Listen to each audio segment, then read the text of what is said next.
Hello. What's up, everybody? Zulu, Warren, Taurus, Chris Link, Rasta, Cassie, Puka Bear, Trad, Minmataro, Laura, Brainy, Noger, Sokaman. How are you doing, everyone? Jesus. Seems like a fitting day for you to show up. Well, not exactly, but for me, I think this is going to be the last stream before Christmas. I'm still... There's still a part of me that's like, I should just stream tomorrow and Monday as well, but... I don't know. I think it would maybe be good to take a couple of days off. Chill. Everyone's going to be with their families anyway. You know.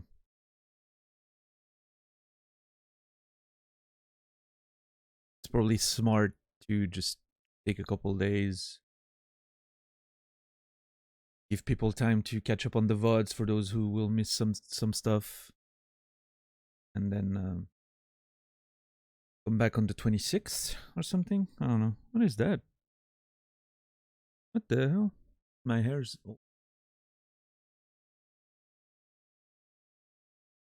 My hair was getting parted by my headphones there. Anyway, let's go sit on the main menu for a little bit.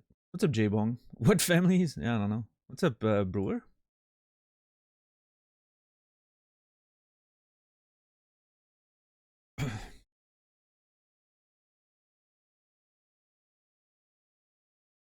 Yeah, what do you guys have planned for tomorrow? Big plans? Family dinners and whatnot? Any special tradition you guys do in your countries or families? Avoiding all shopping centers? Oh, that's smart. It's Sunday here. It's closed anyway. Speedrun Skyrim without anyone seeing it? A good point, actually. Christmas sauna in the morning. Staying home and chilling. Tiramisu for dessert. Nice.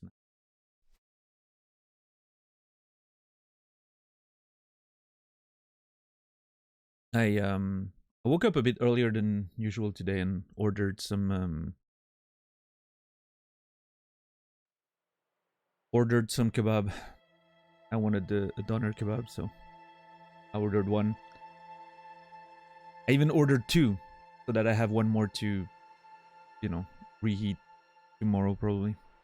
Since everything's gonna be closed tomorrow and I'm sort of running out of groceries. I didn't plan very well. Usually, you know, I order my groceries, but with Christmas time, unfortunately, I had to order a bit in advance to make sure it arrived before Christmas, which I didn't think about.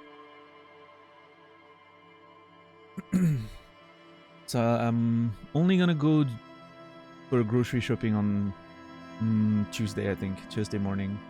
I'll have to go by myself. Just fine. Don't like doing it, but...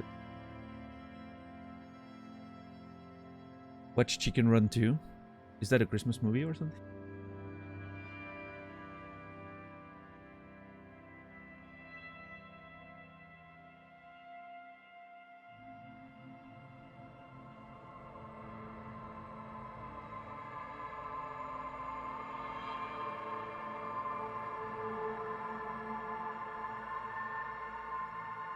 I've never seen any Chicken Run movies. I mean, I know of them, but I haven't seen one, so you know, if they're a Christmas movie, I'm not aware.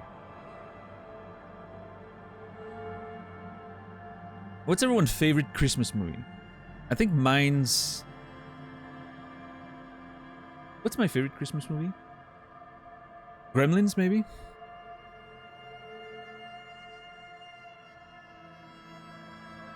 And Christmas movies are pretty bad in general. Die Hard is not a Christmas movie. We've been over this. Well, I mean, maybe not on this channel, but I'm sure we talked about it at some point.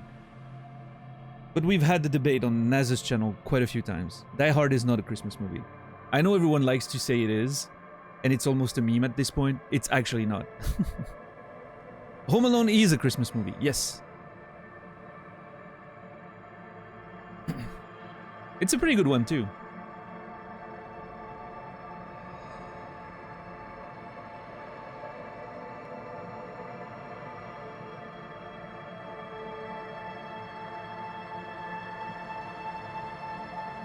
I hate holidays, especially Christmas, so all movies' themes around it suck.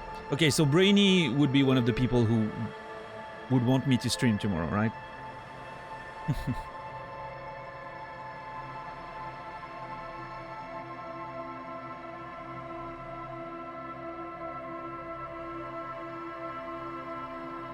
Mm-hmm. Yeah, no, honestly, there's a part of me that's super tempted to just stream every day. Like, I feel like otherwise I'm just gonna be at home and just, I don't know. I mean, I could start playing Baldur's Gate. That'd be nice. Watch a movie. Maybe watch a Christmas movie that I like. Let me bring up a list of Christmas movies, because I feel like I'm not remembering a lot of them. I mean, Gremlins is awesome. Gremlins is a good choice for my favorite Christmas movie, I feel like. Love Actually is a pretty decent one. In terms of like romantic comedies, I think Love Actually is up there. It's actually, you know, a pretty decent one. Oh, yeah. The Polar Express was a pretty good one. Have you guys seen that one, The Polar Express? I think that one was pretty good. There's this one scene in The Polar Express when the character's on the roof, walking on the roof of the train, walking in the snow, and there's this dude, like, you know, making music with his sort of weird accordion. It's so fucking good. That scene is amazing. Oh! The Nightmare Before Christmas. That's a good one, too.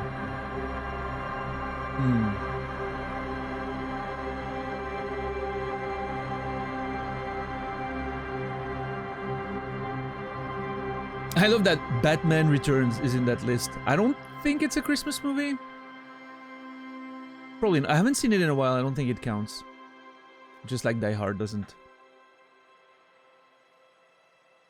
Is Die Hard 2 a more Christmas movie then? No. None of the Die Hards are Christmas movies. They take place around Christmas. At least the first one does.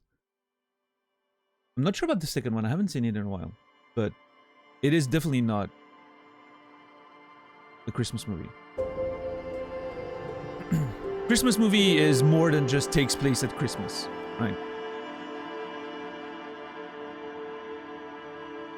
The main factor for whether or not it's a Christmas movie, in my opinion, is themes. Are the themes Christmas-like? Die Hard isn't Christmas-like. Home Alone is. Even though you could set both in, you could change both plots slightly, and, you know, like Christmas, Die Hard, you know, it needs a party. Die Hard needs a party for the plot to work, because they use the party to get in. But it could have been any fucking party, right? Just like Home Alone, you know, they go on holidays, you know, vacation or whatnot. It could have been something else, and Christmas could have been a summer vacation, for sure. But the themes are here. Home Alone has all the themes of Christmas. Family, kindness, I was gonna say solitude, right? Like the people who are alone, and, you know. Die Hard doesn't have that. Die Hard is just an action movie. The only theme in Die Hard is, I don't know, bravery, I guess. I don't know. I haven't seen Die Hard in a bit, but it's a good movie. I like Die Hard. Don't get me wrong. It's just not a Christmas movie.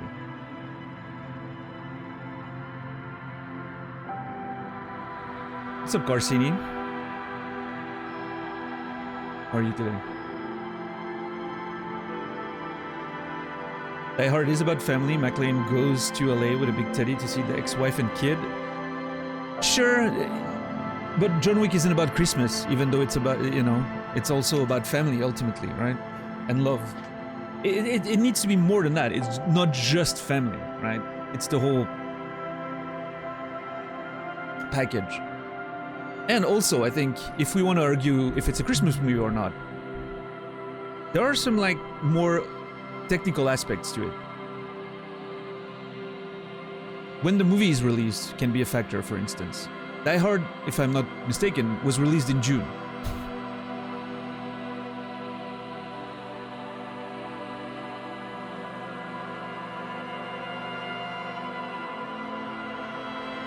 What's up, Brainy? Love Actually, the movie my ex made me watch twice in 2 days because I fell asleep the first time. Little did she know I fell asleep the second time around as well. I think Love Actually is actually a good movie. I actually love Love Actually. And I hate that I just phrased this way, but I think it's a good movie. I like it. I think it's a... interesting. My favorite scene of the movie is also extremely weird. My favorite scene of Love Actually is obviously the Andrew Lincoln scene. When, you know, he does the thing with the silent signs and whatnot. Which is very weird. It's very weird if you look at it really. Like, he's literally going to his best friend's newlywed wife to put her in a very embarrassing situation by admitting his love for her. What the fuck? Well, to be fair, I mean, he didn't actually try to tell her at first, right? She found out because of the tape thing, which was very creepy, by the way. So then he sort of like had to sort it out. And I mean, he's being cool about it, right? He's just like, hey, you know, I love you, but now I'm done with this, right? We're good. So, yeah, I don't know. There's something respectful there, I guess. Also, Sorrow. What's up, man? 8-month proud member of the communist Binnacle Art Gang. Nice.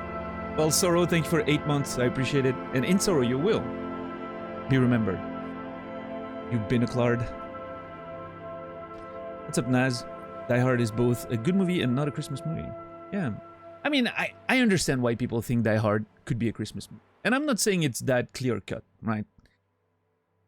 And you know what? If Die Hard released in November, end of November, if maybe the emphasis was a little more on the themes of family past the just the setup, right? I could have potentially agreed with Die Hard being a Christmas movie, but as it stands, I think it just doesn't quite reach the mark, right? Even like Sokoman pointed out, you know, he's going to his family, it's Christmas time, blah, blah. It doesn't really get the theme of family and love and loneliness and all those Christmas themes isn't really touched upon during the movie, right? It's not really like, there's not a good treatment of those themes during the movie, which in my opinion makes it hard to justify as a Christmas movie. What's up, Dax? Greg? Jag? Whimsical? McLean is alone against the terrorist cell. Okay, right, you convinced me. No, I'm kidding. Oh man, there was this Norwegian TV show.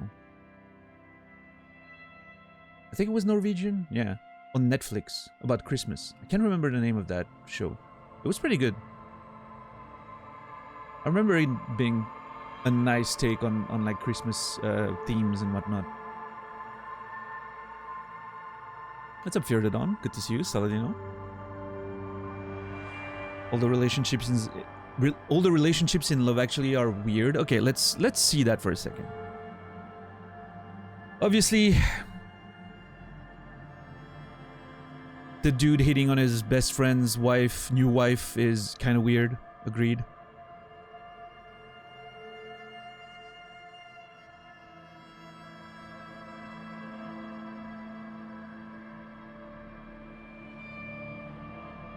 The wife herself entertaining that fascination in regards of her own relationship, kind of weird.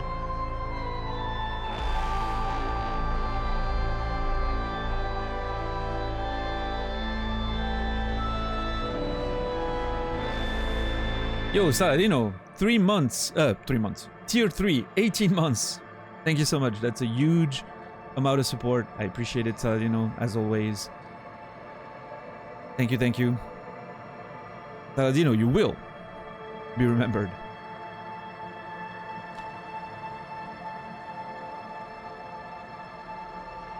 The writer and the like housemaid, or she was a housemaid, right?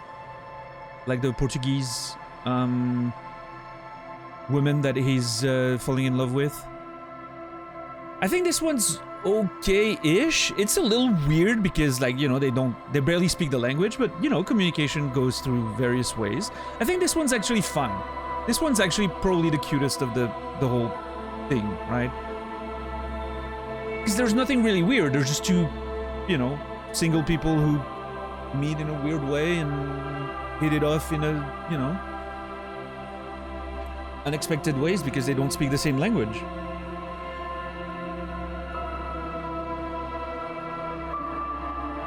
Liam Neeson's kid with... Oh, dude, I almost forgot about that whole angle. That part of the movie is so fucking sad. Liam Neeson's carrying his wife's coffin is just so fucking sad. That scene is heartbreaking. But yeah, his kid having a crush, and, you know, it doesn't really go anywhere, but it's cool. That's... Yeah, I like that one. That one's cute. Obviously, the Hugh Grant's whole storyline is awful. That one's weird as hell.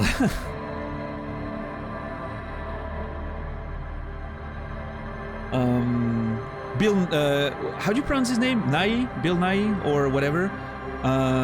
With his manager, best love story of the movie.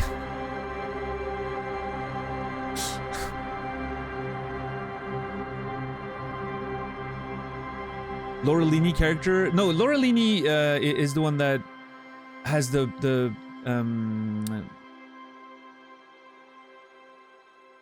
she has like a difficult brother, right? Her brother has mental health issues, and she's hitting it off with that pretty boy, right? That who's playing that character again? Is that the dude who's in Love Actually Dads?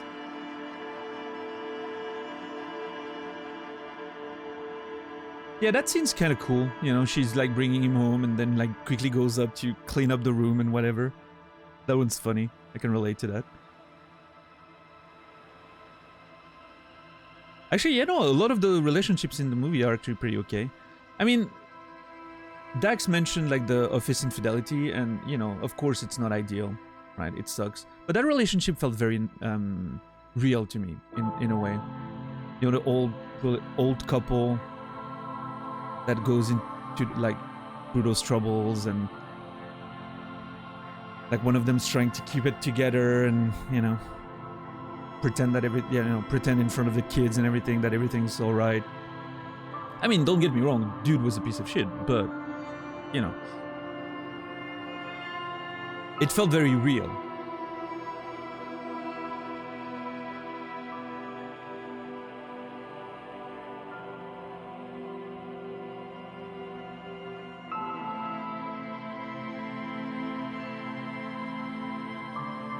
Pixel Land bundle on the MTG shop is tempting. It is. It's too expensive though. I mean, you have enough gold, but personally, nah, I don't think I'm touching it.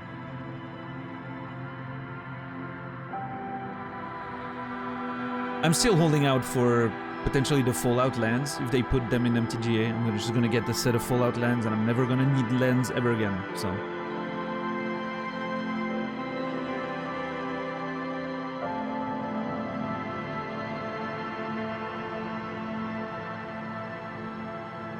Was inspired by you health binoclars talking about gym and diet, hitting the weights while we talk movies. Hey, I'm glad those conversations can trigger stuff like that. It's good.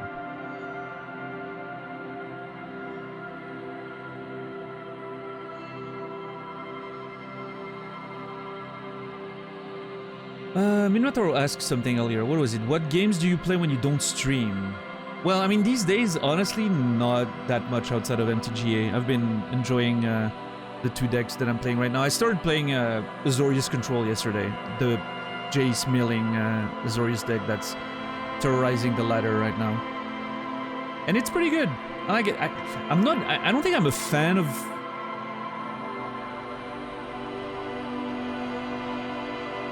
It's weird. I feel dirty every time I win. Because I'm just like, yeah, no, I'm not interacting with you, other player. I'm just keeping the board clear. Whatever you put on the board, I'm just gonna get rid of. And then I'm just gonna get rid of your entire library. And I'm not interacting with you. I don't care.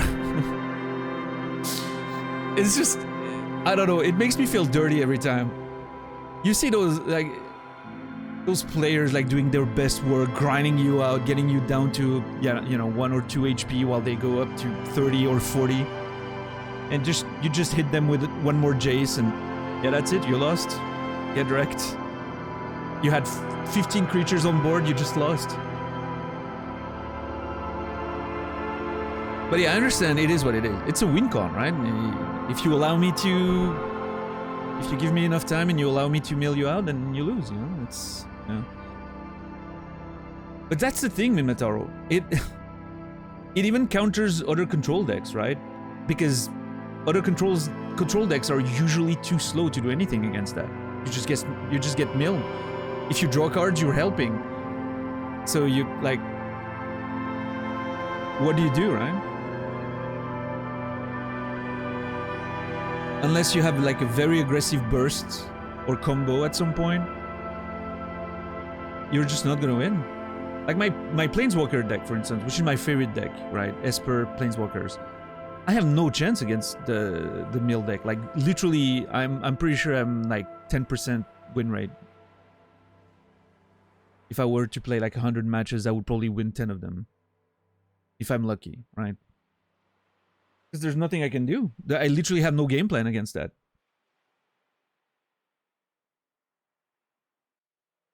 I can't kill them fast enough.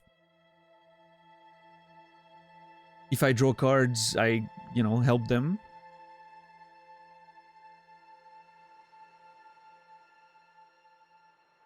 Yeah, I don't see what I could do against something like that. I guess create a bunch of tokens and hope I can kill them fast enough, but even then they have sweepers, so I don't know.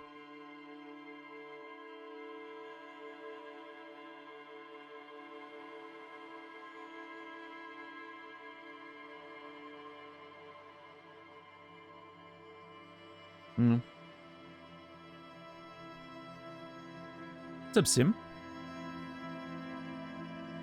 Yeah, I don't know, I'm trying to think of what would be my win con against that, but I guess my only chance would be Farewell and Ashiok, right? Farewell my graveyard, and then Ashiok and mill them before they can mill me. But that's pretty much it.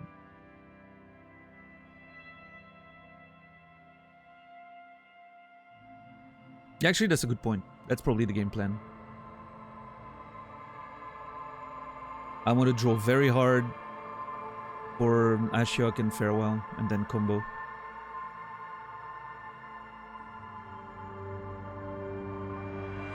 Since in that case, they're helping my game plan by filling my graveyard with a bunch of spells, expensive spells and whatnot, right?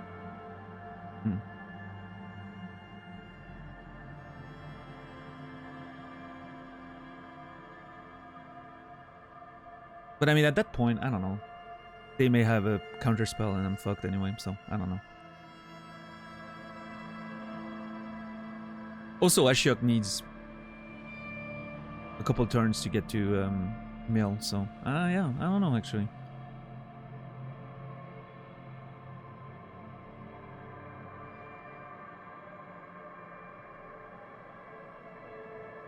Thanks for recommending Scythe. Read the whole trilogy in a couple of weeks. Enjoyed it a lot. Nice, nice. I like that.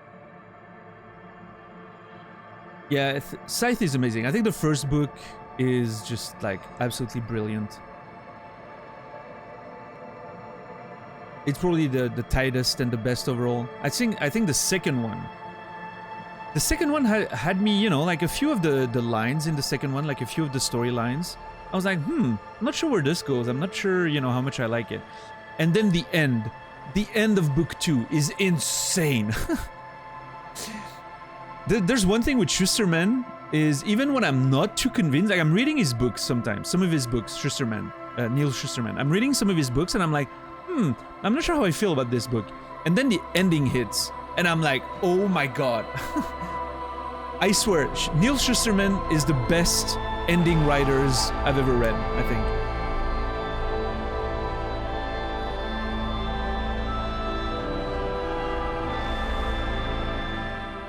Yo, Brainy. Books are for nerds. They are. Very much so. Tier 3, 19 months. Thank you, man. I appreciate the support as always. Been an incredible amount of support over the last year and a half. I think, Brainy, you were, I believe you were the first tier 3 of this new generation. So, I appreciate it. Brainy, you will be remembered.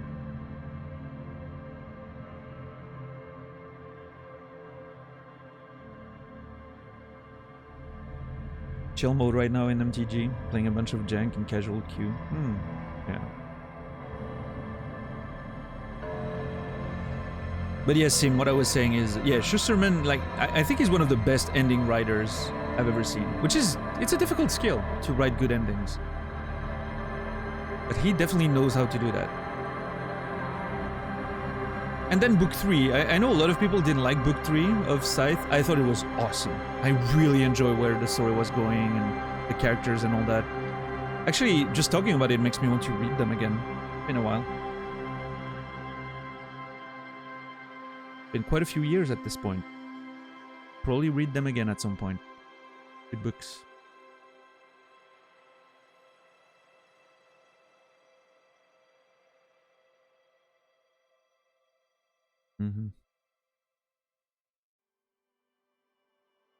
But yeah, to conclude on Magic the Gathering, I don't know. I understand why that Azorius control deck is the best control deck right now in the meta. It makes sense. It literally kills everything, including other like it's good against aggro, and it's better against other control decks, which, you know, usually is not the case. I think it's very dominant. I think the only reason why the win rate's somewhat, it's not low. I mean, I think it has the 3rd best win rate right now in the meta. But the reason it's not higher is because mono red sometimes just wins, right, in like 3 or 4 turns. And mono red's obviously the most played deck. So I think that's the only reason why that Azorius mill deck doesn't have like a 70+% win rate.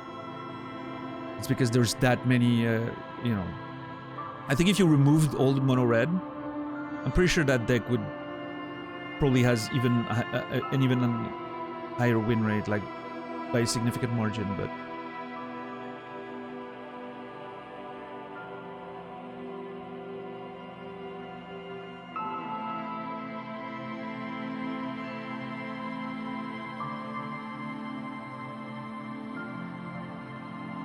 no.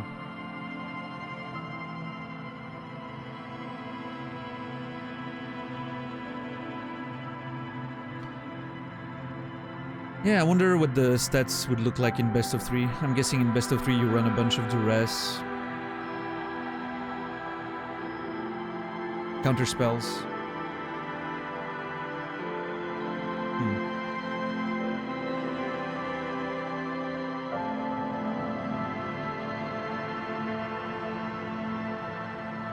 Yeah, nice.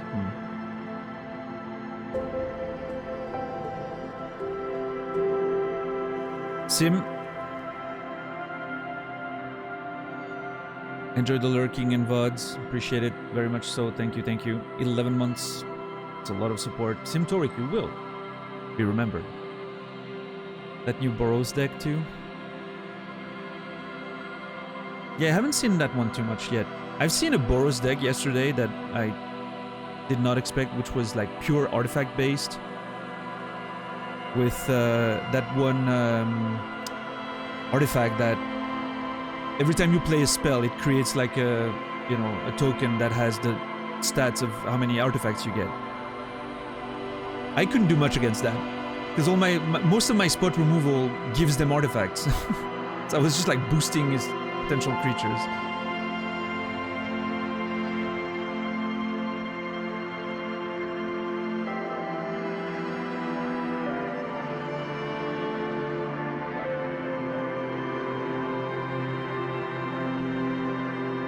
And then he would use Nahiri's Resolve, which removes these creatures from the board so I can't, you know, Sunfold them or anything, and brings them back with haste next turn.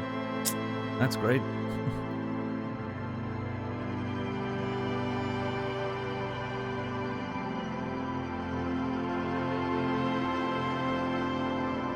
But yeah, I don't know, Minmataro, outside of Magic the Gathering, I'm not playing too much these days. I'm still playing OG Doom sometimes. I've been going through OG Doom again. I'm in the second episode of the first game. It's fun. I like OG Doom. I really like the puzzle aspect of it. Which again is something I wasn't aware when I was a kid and playing OG Doom. Like, it didn't hit me how much of a puzzle game it was. And now that I'm like noticing those systems in there, it's a lot more fun. So yeah, OG Doom's great. I downloaded Mega Man 11 because it's free on PlayStation Plus.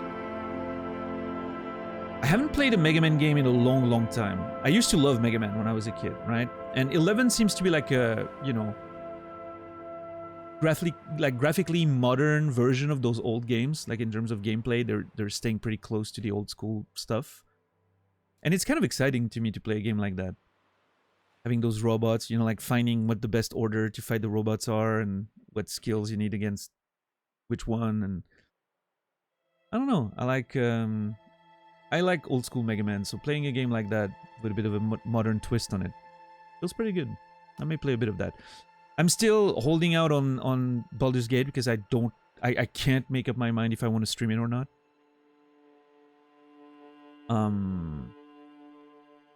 There's a world where I'm just gonna start playing it and see how I feel after a few hours. Because sometimes it's just that I need to play a game and be like, oh, actually, you know what? I would love to stream that. Or on the other hand, I'll be like, oh yeah, there's no way I'm streaming this, right? So maybe I should just try the first. I tried the demo, but it's not nearly enough, right? To get like, I just played like basically the introduction until you get to the beach. So, you know, it's not quite enough to get a sense of what the game's pacing and everything is gonna be, so.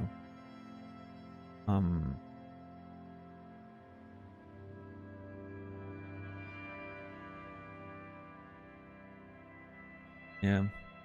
Yeah, I don't know. We'll see. Why is my chair creaking that much?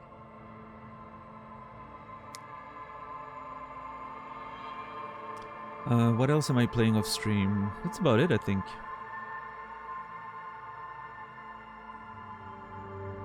There's a bunch of games that I'm interested in grabbing for next year that are on sale right now. Dead Space remake is on sale. Alan Wake 2 is on sale. I think The Last of Us remake is on sale, which I should probably grab because if we're gonna, you know, go through those two games again, I should probably do it on the much advanced versions, right?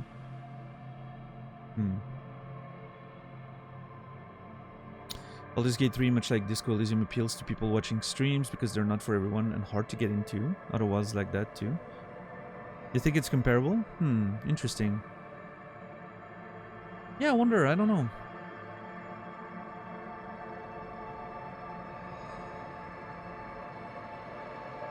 Many would never play Disco, but they like watching you. You think so? Sometimes I feel like it's more... you know, obviously there's people in that category for sure, but I feel like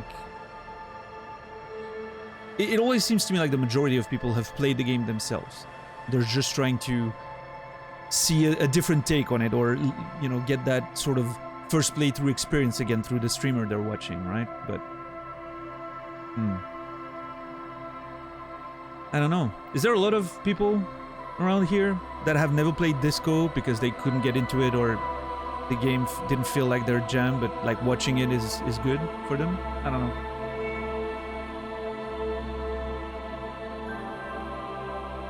I'm starting to understand why people do surveys, like companies and whatnot. Knowing what you're your audience or consumers or whatever feel, sometimes it's pretty significant.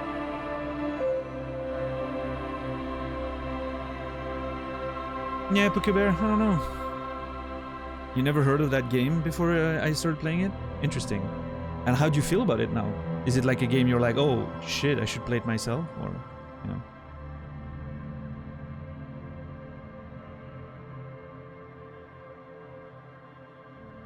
Feels more like a movie? Start playing before you're playing it, and it's free on PlayStation Plus. I see.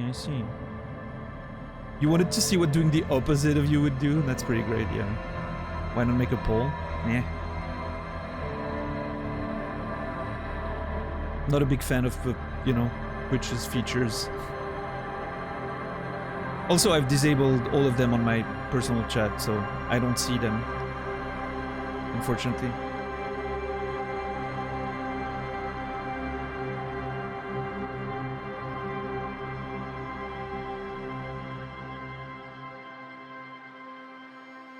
But also, I mean, I think a poll, the problem with polls, Firdanon, for me, is that it's too two-dimensional. I would not make a decision for the stream based on like a you know, results of a poll, right? It needs to be a decision that I make like consciously and for good reasons. Now, discussing with you guys and, you know, having your opinions on stuff, that I like because it's a conversation. There's like arguments and thoughts, you know, it's not just like a number, right? So, yeah.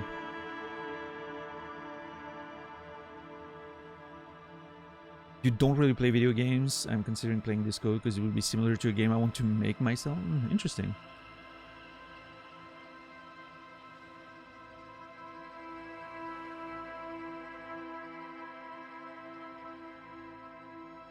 I never expected I never expected someone who watches Twitch to say I don't really play video games. I mean, let me correct that. Someone who watches mostly video games on Twitch say that, oh, I don't really play games. I mean, I guess I get it, right? I watch a lot of sports that I don't do myself, for instance.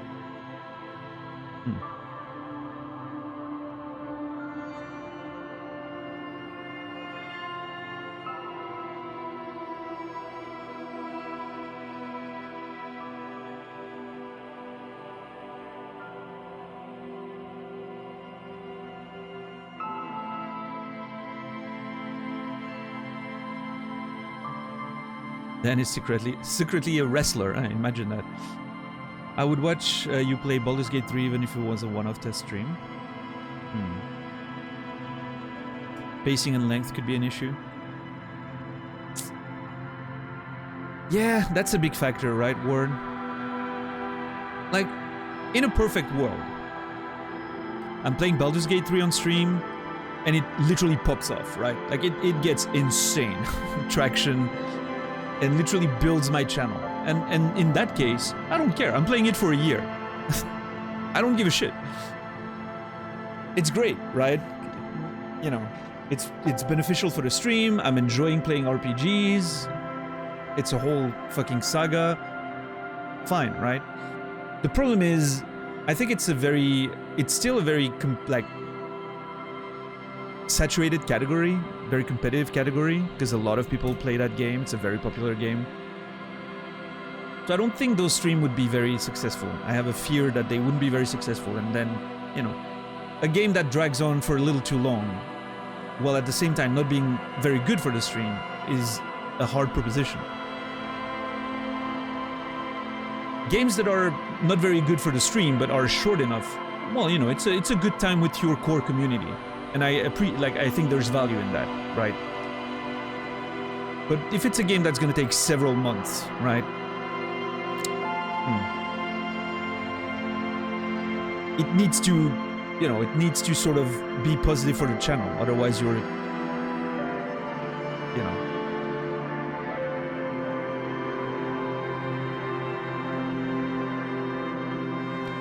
The only game I've played in the last 2 years is Disco Elysium and chess, if you count that too. Oh. Nothing wrong with, you know, having simple occupations. I mean, chess is a great game. You can play chess your entire life and never play any other game at all, and still not have grasped half of what there's to grasp with chess. No. There was that meme on the internet that I mentioned it, like I think on NASA's channel the other day, or I don't remember where it was, but it's like the reason I don't play chess is that there's like there's people with a much higher IQ than me who've been playing their entire lives, and they've studied like thousands of years of study on the game, and as soon as you move a single piece at the beginning of the game, they're like, oh, I know what you're doing. I'm gonna beat you in 36 turns.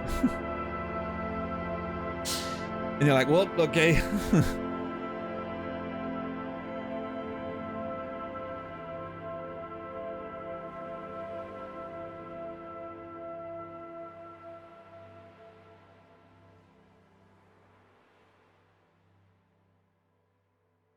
Yeah.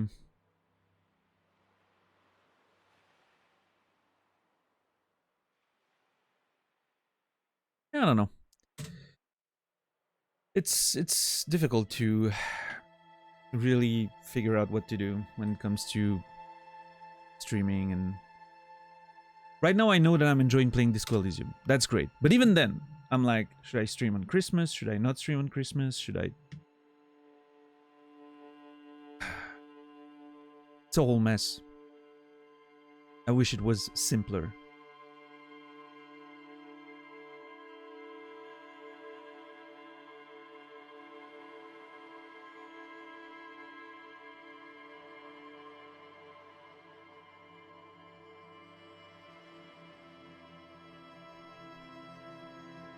Ask Inland Empire whether you should stream.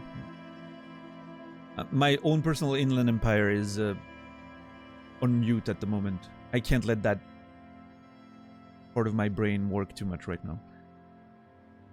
It wouldn't do any good. Yeah, Chrisling, for sure. Yeah. How do you know what I'm doing when I don't know what I'm doing myself? Yeah. Chess is enjoyable at relatively low levels, as soon as you know the basic mechanics.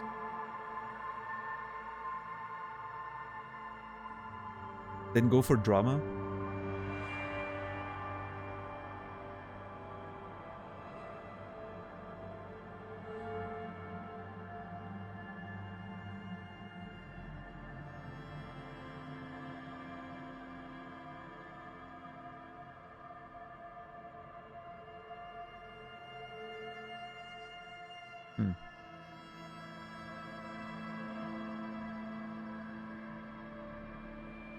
Yeah, I don't know. I think I feel pretty good about taking a couple days off. 24th, 25th.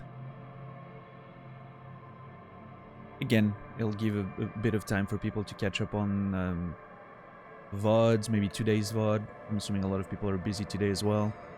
And then we can start again on the 26th. Hold on, let me check my schedule. And start again on the 26th, go all the way. We'll have to decide for New Year's. The same issue is going to be present for New Year's. Maybe I'll just take the Sunday off, 31st. I mean, there's also a, there's also a world where I could do something else for those streams, right? Do just random just chatting stuff for people who want to hang out. People who don't have anything planned and just want to hang out, we can do like, just random just chatting streams and listen to some music and...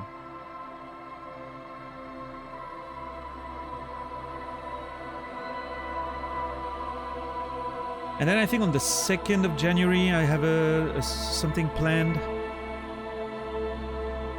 I think it's on the 2nd or the 3rd, I can't remember exactly. And then on Sunday I need to go get my mom back at the airport, but that's in the morning, so that won't affect the stream at all. Because we'll be back early enough for me to go to bed and then wake up in the evening to stream, so that will be good. But yeah, there's going to be 1 day off in the first week of January. I don't remember if it's the 2nd or the 3rd though. I'll let you guys know. What's up, Atherma? I don't know how demanding streaming is on the streamer. I assumed you could just hit start, stream whenever you play a game, but I'm sure it's not that easy. It has to be tiring. Here's the thing. You can definitely approach streaming in the way you're describing. Oh, I'm playing a game, I just hit start stream and whatever, right?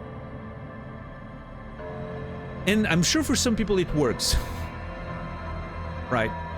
And if you're already successful, you can definitely go towards that and be just fine, right? I don't think it necessarily works for everyone, and it definitely doesn't work for me.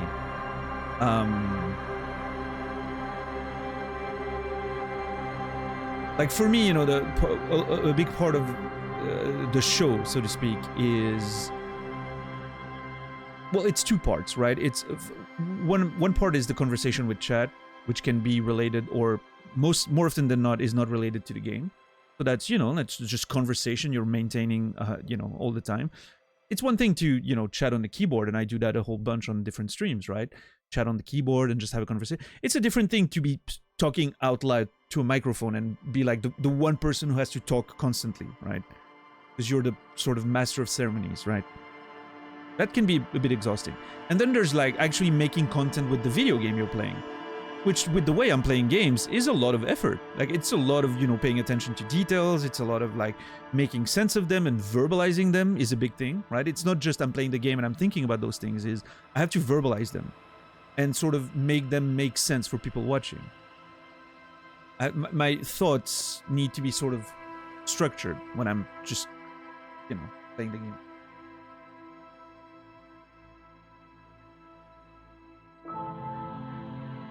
It's a good one, right, Atherma? Yeah.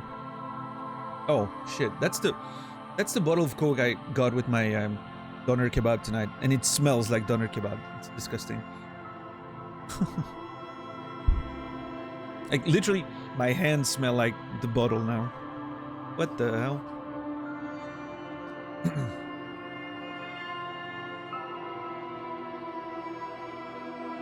What's up, Elf? Elf Planator or Elf Planator? Elf Planator. Planator. I'm trying to figure out if there's a wordplay in there. Sorry. Just caught up on the VODs. Nice, nice. Thank you for watching the VODs. Hope you enjoyed the journey so far. Now you're in the live show, so you can't skip over the long static conversations. That's what I say every time someone comes from the VODs. It's like, hey, you can't skip the conversations now. You're gonna have to endure them with us.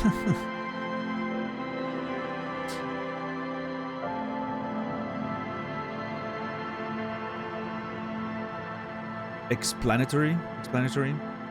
Elf planetary? Right. Elf explanatory. Elf planetary. Alright. Do you play, to go back to your question, do you play less meticulously off stream? No, not quite. No, I play just the same. Sometimes even more slowly. I've mentioned that, but my off-stream playthrough of Elden Ring lasted like almost 600 hours because I wrote 35,000 words of notes. I'm not kidding, that's the exact number. That's not just an exaggeration. I wrote 35,000 words of notes while playing Elden Ring.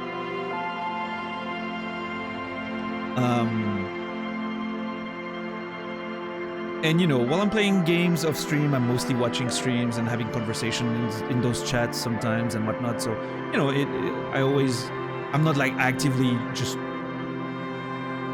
playing and rushing through games and whatnot. So no, I would say that off stream I'm taking even longer sometimes. And yeah, no, just paying just as much attention. I will say the advantage of streaming is having to verbalize the thoughts helps sometimes figuring things out. Because when I'm playing off stream, sometimes I'm a bit distracted by whatever stream I'm watching, or, you know, whatever companion TV show I have on the side or something. So since I'm not verbalizing I'm sometimes not making like as many conclusions. And I'm not deducing as many things or making the same amount of theories and whatnot. But it's definitely the same amount of in-depth and care for the playthrough, for sure. What's up, Quasi? No skipping conversations to get to the action-packed Disco Elysium gameplay. Yeah. What's up, Nugget? Finally managed to catch a stream. Absolutely adored watching the VODs, level of attention you bring to games. Hey, I appreciate that, Nugget. Thank you for watching the VODs as well. Yeah. What's up, Liquid? Disco is literally a game about not skipping conversations, so I mean, it works. Yeah, sure. Although the game conversations are very different than the, you know, chat conversations we're having, but I see your point. You know, it's a game for patient people in general. I think this game works probably for me and my community and my style of streaming because it's a game for patient people.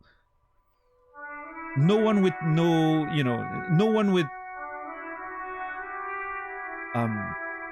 one is gonna enjoy this game if there's someone who want action to happen at all the times and move on, right? So someone who enjoys this game is probably gonna enjoy my pacing most of the time, I would say. Basically wrote a master thesis on Elden Ring. Well, it's not quite that structured, but in terms of amounts of words, yeah, something like that. Alright, what were we doing? I have a to-do list on my notes. My notes are very disorganized right now. They're a mess. Let me show you. Those are my notes right now. There's not that much of them, and they're very disorganized. But I have a to-do list, so. My to-do list says, go to the harbor gates, ask about the armor, get access to Evrard Claire. Second one is find Kuno's dad, or find his speed in his apartment. And the last one I have, which I think is the thing we're gonna do first today, is try to scream in the furnace again to get access to the entity, whatever that is. Which I'm thinking is gonna be a bunch of homeless people, but... What's up, lady? How are you today? This video game, maybe it wasn't a mistake, yeah. How was your Baldur's Gate playthrough going, lady? I was lurking a little bit the other day.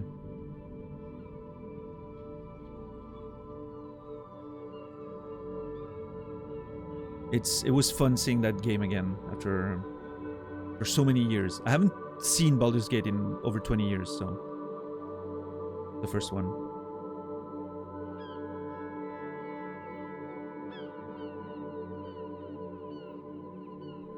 Yeah, Planetor for sure. I'm gonna call. Should I call you Elf or Planetor? I don't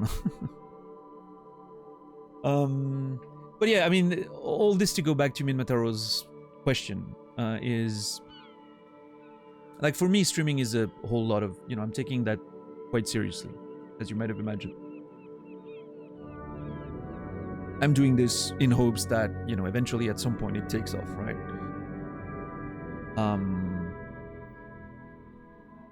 Even though I have a pretty simplistic approach to streaming, right? Minimalistic. I do still, like, I'm putting effort in the sort of presentation, if that makes sense. I want it to be like a coherent experience. I can't just hit stream whenever I'm playing a game, right? And just like... And if you... I don't know if you... Minmataro, you've watched some of the Magic the Gathering streams I was doing in the morning. That's more like pressing start and playing whatever, right? It's a different vibe a little bit. But yeah, then there's, for like what I'm doing, as the sort of main show, right? There's all those aspects of the aspects that are of the show, right? Not during the show, but of the show. Like which games to play, when to play them. All those things matter. And for instance, one thing I like doing is when I play a game on stream, it's the game that's going to be played on stream, right? I'm not going to jump from game to game because I don't I think it works for some people, and that's totally fine, right? But I don't personally like when someone's playing a game on stream and then they're jumping from other games to other games. I kind of lose the plot of what they were doing. And myself, as a player, I also lose the plot of the game that I'm playing. If I'm streaming too many different games, I'm sort of starting to lose the plot. I can have like one main off-stream game that has a story and whatever, and one on-stream game that has a story or whatever. If there's too many stories and games, I'm starting to, you know, lose track of all the things.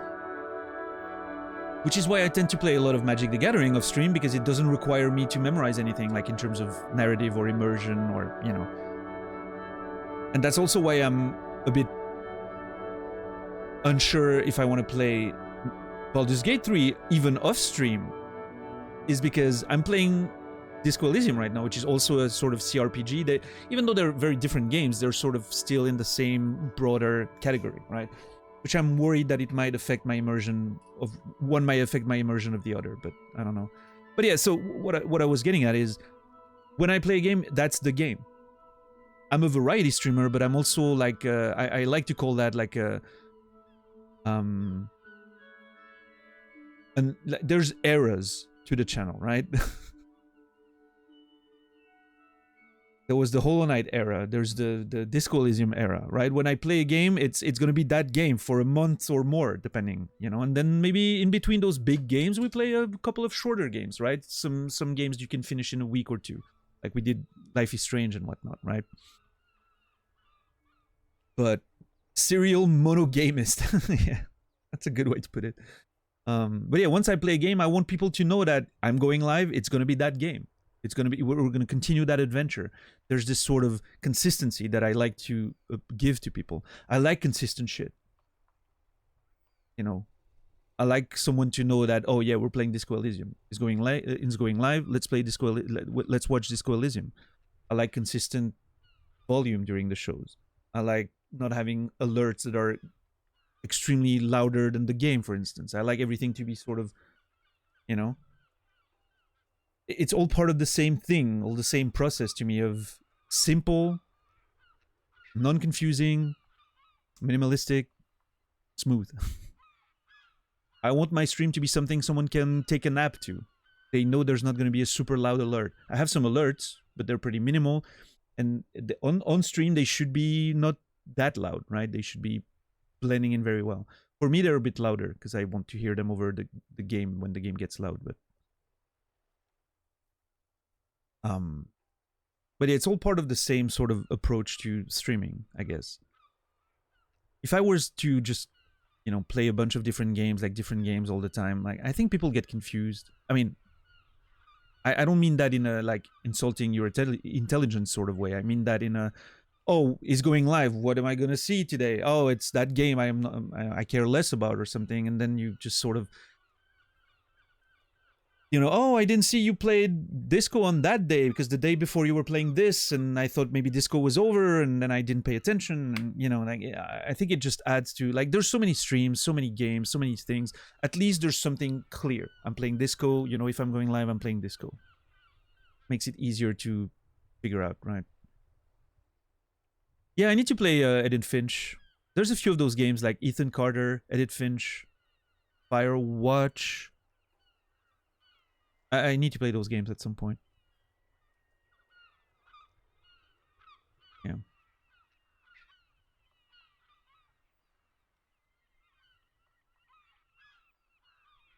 Hold on. Something's happening.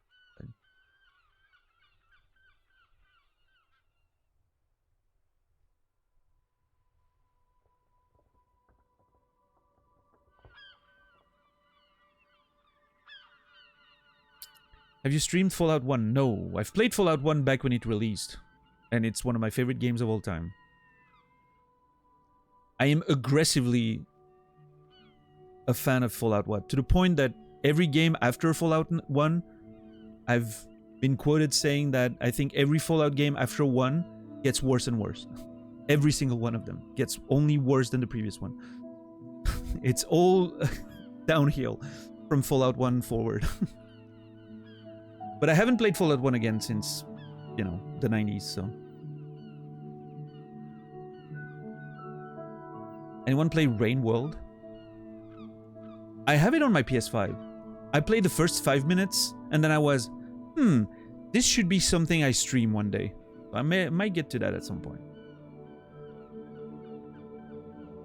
Rain World seems pretty interesting.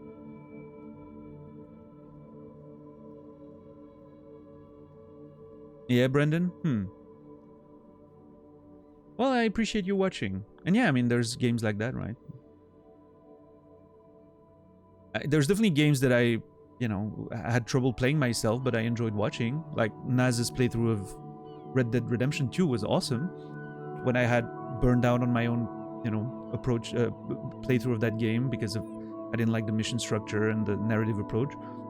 I was glad to be able to see the rest of it on Naz's channel, right? He plays those games in a way that makes it more interesting for me. But yeah, for me, Red Dead 2 was fun for as long as I was just doing Cowboy Simulator. As soon as I was trying to get story out of it, it just collapsed. But, oh well.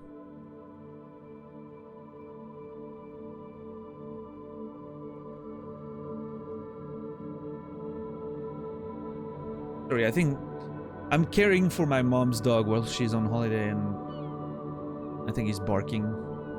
I'm just trying to pay attention.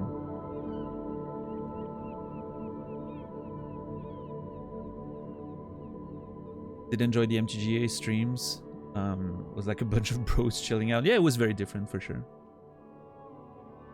And I liked them, but it was too much. Like doing all those in the morning and then like sleeping less, and I was getting a little burnout. So I'm happier. Oh, hold on, something's. That's the thing I saw one time, and I didn't know what it was. Look at these fucking binoclars. Look at these nerds. Hey, you gotta take care of your homies back sometimes.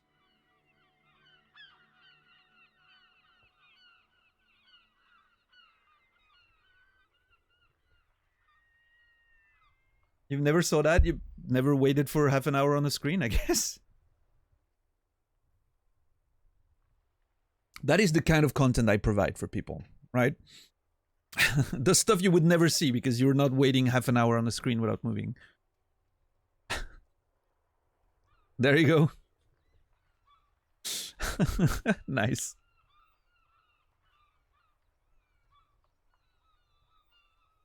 Oh yeah, Harry is just on point with this shit.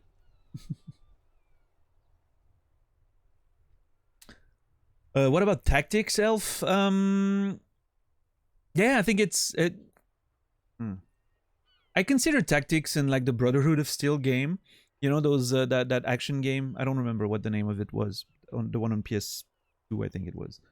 I consider them a little off series, like a little differently, right? Because they're.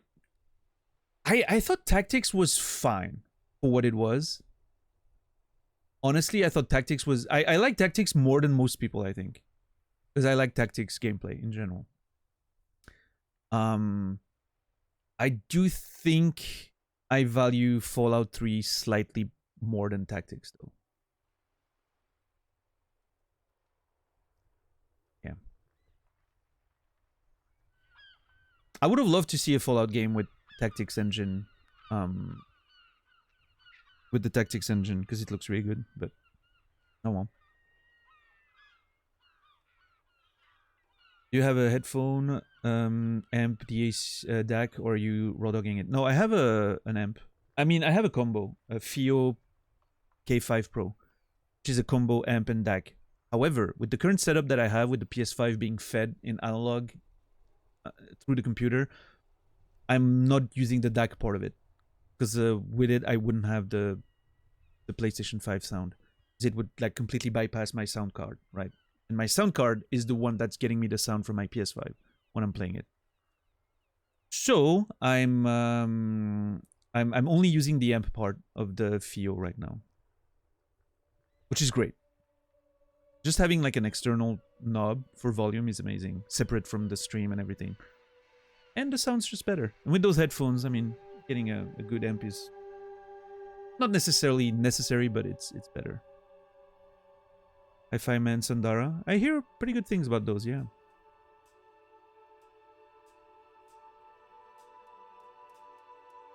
What's up, Emmy? Good to see you.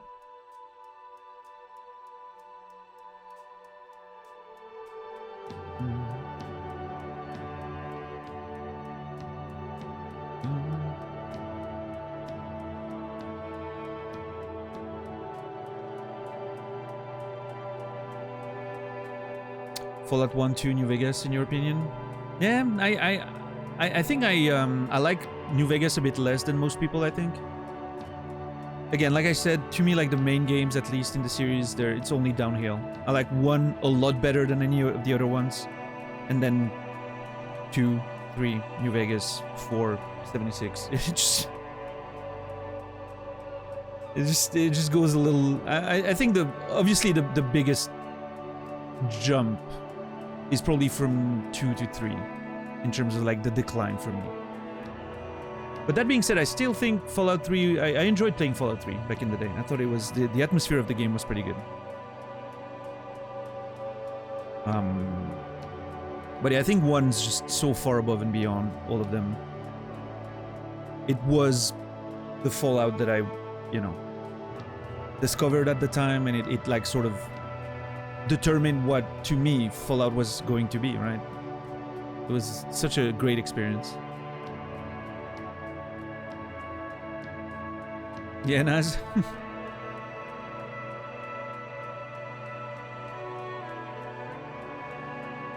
Maybe they didn't have anything else to do, and I don't know.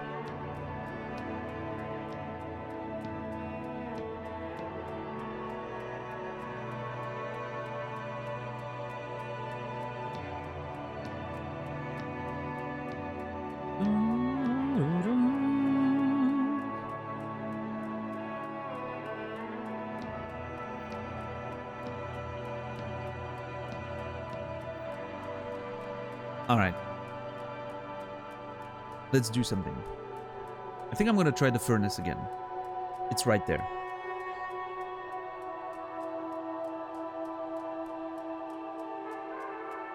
One sec.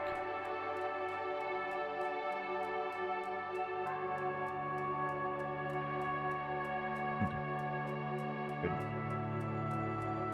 I remember when lands were lands. You mean in Magic the Gathering? Yeah, imagine just having a normal land, right? I don't remember, like... Well, okay, hold on. The deck that I'm currently running, my main deck... Let me check how many of them are, like, basic lands in there. I don't think that many of them. Yeah, I have 1 plane and 1 island. That's it, in terms of basics. Everything else is either dual lands or, you know...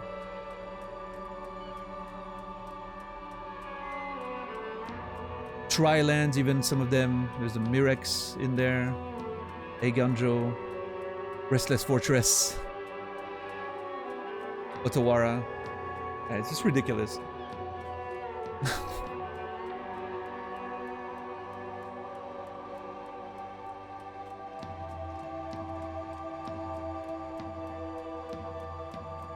What is your general opinion about the Elder Scrolls series? Since they're quite related to Fallout gameplay, but story-wise... Well, here's the thing, though. When I think Fallout, I'm very old. When I think Fallout, I'm thinking... what we're looking at right now. Isometric, tactical gameplay, top-down, you know. I don't think Bethesda, right? Obviously, you know... Yes, if I'm having a conversation about Fallout, I'm considering the Bethesda games, right? Part of the series, but that's not where my brain goes immediately, right? But as far as your question goes, I was a huge fan of Daggerfall when I was younger, in the 90s. I loved Daggerfall so much. I spent so much time playing this game. It was the first game that made me feel like I was free in a role-playing game. On that level, right? That was in 96 or something.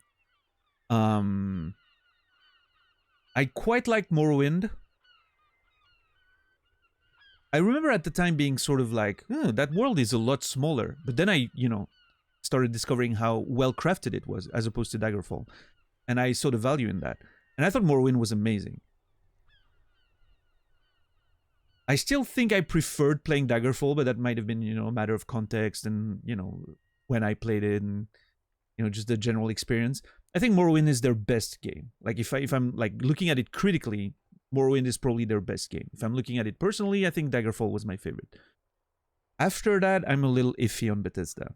Anything after Morrowind, I'm like, I don't think they're making games for me anymore.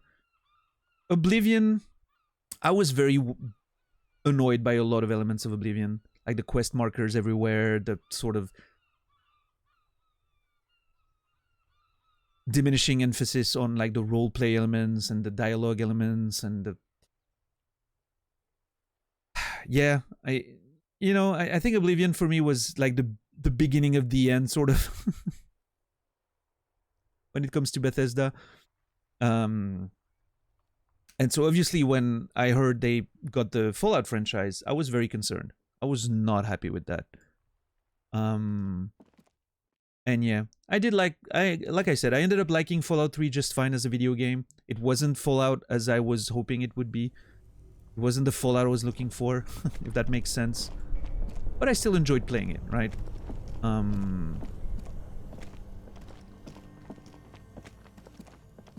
yeah, Skyrim. I don't like Skyrim at all.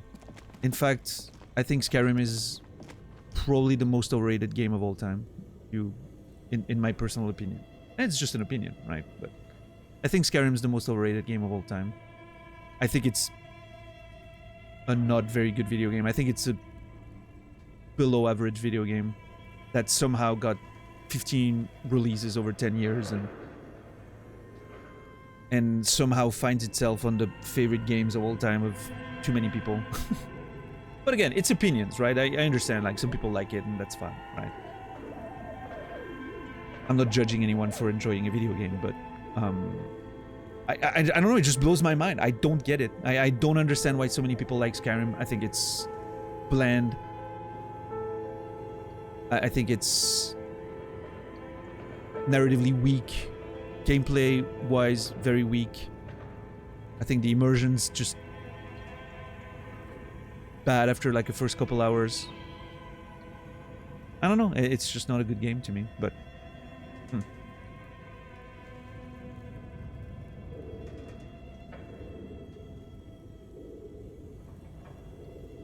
Fallout 3, New Vegas, and 4 just post-apocalyptic Elder Scrolls. Yeah, I think New Vegas, they tried... With New Vegas, they tried to sort of go back to what the series was in many ways. In terms of like the narrative and all that.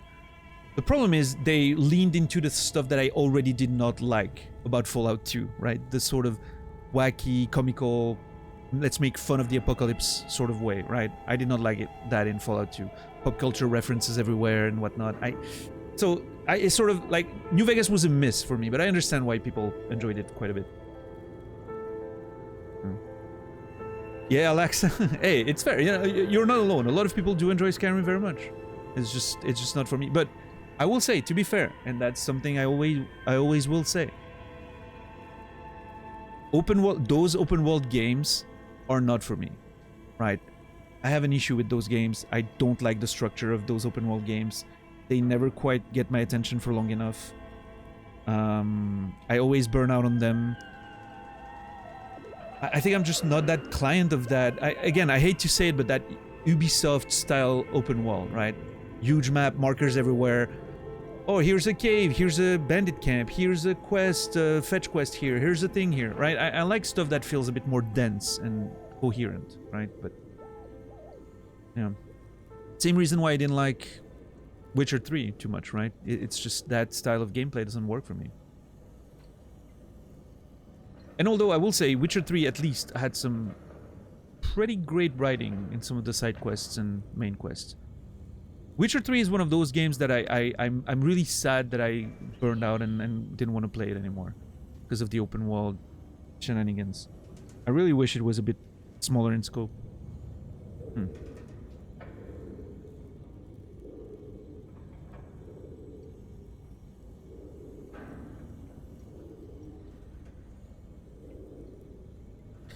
Well, Soro, I think what's up, Timmy? By the way, I don't know if I said hi, but what's up? When it comes to Daggerfall, I don't know, different time. I was younger. It wasn't. It felt more like an actual proper sandbox. Daggerfall. You were free to be in this world and do whatever you wanted, right?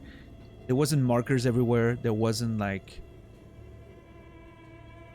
a bunch of checklists of things to do. Right? It was just like you were free to live in this world. And at the time, you know, that was something that no other game had ever done before. For me, at least. I had never played a game like that, right? That gave you that amount of freedom. Oh, you're arriving in a town at night and the doors of the town are, you know, the guards won't let you in. Just climb the fucking wall. Break into a store. Steal shit. You know, like all that stuff, like it just didn't exist really at the time. And I like that kind of stuff, right? It was unique and new. And as far as Morrowind goes, I think that the Morrowind was very dense. It was a pretty small area, map itself, but it was very dense and full of things. And it wasn't like a map with a bunch of markers everywhere that, oh yeah, here's, you know, all my quests, and oh, here's the plants that I can collect, and here's the things that I can bandit camps that I can clear, and, you know, it felt just more immersive. I don't know. Same reason why something like Disco Elysium works. It's technically an open world game, right? I mean, again, let's not go into the details because I don't know too much about the game. I don't know the scope of the game. I haven't explored very much, but it feels like I can pretty much go wherever I want, right? I can walk around and talk to people and do shit, and so it has sort of an open nature to it, an open and like it's not really open world. Let's say open-ended nature to it, right? But it's so very dense. Same with Outer Wilds, right? You're free to go wherever you want and do whatever you want, but it's full of content and dense. Everything is sort of like interlocked together in a way that makes it feel coherent, cohesive.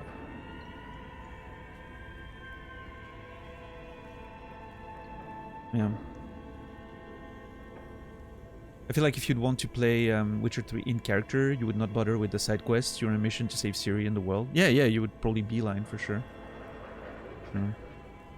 Yeah, I don't know. There were a few things in Witcher 3 that really broke the immersion for me, and just, I don't know.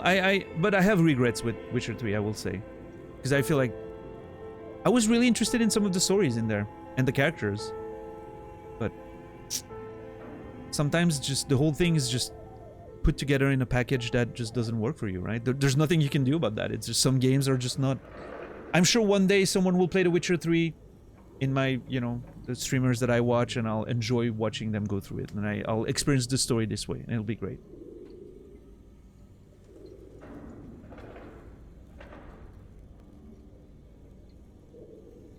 Bethesda games have a kitchen sink design that doesn't really work nowadays. Yeah. Yeah, I sort of agree with that, Keko, I think. They're putting like a whole bunch of stuff in there, and it's just not, you know, like... It feels like the separate parts were... I mean, it's probably what happens, right? Like the several separate parts are being developed by different teams and different people in the company. And then they're being put together in a game, and it doesn't necessarily feel like there's a clear vision. And I mean, maybe that's unfair to the devs. I don't know how they develop it, right? But that's certainly how it feels to me. Like, it feels like it doesn't seem to be a cohesive experience while you're going through it. How much of the Red Baron did you experience? I think all of it. The Bloody Baron. Jesus. I think all of it. The Bloody Baron was dead by the time we were done. It was hanging from a tree. So I think I've seen almost everything. There was one element of that whole narrative that I never experienced. Again, it was the weird dude, the weird little gimp he had, that pops up in the room at some point and then gets taken away. I've never seen that character again. I don't know what was up with that, but other than that, yeah, I saw the full experience of the Bloody Baron, and I liked it. I thought that was a great... We had a lot of conversations about that part of the story, and the Baron character and all of that.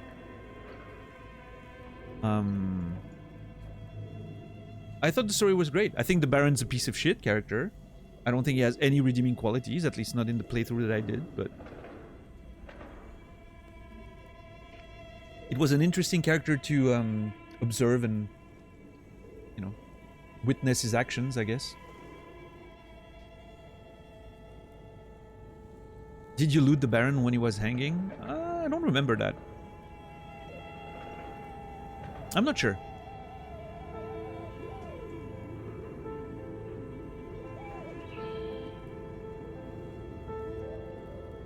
Maybe Sorrow, yeah.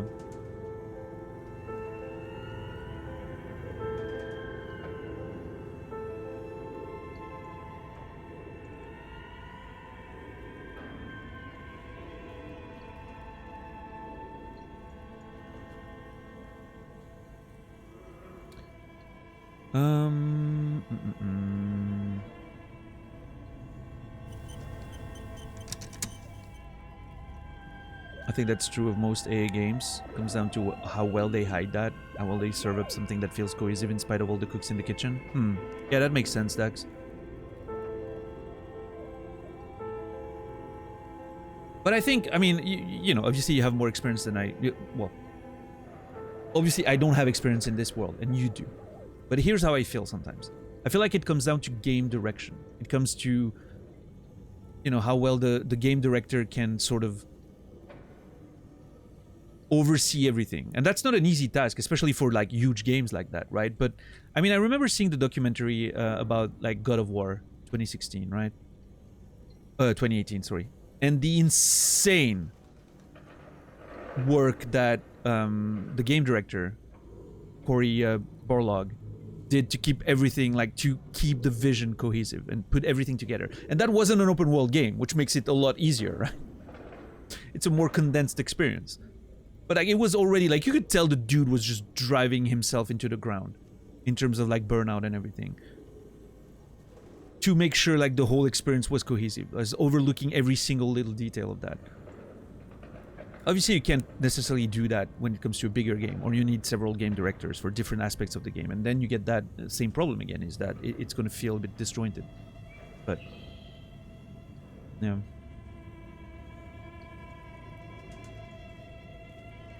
But I think it also maybe comes down to how games are like designed these days, and like the sort of marketing and crowd you're trying to hit. You want your game, you know, a lot of those popular open world games, they want to hit that open world crowd, the people who want the sandbox, and they also want to have that nice story for people who enjoy a nice narrative story, and they want that maybe an online mode or something, like I'm thinking of GTA or Red Dead or stuff like that. You know, it's trying to hit too many things. They're trying to appeal to too many people. And each of those elements are going to be sort of designed to be as accessible and you know, there's not going to be a lot of I don't know how to express that in a way that makes sense, but I mean, I'm sure you know where I'm getting at. I prefer a game that does one thing extremely well and that tries to do things in a way that's going to be provocative for the player, you know, that's going to be unique, that's going to be sort of, even if it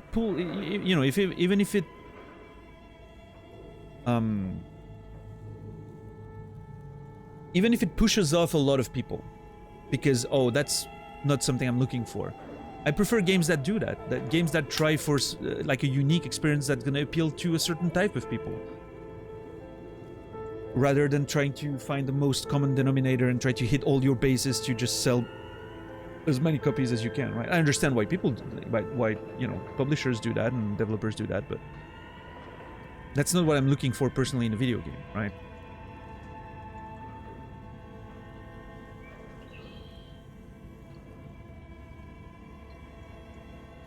Witcher 3 has the same problem as Red Dead 2 and other Rockstar titles. It's 2 game in 1, even 3. One is Gwent, one is the narrative heavy fantasy Telltale style. And then you have the open world stuff. Yeah, I mean, that was my complaint about Red Dead 2, right? It's 2 halves of a game that don't work with one another. You have the complete insane freedom of the open world, where you can basically do whatever you want, and it's extremely well simulated, and it's very immersive and nice. And then you have the story missions that are extremely linear, and if you so much as step on the side of the curb or take 3 seconds too long to move to a destination, you're gonna get failed. The game's gonna game over you and completely break your immersion, which is insane. Like, those two parts of the game just do not work with one another. It's sending mixed signals. It's teaching you to play the game in a way that's not gonna work for the other half of the game. It's insane. And I think Witcher 3 does have a bit of that, but to a lesser extent, I would say. I will say, like, the way the story and mission structure is done in Witcher 3 is a bit more free-flowing, which fits the open world a bit better than Red Dead 2, than Rockstar generally does, but yeah.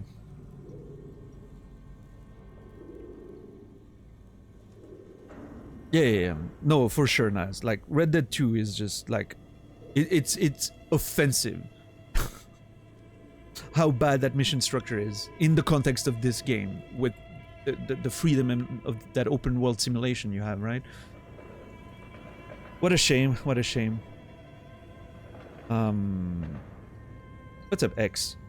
I'm gonna quickly have to go down because the dog's barking at something, which I don't know what it is, so I'm gonna have to go take care of that. He's just enjoying himself in the park right now, but I think maybe there's people at the neighbors or something, and I'm gonna try to stop that before he gets on everyone's nerves. I'm caring for my mom's dog, Emmy. She's on holidays. If someone has the clip of Red Dead 2 that killed the game for me, please post it in chat right now while I'm away so people can watch that if someone hasn't seen it. This way you'll understand my opinion on Red Dead 2, and we can talk about when I'm back. Anyway, I'll be back in a second. Don't go anywhere. And then we'll scream in that furnace.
Alright, thank you everyone for your patience.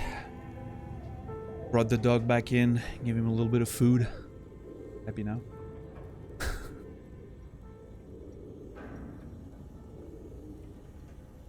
Dude, that clip was just... I'm still mad thinking about it. It's insane. I was just, I was having... It was one of those days. I was already, like sort of having a... I was burning out a little bit on Red Dead 2, right? We had been playing it for a while. And suddenly there was that moment of, wow, this game is a piece of art. Like, it's so beautiful, right?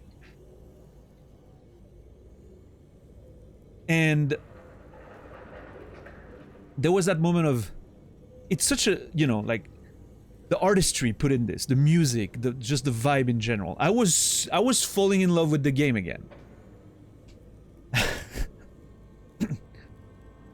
I was ready to love again. And then, bam, I was done. That was it. I was just like, yep, I'm not playing this anymore. Fuck that. Oh my god, dude. It was just... It's insane. It's insane. There was absolutely no reason for me to hurry there. You get a kid kidnapped around this time in the game, and there's nothing in the game like telling you, hey, you should probably hurry and get that kid back. No, you can spend days, weeks, however long you want to go save that kid. Nobody gives a crap. Nobody tells you anything about it. You're gonna have like, what's her name? Mary Beth or something, like here and there, just like, hey, my kid's alright, and that's about it, right? But like, you're never gonna get failed. And this mission, right, where there's absolutely no tension. Oh, we should go to the stables to see my dad or something, I think is the setup. Okay, sure, let's go to the stable and see your dad. You have that Mary riding, you know, riding sideways on your horse. Clearly not, you know, not something you're gonna want to gallop with. It's just gonna get chucked off if you go fast, right? Like, again, thinking about the immersion, not the gameplay. Thinking about like the logic of it. You're having a nice conversation, there's a nice chill piece of music. Why would you ever think you have to hurry? It's insane! Oh man, I'm still pissed just thinking about it. It annoys me so much. That's my pet peeve with video games, I think.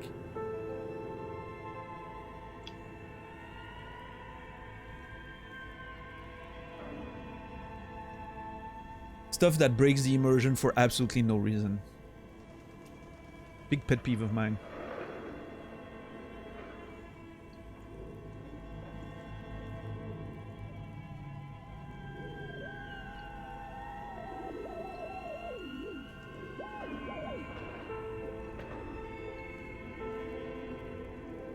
Anyway, let me catch up on the chat.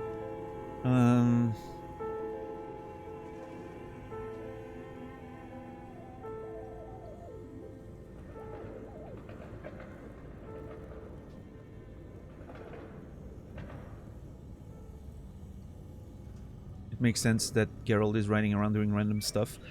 Aside from the fact that he would be pressed to find Ciri as soon as possible. That's a common video game trope. Yeah, I mean, he's a Witcher. He's working for money. That's the whole point, right? But yeah. Yeah, Quasi. I mean, that's the thing with Red Dead 2 as well, right? You're talking about like the killing sprees and whatnot.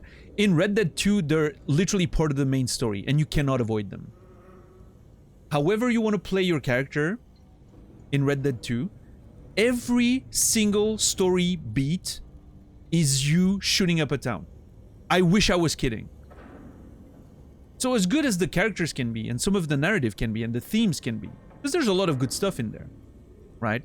In Red Dead 2. I watched like Naz play the whole game, so I sort of have an idea of the whole story now, but the structure of the game is get to a town, get to a new camp, visit the nearby town, get close with the, you know, citizens of said town. Someone in your gang does something shitty, and it leads to you shooting up the town and moving to another camp. Rinse and repeat 5 times. That's it. That's the whole game. It's insane. It's insane. Even when you think you finally escaped that, and I'm not gonna go too much into spoiler territory, but even like there's one towards the end, there's one chapter that's, let's say, takes place in a different place, right? You think you're gonna escape that whole thing. Nope. Exactly the same shit. Ends up in a shooting every time. Oh man.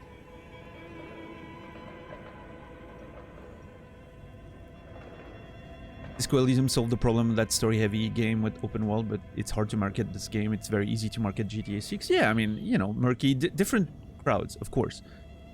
And it doesn't mean you can't like both, but let's just say like the mainstream GTA audience is probably not gonna enjoy playing a game like this, which I understand, right? They're looking for something different. They're looking for action, nice-looking cars, maybe shooting the shit with their friends online. You know, they're looking for a very different experience. This is something that, you know, it's a bit more demanding. It's like comparing an action movie with a book, if I, you know, want to simplify find a sort of more simplistic analogy, right? It's not the perfect analogy, but it's like comparing a book with an action movie, sort of. Obviously, it demands a bit more effort to play something like that, right? You can't just take your controller and just like relax and shoot things up, which is great. I love doing that. But, you know, I don't know. I'm old. I've played so many video games. I think at this point in my life, I'm looking for experiences that make me... I'm looking for things that give me something I've never seen before. I enjoy, you know, the AAA accessible experience as much as anyone else. I do enjoy those games as well. I'm able to play them. But it's not going to be very memorable. It's going to be quickly digested and quickly, you know, out of my system. Goes in one way, goes out the other way, and a year after that I'm like, have I played this game? Oh yeah, I played this game. It was alright, right? But no, I need something that's a bit more unique, something that I feel like I've never seen before. This definitely fits the bill, right? I've never played any game like that, even though I played a bunch of CRPGs in my life. I've never played one that did the things this game does. And that's an experience that's worth playing. That's something that I'm going to remember my entire life. I don't know if I'm going to finish this game. I don't know if I'm going to enjoy it all the way through. Maybe there's going to be a point where I'm like, you know what? Fuck. This it ended up disappointing me and I'm never, you know, you never know, right? But I'm still forever going to remember the experience that I've had with this game because it's just that unique, right? It's something that I feel like I've never played before. And that has value for me. And I think, but I think that that's applicable for most art forms. The more you consume of a media or an art form, the more you tend to look for experiences that are a bit more unique or surprising or thought-provoking or, you know, the stuff that tends to be less accessible. Because you've seen all of that. And to be accessible, a lot of things need to just be not very, you know, they need to not be very challenging. And I mean challenging in the intellectual sense, if that makes sense, right? To be accessible and to hit the most consumers possible, which is what some games are trying to do, it needs to, you know, be somewhat simple.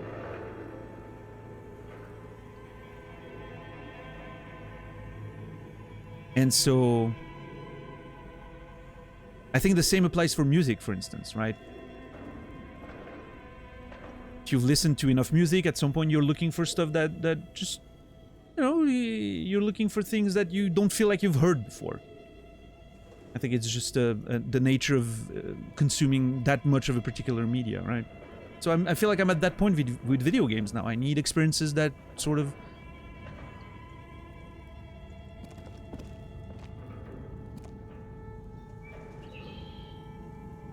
get out of the usual standard shenanigans that I'm experiencing. But I don't know. Have you played the newer Deus Ex games? I feel like you'd enjoyed them. No, I have not. It's one of those games that I've sort of missed when they released and never went back to them. I do want to play them at some point. Human Revolution and Mankind Divided. Maybe one day. Who knows? If I'm gonna play them, I'm gonna stream them, for sure. So we'll see. We'll see.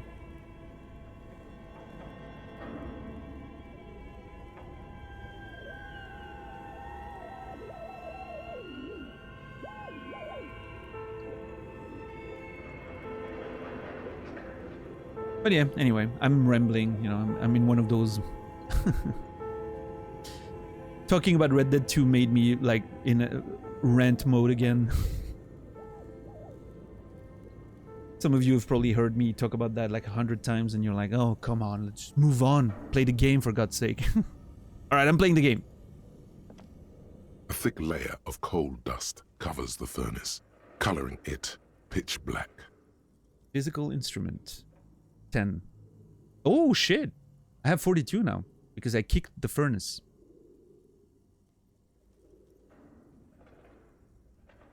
Interesting.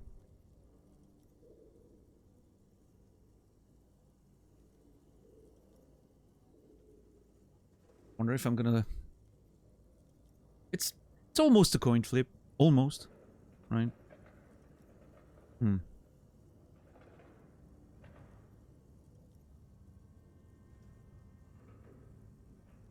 Yeah, lady. For future reference, I think we should be careful with statements like this. Because it sort of spoils that it's not part of the main story if even there's, you know, like a main story, but it's alright. No worries. I mean, I've already got a sense that this game sort of is very free-flowing in the sense that you can, it feels like you can pretty much, and nobody, you know, add anything to that thought that I'm on, because I think it's a good thought for me to be in. It feels like this game is very free-flowing in the sense that you can reach whatever conclusion it has in many different ways, right? There's a lot of stuff you can completely skip. There's a lot of stuff you can find. There's a lot of stuff that it, you know, everything feels like it's at the same time part of the main game, main story, and at the same time not part of the main, not mandatory, right? So, you know, I'm not surprised that there's big stuff that you can completely ignore and whatnot, but yeah, it's just for the sake of, you know, keeping it as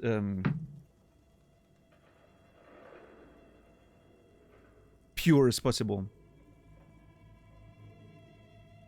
We gotta avoid those sort of statements.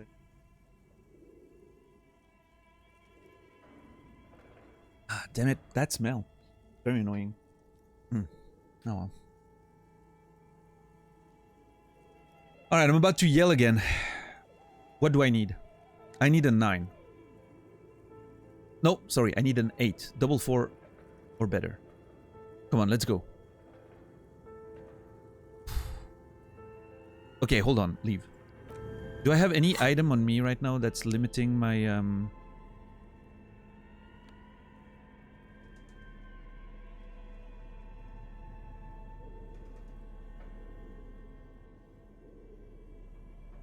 It's a physical instrument, right? Yeah, physical instrument. Okay. No, I have nothing affecting it. Oh, wait, hold on. Do I have anything that can help?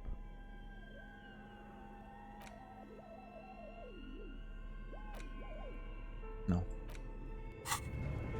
Okay, here goes nothing then. A thick layer of coal dust covers the furnace, coloring it pitch black. Something breaks loose in you. A mighty bellow echoes throughout the chimney's depths. The chatter of tiny voices above suddenly cease. Then... Ooh! We got it! Hell yeah! Let's go! Was my roll 6 and 2? Yeah. Oh, wow. He just got it. Literally just got it. Whew. I was lucky. Something breaks loose in you. A mighty bellow echoes through the chimney's depth. The chatter of tiny voices above suddenly cease. Then... Hello? You hear a woman's voice answer. You've awakened the entity.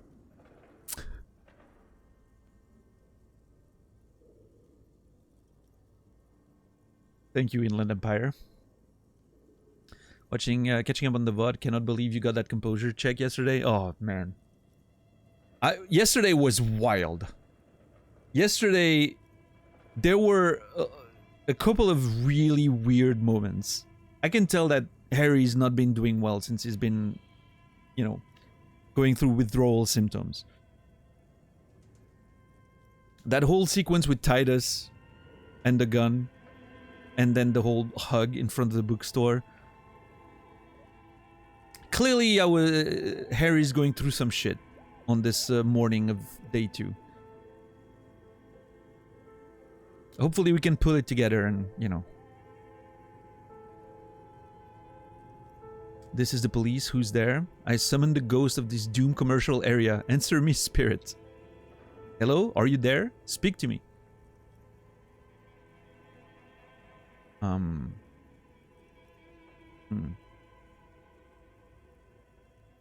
I'm so surprised you're way more of a fuck around and find out gamer than I thought. Well, it's sort of the way I see it. Harry has all these, like, you know, invasive thoughts in the form of all those aspects of your personality, right? And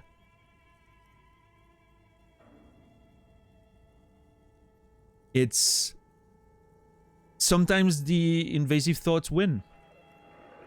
The intrusive thoughts get the better of you, and you just, before you know it, you're you know, started on some path you didn't expect, and you just can't stop yourself, right? You keep digging your grave trying to fix the situation until it's too late. I don't know. Oh yeah, Murky, for sure. Yeah, that's my issue with those open world games, right? They're at the same time, they pretend they give you a lot of freedom, but they're also very restrictive, and they guide you a whole bunch, and they're very sort of, yeah, I don't know, that it doesn't feel like it's a whole interconnected web of things that all influence together. It doesn't really feel real. I don't know. Like, this game has a lot of moments where you do something and then suddenly, like, 2 streams later, I'm talking to someone and there's mention of something I did 2 days ago, right? A little thing that they've heard of or something. It all feels so cohesive. I love that. Yeah, the game's not... that's also a good point, Murky. The game's not afraid of you missing a whole bunch of stuff. I love when games do that. I don't like when games are just trying to stop you from missing things. I had that problem with Lies of P, for instance. I think Lies of P, as opposed to, like, From Software's Souls games, it tries too hard to make sure you don't miss anything in terms of, like, quests or little things. I don't like that. That makes me feel like I'm just... I don't have agency, or me paying attention to things isn't rewarded, right? I don't like that.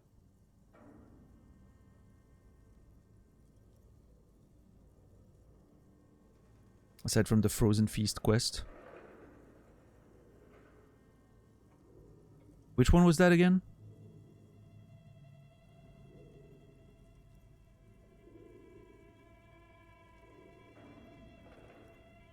The one with the sword. Oh, yeah. Dude. That was dumb. Yeah. Where you have to show the merchant. Yeah. And if you traded for the wrong item, you're fucked. Yeah, I don't know.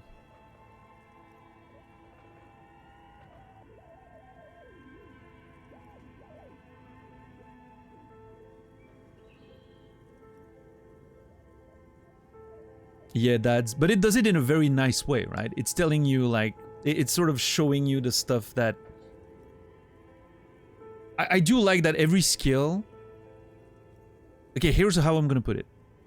I do like that every skill being high or low can have positive or negative effects. A skill being low can be a positive. A skill being high can be a positive. It all feels very natural. It doesn't feel like higher is better, necessarily. It feels like you're just getting more precise character. A more, you know... You're getting a more defined character that's gonna have a unique adventure. I think that's a great approach.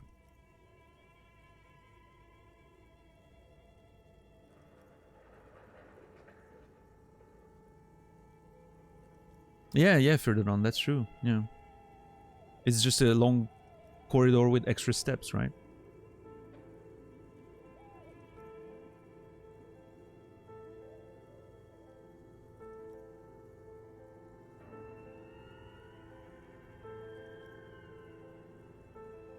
I think I'm gonna go with... I don't think saying that I'm the police is the best way to approach people who are clearly hiding, right? I think this is a bit weird. Maybe I'm gonna go with hello, are you there? Speak to me. I'm gonna ride the... I'm gonna sit on the fence for this one. Let's see. Hello? Did you say anything? I can't hear you. Please come upstairs. There's a safety curtain on the 2nd floor. I'll open it. All right. You hear a low rumble upstairs. The sound of a curtain being pulled aside. Hell yeah, let's go. After you, officer. Now here's what I'm curious of. Why is me talking to them there, making them open the curtain, but me like literally knocking on the thing. Didn't have them open the door. I don't know.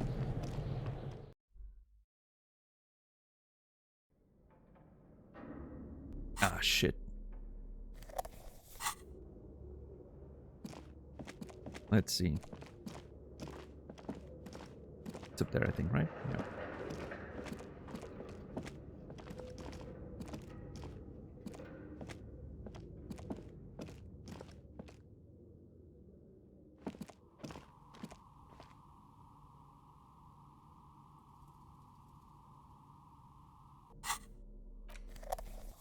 Okay, I did not know what I expected. I certainly did not expect that.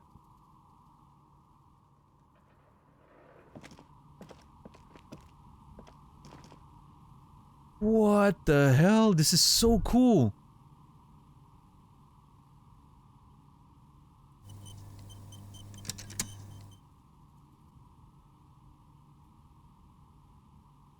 Are those... They look like dice. They look like decahedron dice. Not sure how you pronounce that word in English, but what's up, Shepherd? Man, this is such a nice scene. Look at that.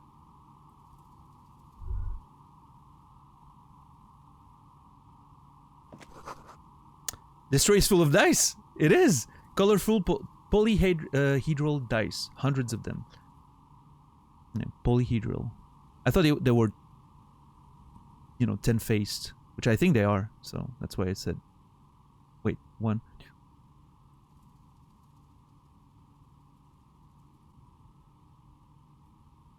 Actually, there are 12 D12s, I believe.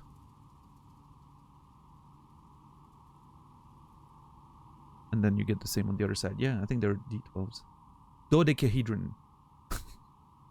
Remember stuff from my teaching days.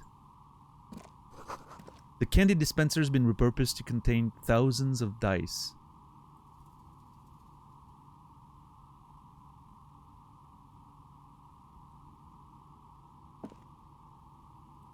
Every D&D player now is like, yeah. Am I wrong though? Or aren't those D12s? I think they are, right? Yeah.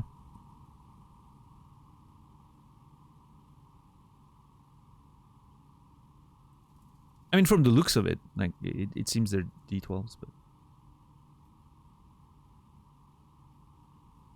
Missed so much of this playthrough, I need to watch the VODs at some point. Yeah, Shepard. Yeah. You're likely gonna have time, right? I don't think I'll be streaming tomorrow or the 25th.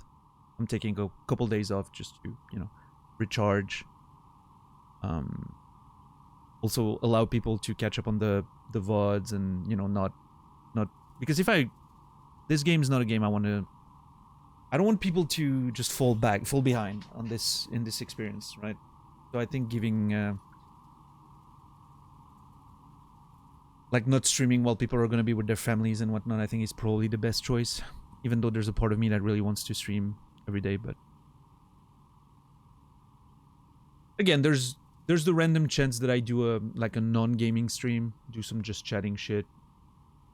Maybe. I don't know. Maybe I should take 2 days off and play some video games on my own. And I'm not sure. D12, the rarest die to be rolled. I played a couple of games that actually revolved around like D12 systems, but yeah.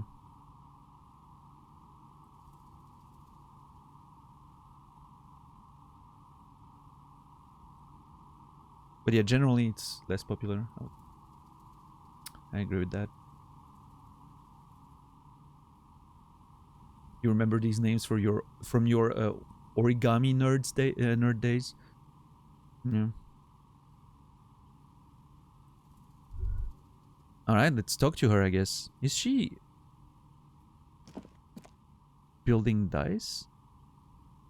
Seems like she is, right?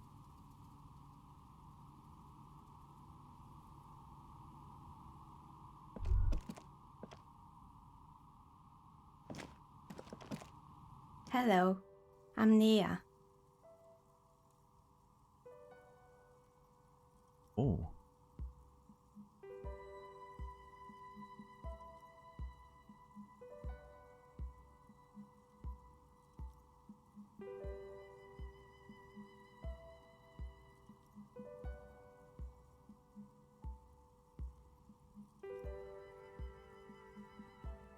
Dude, the music.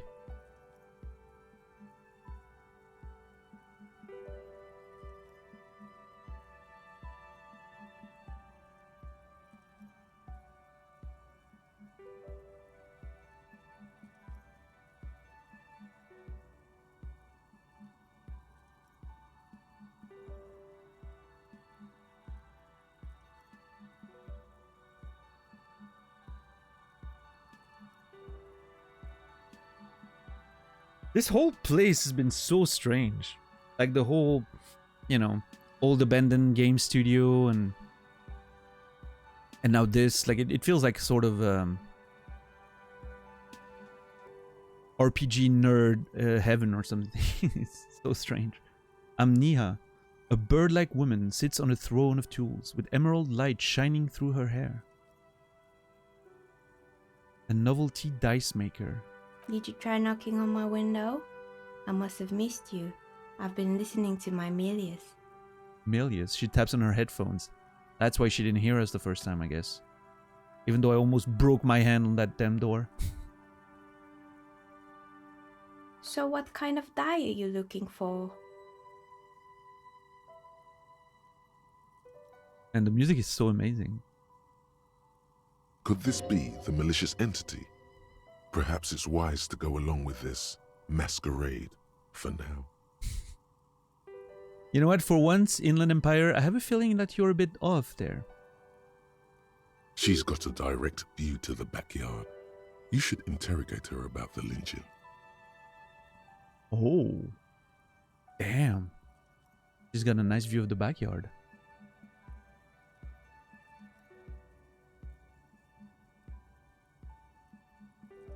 Hold on. What do you mean by Milius? Yes, Amelia is like a call-in station. You need a two-way radio to access one. That's why I have these. She pats the headphones on the table. A milieu. Like a call-in station. You need a two-way radio to access one. Okay.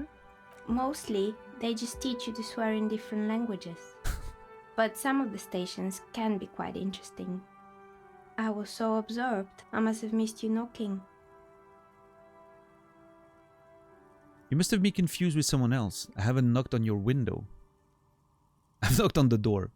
Extensively. Then how did you get inside? By the south entrance? You know what? It doesn't even matter. What matters is that you're finally here. Let's talk dice. Did you have something specific in mind?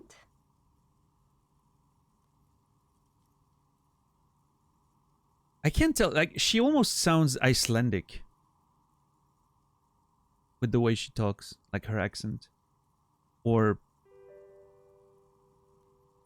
potentially, you know, Swedish or like, it definitely sounds Nordic to me in my mind. What are you, why are you asking me about dice? And move on. Bjork, like, yeah, a little bit, right? Yeah. Why are you asking me about dice? I mean, I want to ask about the lynching, but it doesn't give me the choice now. I'm a novelty dice maker. Tell me the name of your role-playing system and I'll make the die you need. That's why you're here, yes? Interesting. Definitely not Icelandic. Yeah, Rasta?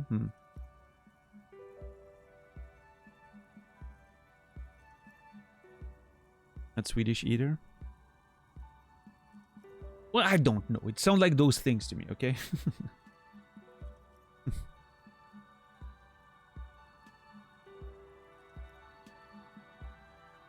Role-playing games? You know the one made by Fortress Accident. Does that count? I like role-playing games and I need some dice. Maybe, I'm not really sure why I'm here, honestly. No, I was looking for something else. Squint your eyes mysteriously. Answers. I'm not interested in buying dice right now. I'm a police officer. I need to ask some questions. I mean, I would like a dice. A dice would be nice. Man, the music is so great. I like that answer though. I think this one's cool, but sure, I like role-playing games and I need some dice. I would love a dice. Very good. My rate is 10 real per set, unless you want something really unusual. Yeah, that's a bit expensive. I have to pay my... Take a look around and see if there's any particular stone you want to use. The walls around her are covered with rows of precious stones and minerals. It almost looks as if the stones and dice are a natural part of the room, growing out of the shelves like stalagmites. This person means you, or no one else, absolutely no harm. She will answer freely and honestly.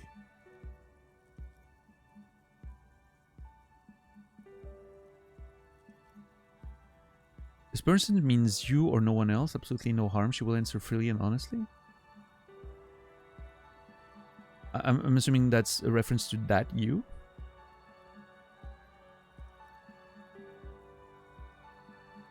No falsehoods are present. She's a novelty dice maker and doesn't have anything to hide. Ask what you need. Interesting. Doesn't have anything to hide. Ask what you need. What's up, Haig? Probably somewhere between a Nordic and a French accent, since the people in the game speak Syrianese, which is clearly a French accent. She doesn't sound French to me at all, but... yeah, I don't know.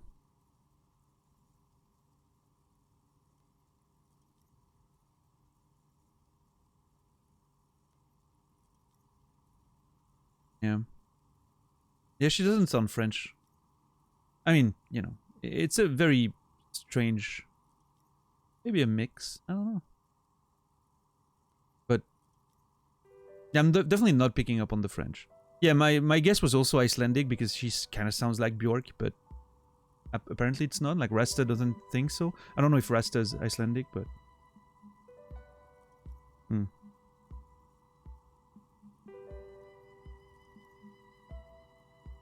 I like that it's not very easily identifiable, though. It makes it feel more out there. I don't know. Baltic accent, maybe? Yeah. Estonia. Her art is literally girl with a pearl ring, earring variation. Yeah, it's true. Yeah. She does look a bit like that, for sure.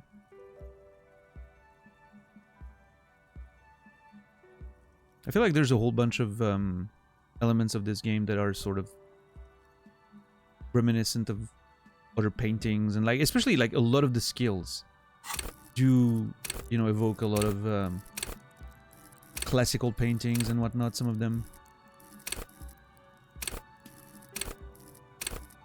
you know.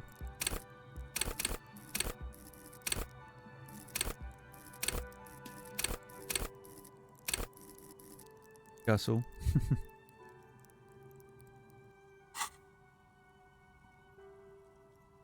But yeah, no, she does look quite a bit like the girl with the pearl earring, for sure. So how did you become a dice maker? I'd like to order a die from you. I mean, 10 real? There's no way. I can't afford that right now. What do you know about the man who was lynched behind the whirling in rags? Where are we anyway? What is this place? Look around the room. Ooh. I'm hoping I can ask all those questions. You looked up the voice actor? Yeah, Rasta?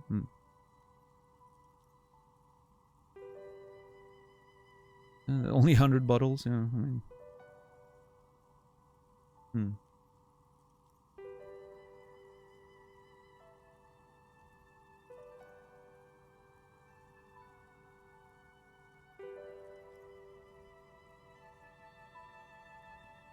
Let's see.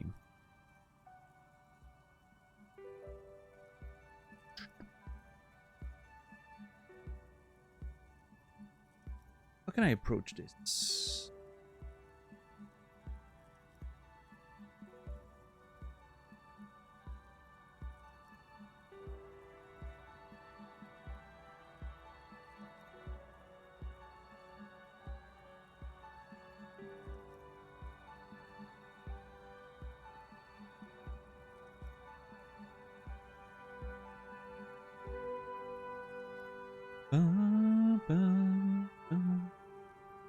Well, I understand why Naz is being careful, because sometimes references to IRL stuff can give you information about the character in game, or, you know, themes and whatnot.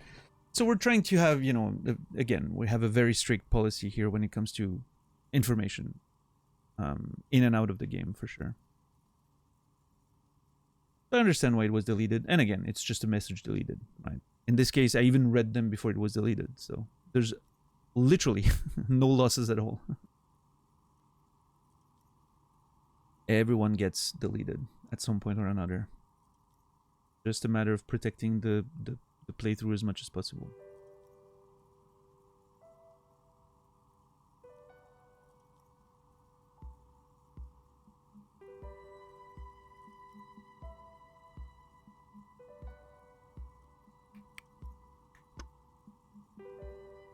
Anyway, let's see.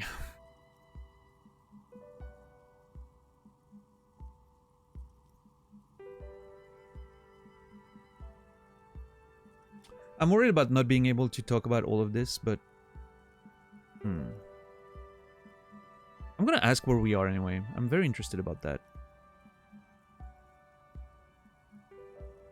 What is this place? We're inside the chimney of an old central furnace. It's strange, I know. She looks at the ruddy bricks that make up the walls.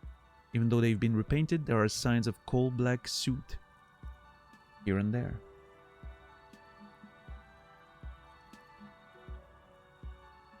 But when I arrived here, all the other rooms were taken, so I had to build myself a makeshift home. Besides, I don't really have to pay any rent here, so that's a plus. That is true. Plaisance was right. There's an entity living in the chimney. You should ask her about the curse. I mean, technically she's correct, yeah. Oh. A human being is an entity. Creative.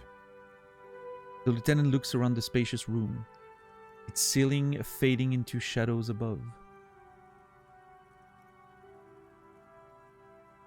I've heard this place is cursed. Did you know that people call it the doomed commercial area?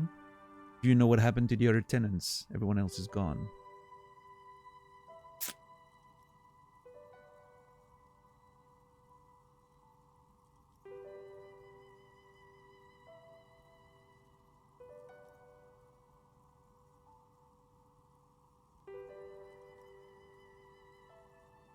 I'm gonna ask the questions related to that. That's interesting.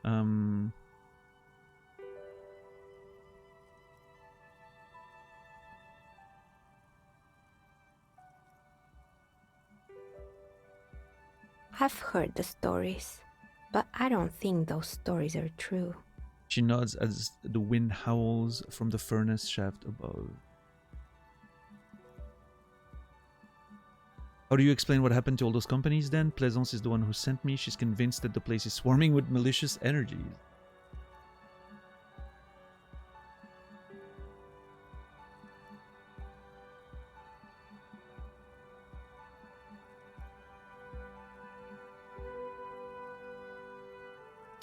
I'm gonna talk about Plaisance, maybe? Maybe there's some mending we can do there.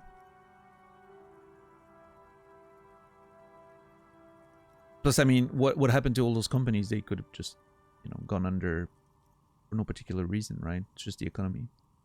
It's convinced all that the place is swarming with malicious energies. Plaisance, the bookshop lady? I've heard that her business is doing rather well. Have the energies spared her somehow? Interesting. Plaisance is a wise woman. She has Semini's trinkets protecting her against the curse. Actually, the bookstore isn't doing so well, that well. There are hardly any customers, and she has to exploit her own daughter to keep the company going. That's kind of true. The curse is just biding its time before it strikes again. Sooner or later, everyone will fail, even her. I don't know why the bookstore hasn't gone bankrupt. That's why I'm here to investigate.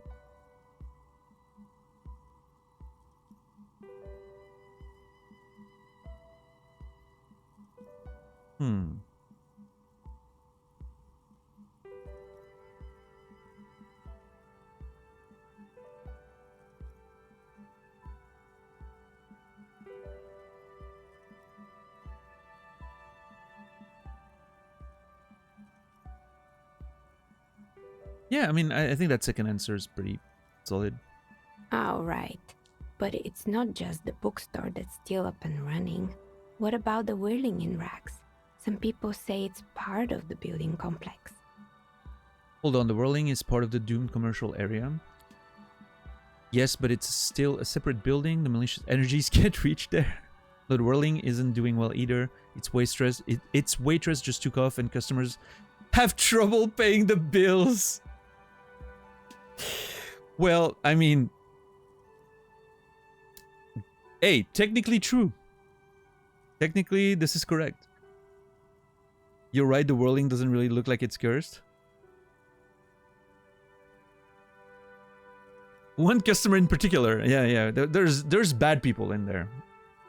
We know that firsthand. Customer bracket S, yeah. Oh, I think I'm gonna go with this one. It's just so fucking funny.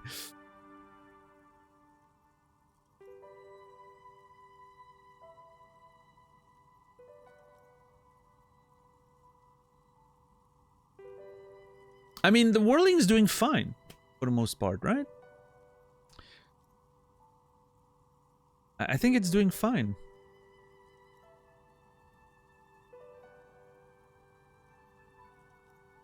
The Whirling seems to be pretty full of people. I haven't seen signs that it's not doing well, except, you know, this year, but... I mean, yeah, you're right. The Whirling doesn't really look like it's cursed. Although I almost... Well, again, that's... I was going to say someone almost... I almost killed the woman in the wheelchair. But that's... I'm the curse. Right. I'm the curse in the Whirling in rags. So...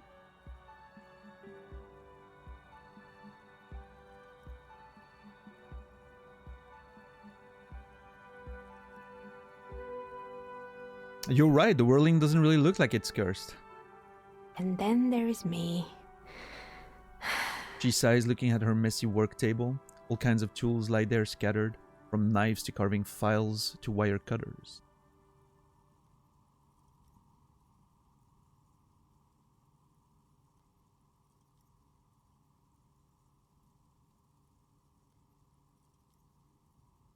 I've been here for 14 years, selling novelty dice to role-playing enthusiasts.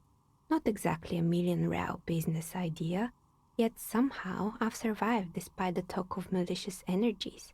Strange, isn't it? Hold on, how do you even have customers? How do people know you're here? Are you selling them like through a mail order system? Like, what's going on?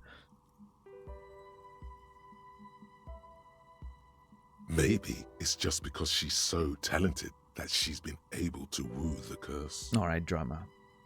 Pleasant thinks it's because you're the source of it, a malignant entity. It's because you're competent and dedicated to your craft, the curse doesn't affect people like you. The curse will get to you, no doubt about it.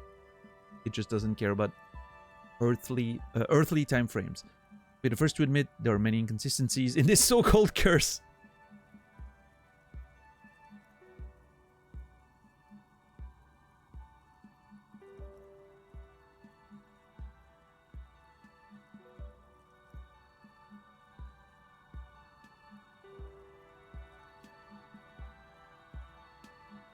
I mean, there are many inconsistencies. I will say that.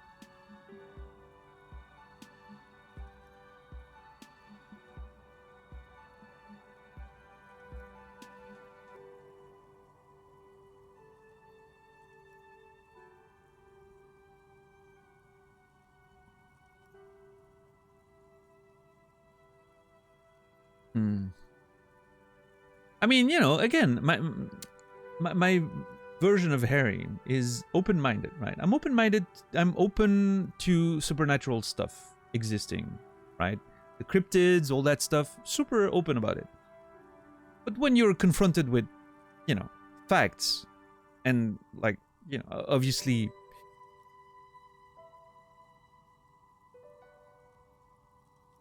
I'm not a crazy person, is what I mean.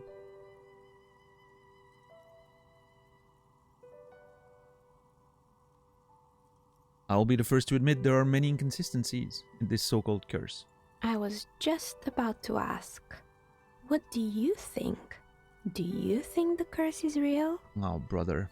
Time has come to face the source. Fear not, for the forces of the universe are supporting you in this psychic quest. I think it still might be you that's causing this. Narrow your eyes very mysteriously. I'm starting to see that there is no curse, only business decisions and natural market fluctuations. Honestly, I'm still not sure. This world is a puzzling place. I love this one. That's a good answer. I actually like that.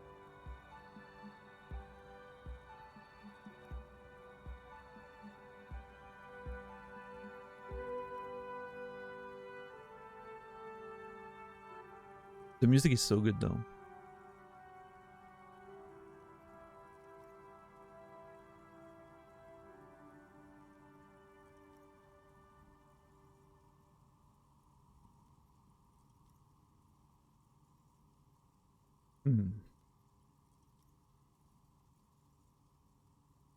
Yeah, honestly, I'm still not sure. Who knows?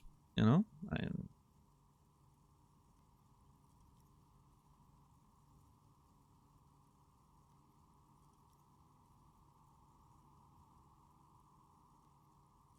I mean, the more logical part of me obviously wants to go number 2, but...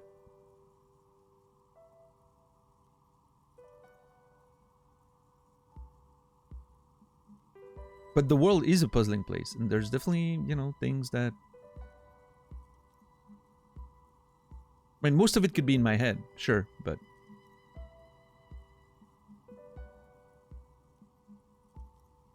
Yeah, honestly, I'm still not sure. Is it now?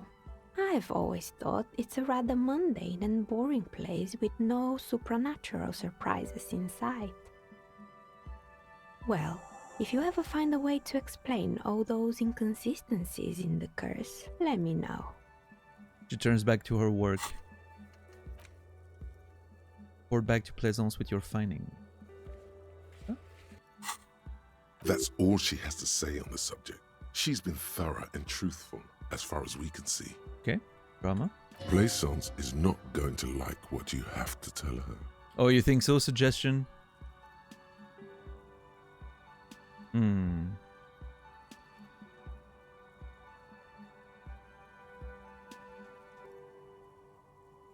Hey, Beef, what's up? Hope you're doing well today.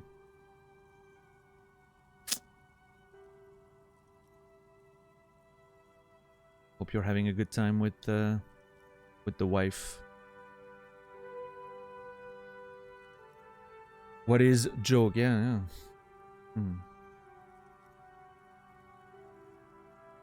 There's a oh.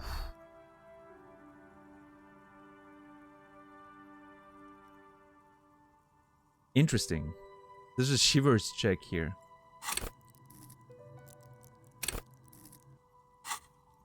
I need a double 6. How did you become a dice maker? I'd like to order a die. What do you know about the man that was lynched? Okay. Do you know what happened to the other tenants? Everyone else is gone. More or less. Are you interested in anyone specific? Oh, quite a lot of them spring to mind. Oh my god. Oh my god. Thank you, Beef. Mrs. Beef.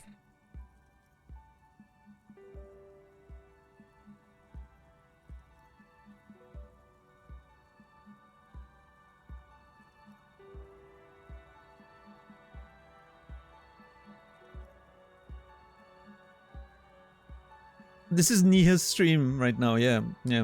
She's the main character.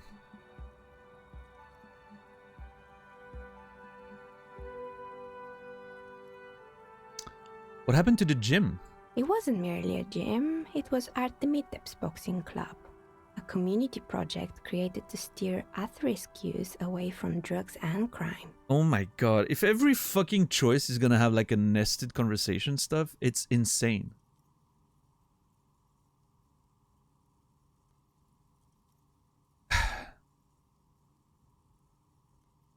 Maybe that's what Kuno needs, a community-centric boxing club. How did that community project work out? Judging from the kids I've met so far, it didn't really work out, did it?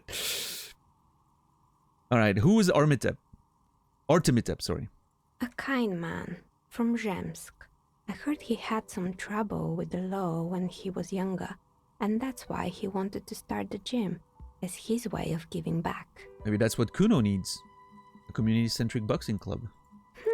Kuno. Who's Kuno? Interesting she doesn't know. I mean, I guess, well, he's sort of the king around here. He's a little ginger gremlin who likes to defile dead bodies.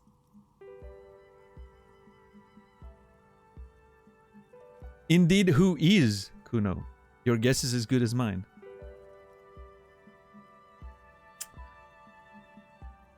Oh boy. Imagine not knowing Kuno. Yeah, she must not be listening, because Kuno's out there screaming. Right under her windows, so.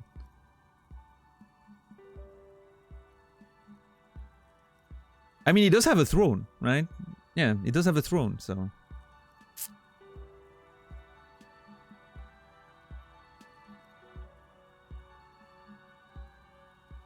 Indeed, who is Kuno? Your guess is as good as mine. Oh yes, you mean the kid with the sailor's mouth. Alright. Yes, I've heard him yelling profanities in the backyard. There you go. She looks out the window. It's oddly quiet there at the moment. I think it would take more than a gym to help that kid. Yeah, how did that community project work out? Or judging from the kids I've met so far, it didn't... Well, I mean, we've seen Annette, she's fine. Right? Let's not judge everyone because of two nerds, right? How did that community project work out? It didn't. Oh. If anything, it made the youth situation in Martinez even worse. At some point, someone started a rumor that the punching bag downstairs was full of amphetamines.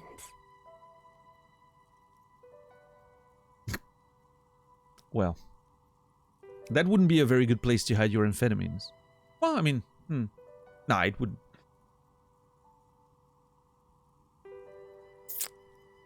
We've been in this world for 2 days and even we know Kuno. Yeah. I mean, he's very audible.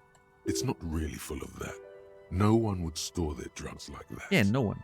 Eventually, the coalition took away the funding and the club went bankrupt. This was a few years ago. It's gotten much more peaceful around the plaza ever since. Okay. Alright. I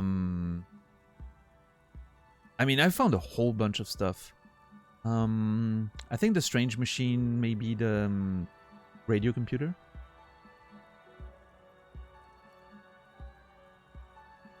I mean, let's go one after the other, right? I guess.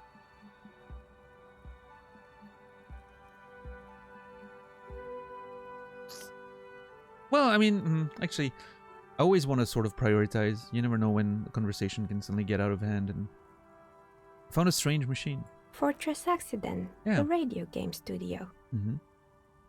She closes her eyes as some remnant of a memory lights up her face. She liked them. Yeah, I mean,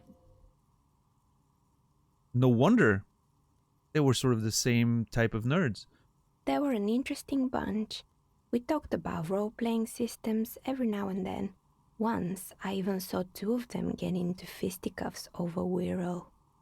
They certainly took their work very seriously, even if they seemed to be chronically liberal with their schedules. What do you mean liberal? What happened? The usual. They ran out of money and couldn't get the project done on time. That's what happens.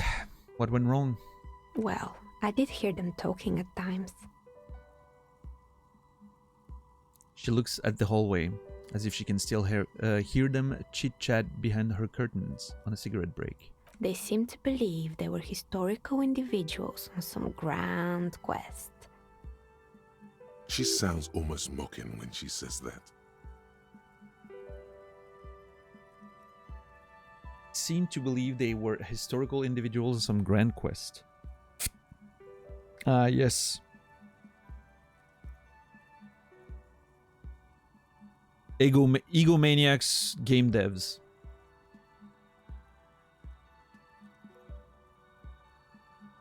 That seems pretty common. From what I've seen. That never happens, yeah.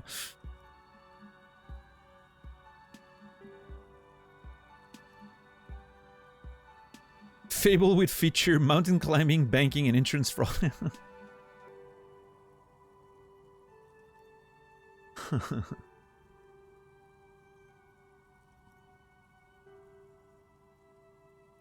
To be fair, Peter Molyneux, you know, he's always been a bit of a overly ambitious guy. From his very first video games. And I mean, he made Dungeon Keeper, okay?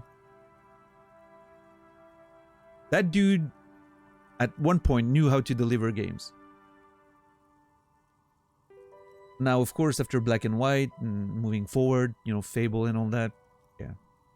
But...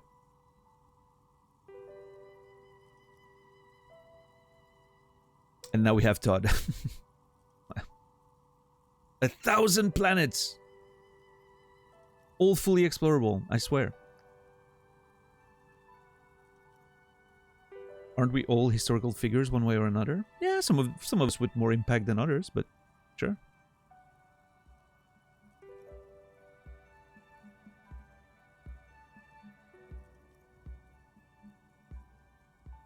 They are explorable, just no reason to do it. Well, I mean, are they really though? Here's the thing. Don't get me wrong, I understand what you mean. And video game is all about illusions, right? It's all fucking zeros and one creating a picture, right? I understand nothing really exists. However, there's no real planets in Starfield. You're loading in random little bits of areas that don't interconnect with one another. It's not really a planet. It doesn't even pretend to be a planet. It doesn't maintain the illusion of being a planet. It's just a random area. It could literally be a menu. Where you... Well, I mean, actually, that's what it is, right? It's a menu, you pick an area, and it loads a bit of, you know... It doesn't... it isn't really a planet. Like, there's no coherent, you know, structure to them whatsoever. Well, I mean, Outer Wilds, and we're not going to go too much in details because if anyone hasn't played Outer Wilds, they should know as little as possible about it, right? But Outer Wilds is also a much smaller scope in many ways. But yes, that's true. While it's a smaller scope, it does feel like a bigger, more cohesive world that you can actually explore. There's actual places that feel like real places, right?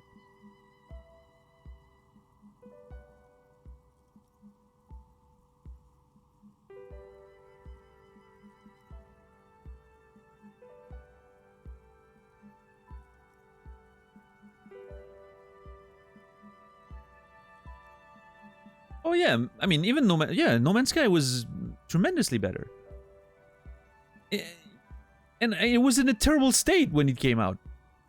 But in terms of like the planet exploration, it was better. The planets were actually, you know, coherent places that you could explore. Even if they were also randomly generated, they felt like actual places. You could circle around the planet, and it was a planet, right?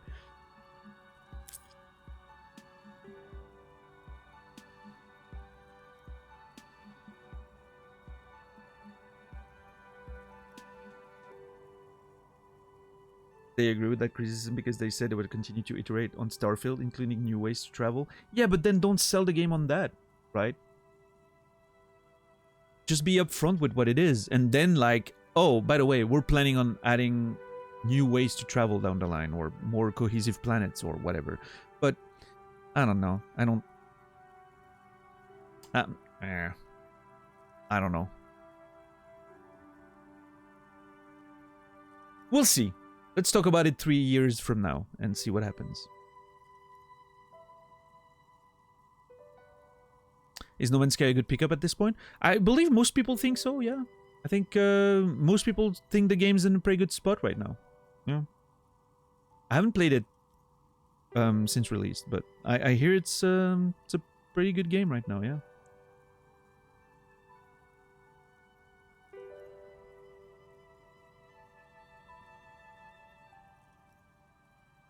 Is kind of a spreadsheet nerd game or more of an action exploration time? It's a survival crafting, procedurally generated area type of games. It's definitely not heavy on the like spreadsheet stuff. It's just randomly generated planets and whatnot. You can explore pretty much everything you want and craft a bunch of shit. There's survival elements. Yeah, it's pretty much that.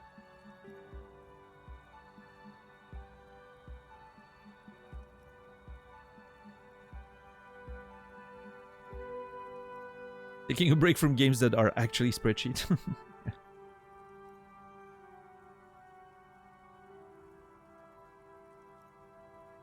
Yeah, I don't know.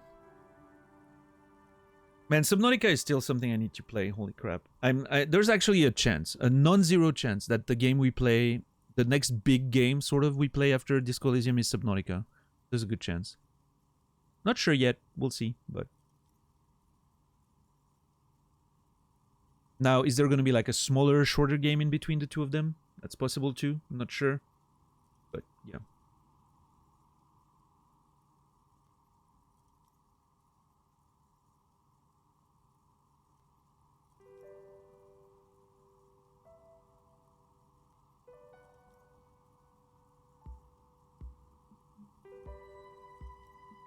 Man, the music is so good. I really love that track here. I wish it was louder.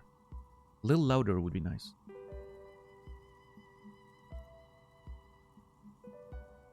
From what I've seen so far, the project did look quite impressive. Really? Question mark. They've been a miss. They must have been on a gigantic ego trip. I mean, what do we know about this game? The Fortress accident game. I mean, it was an insane idea, right? The whole radio call-in MMO sort of thing. But I mean, it does seem like, you know, it was a bit too ambitious for what they were trying to do. And I mean, we haven't seen much outside of little concept notes here and there, right? We haven't seen an actual functioning prototype or anything, so.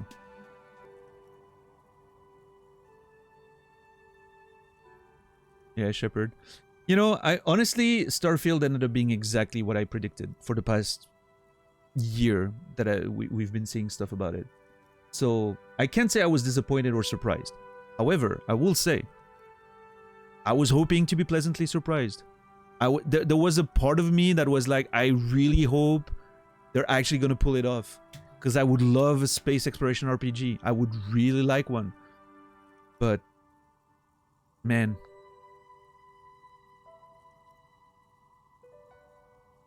It's... Yeah, it wasn't.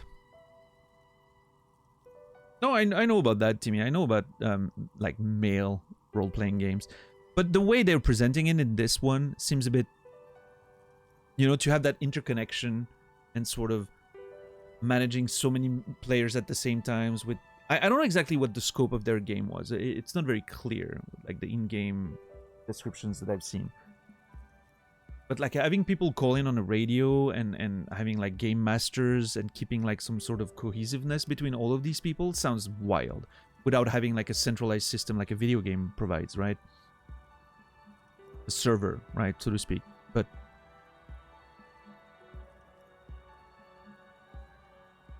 Yeah, I mean, there's crazy people out there that are willing to do insane amount of game master work for that to function, right? The difference is with mail, it's all text-based, so you have more time to react and you know, it's a little more patient. It allows for a bit more control. On the radio, like with the sort of real-time aspect to it, it seems like it's going to be more difficult, but...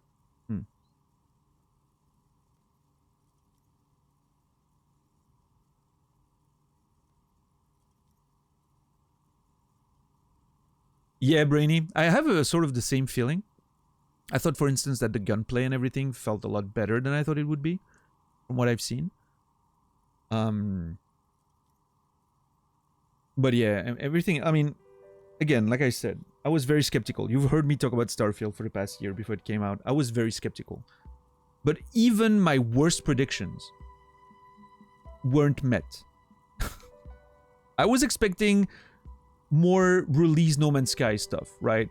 Big empty procedurally generated planets that you could explore entirely, but they were just empty of, you know, like kind of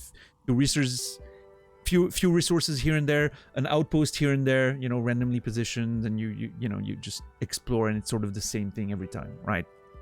With different skins. But no, it wasn't reaching that. It wasn't even on that level. It wasn't even reaching that bar. It was literally just little bits of chunks of space loaded randomly without any coherence. So, yeah.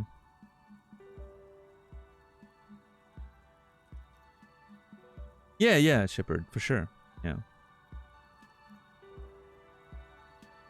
I mean, I feel like I'm done with space games that have loading screens to land on planets.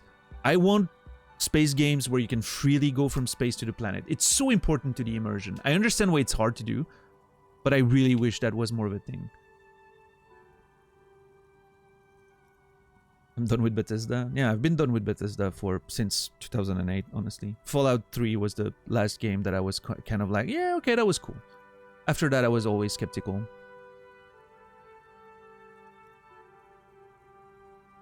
Actually, maybe Skyrim was the one that really got me like, ugh. Because, yeah, by the end of Fallout 3, I was still like, that was a pretty good game. Yeah. So Skyrim was probably the one where I really went off the train and was like, yeah, no, I'm not excited about, you know, Bethesda games anymore. And I got Fallout 4 on release date, right? But still, my expectations were very low. Yeah, Disco didn't have voice acting when it came out. That much I knew. They released like the Director's Edition or Complete Edition or Ultimate Edition, Definitive Edition. I don't remember what the exact name is. Hold on. Oh, we just said Disco Elysium. Final Cut. Yeah, thank you. With the voice acting, which is great. I'm not sure. I definitely could not have streamed this game if it wasn't voiced, I don't think. Because reading all that stuff would have been very hard for me. My English reading skills out loud are not very good. My pronunciation's a bit, you know, off, and I often trip on words when I'm reading out loud. I would have played it off stream probably and just, you know. No.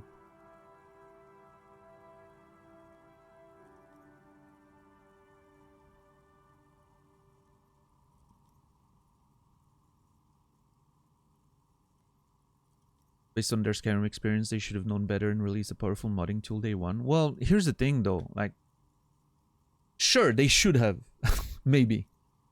But do we really want to keep supporting that shit? Releasing half-baked video games at full price and then just expecting that modders are gonna fix it and just praise that? Oh yeah, it's a great game if you know, use the free work of 1,000 other people.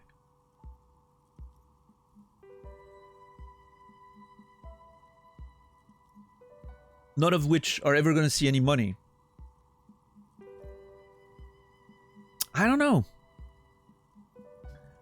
It's one thing to release an engine or a, you know, like a basis that then people can craft with. Think Mario Maker or something that's designed for that purpose. It's a different thing to pretend that you're selling a full video game. And then just rely on modders to make it good. And people are eating that shit up anyway. I don't know.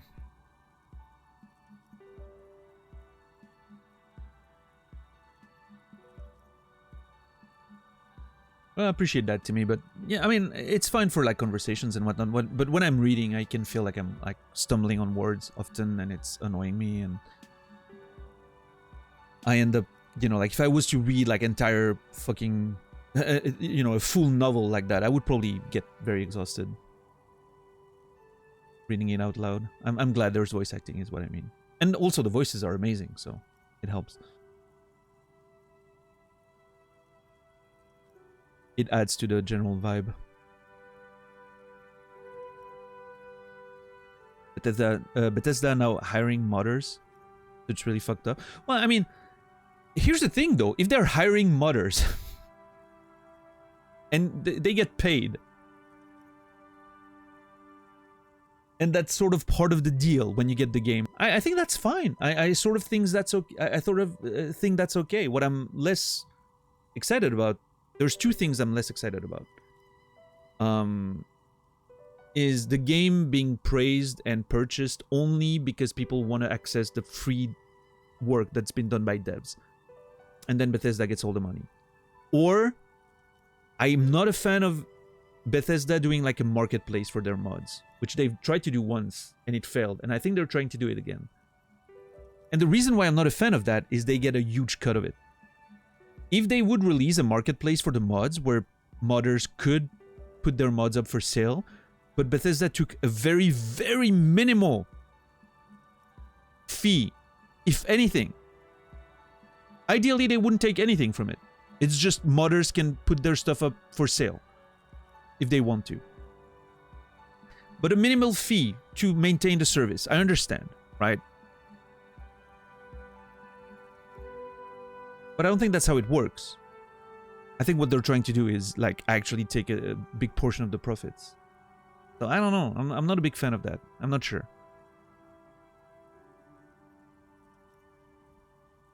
What's up, JC? How are you today?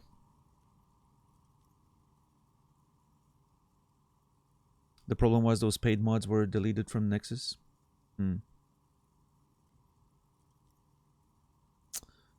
all about the money. I mean, and it makes sense, make it. I'm not saying like a company should make money, but you know, I think.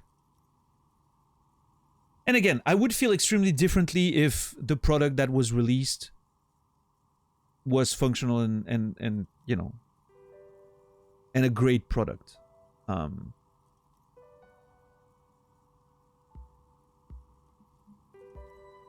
I'm trying to find an example and I'm not coming up with one, but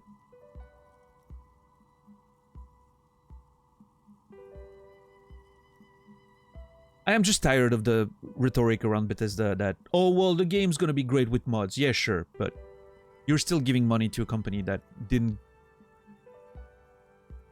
care to release a product that was functional and complete on release, as promised. So, yeah.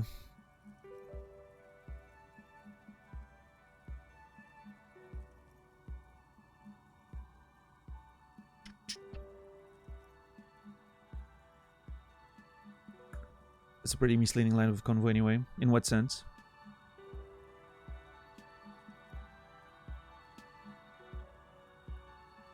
They released Skyrim how many times? It still doesn't feature an official patch. Even CDPR with Witcher did that. I literally paid for Skyrim 4 times. Well, I mean, you're kind of responsible for that, right? You realize the irony there, Murky, right? You're the reason why it's happening.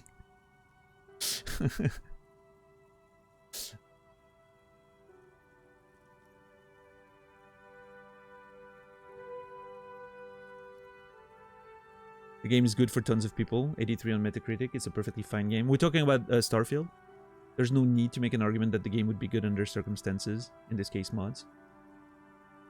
What's not happening is some vaporware bullshit.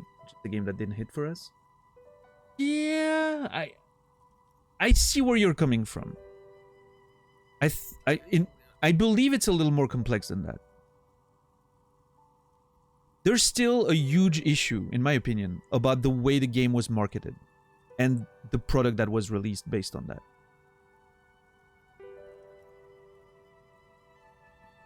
I still think there was a lot of pre-order bait happening, which I think is a little questionable. And then you have, you know, of course you have the Metacritic stuff.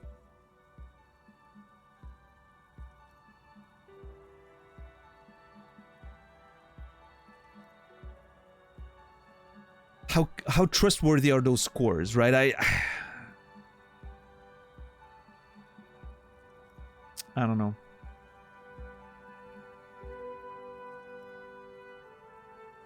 But again, that's just a whole different conversation. And obviously, you know, it's all conjecture, mostly.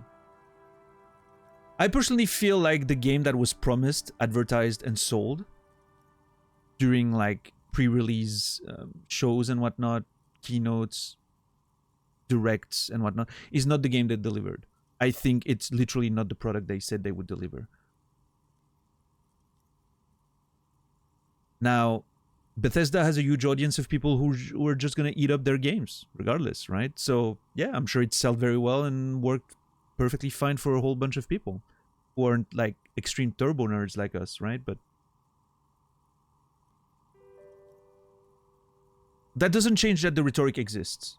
Even if you're outside of that crowd that was very happy with the game and very pleased with it, if you voice the opinion that, well, I mean, Starfield didn't work for me because of that, and I feel like it didn't deliver on the promises that it made, you're still going to have the same arguments. Oh, well, modders are just going to fix that. So that doesn't change that rhetoric, and that argument still exists. It's still being brought to you as a, you know, person who's less than happy with the results, or someone who criticizes the state of the game on release based on the promises made before release, right? I don't think it's necessarily like, it doesn't have to be one or the other, right, Dax? Both things exist.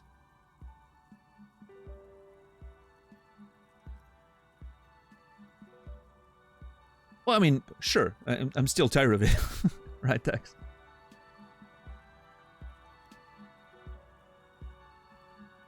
And the problem is, I think there's a significant portion of people, I think that, I mean, I don't have numbers, obviously, but I think it's undeniable that a lot of people purchase both Skyrim or Starfield based on wanting to play them with mods. I think that's a significant portion of people. And all of that money is going, you know, it's not going to the people who are making those people want to buy the game. But it is what it is, I guess.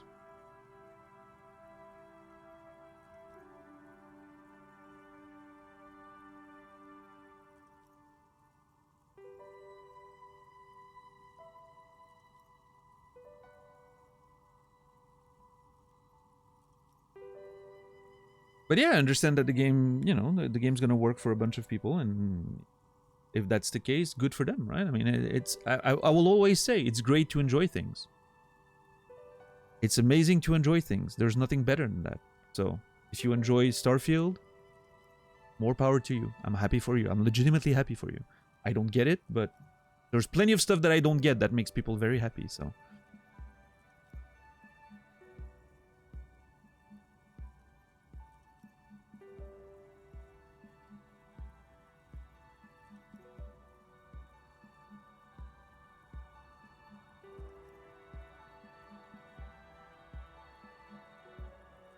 I use mods to personalize the game to my own liking. The developer can't know exactly what I want.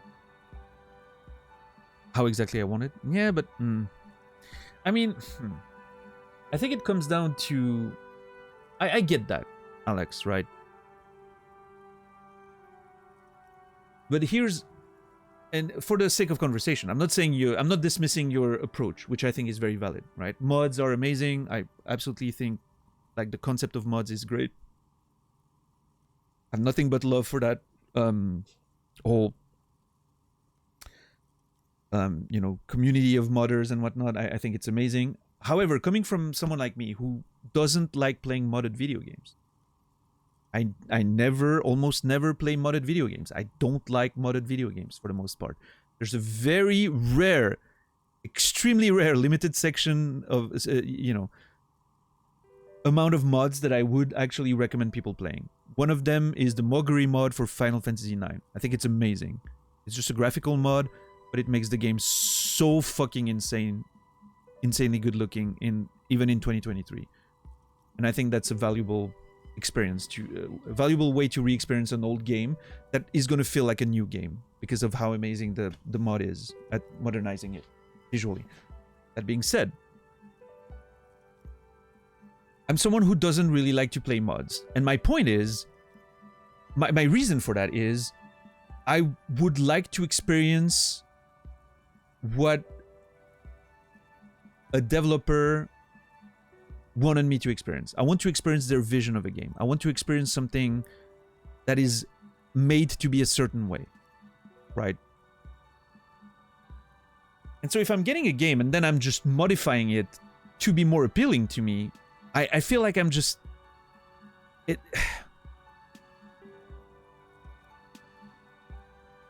I understand the idea, right? But to me, it's like, that's not what I want. I want some strong vision from a developer.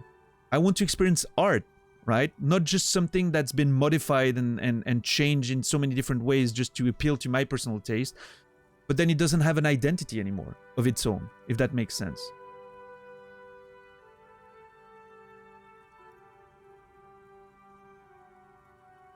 Like, that's what's... You know, when I watch people sometimes playing modded Skyrim, I feel like it's lost whatever identity it had initially. And I'm going to take a very extreme example to illustrate my point, but seeing like an anime-looking girl in revealing armor run into in the middle of Whiterun is so jarring to me that I'm like, what's the identity of the game anymore? And so like, oh yeah, but I like, you know, I like attractive anime characters and that's what I want in my video game. And I'm like, yeah, that's fine. That's completely fair. I understand that. But that's not what I want to experience when I'm playing video games. I want, again, like I want the vision, right, of a dev. You can just use immersive mod, it's different. Yeah, sure, but if the devs wanted me to have that immersive experience and all those systems to be in their game, food, cold, temperatures, you know, all of that, they would have implemented them. I want to see what they had in mind, right? There's a different game that does that. It's called Outward. And it's great for that, right? So why would I play fucking Skyrim with those mods when I can play Outward? And experience a game that was designed around that idea? I don't know if you know, like, again, I'm not like criticizing, everyone's free to play whatever they want, right? But I'm just explaining why, to me, if the mod is implemented well, why does it matter if it came from the dev or not? It's a matter of like the authentic experience that one person or a group of people wanted to create. And in order to illustrate that, Nasrallah, I'm going to use the concept of fanfiction. If I want to read, if I want to read a Brandon Sanderson novel, I want to read a Brandon Sanderson novel. If I find there are weaknesses in one of his books, I'm going to be like, well, okay, that wasn't my favorite book of his. Oh yeah, but fanfic writers have made a new version of the book with a bunch of new chapters they've put in there. Or a bunch of new paragraphs and a bunch of changes here and there. It makes it a lot better. I'm going to be like, well, okay, sure, maybe it's a better end product, but I still want to read what Sanderson has to say, not what a bunch of fanfic writers want to say, right? That's not what I want, even if it makes the experience better. If that analogy sort of like explains what I mean, right? I know it's not exactly, you know, the same thing, but to me, that's sort of what it feels like to mod a video game to change the content experience that much. It feels like letting fanfic writers add elements to a book that I want to read, right?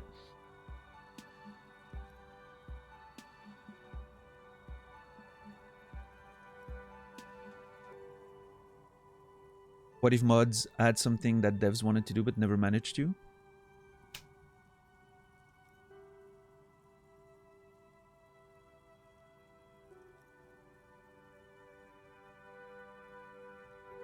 Sounds like you're putting the game on a pedestal, weirdly enough.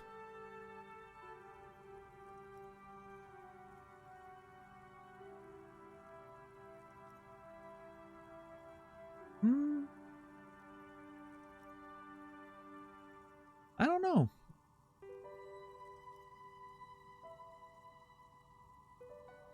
So, but like, so with the analogy that I just made with the books, you would think that it's fair to read a version of a Sanderson book that's been modified by people because it makes it better?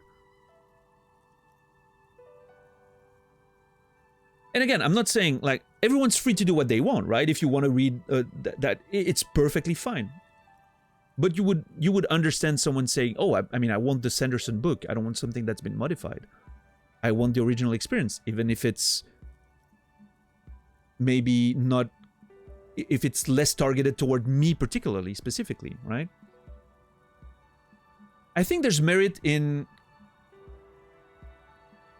into seeing the vision of one individual or a group of individual, seeing the vision that they had for a product that is finished and released in the way it is.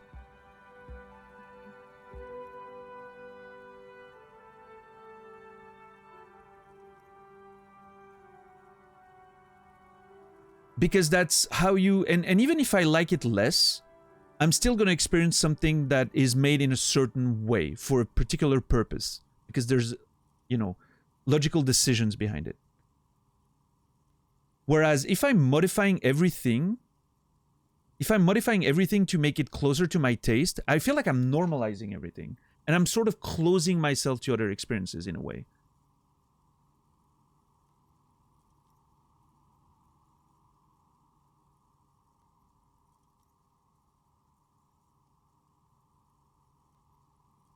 You can have another experience with that base that improves it. Yeah, sure. And I mean, again, like I said, I understand why people mod their games, and I'm super happy they're finding enjoyment in that. I'm just explaining why, personally, I can't find the merit in that. I personally don't find the enjoyment in that.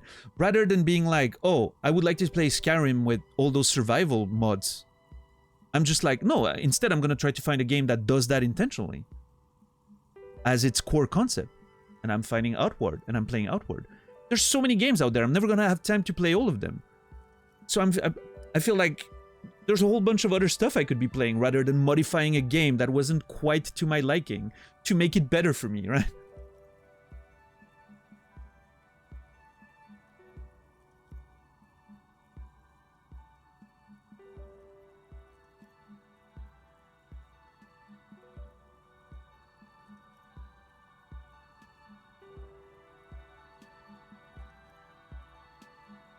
Yeah, BQQ, we actually touched on that earlier.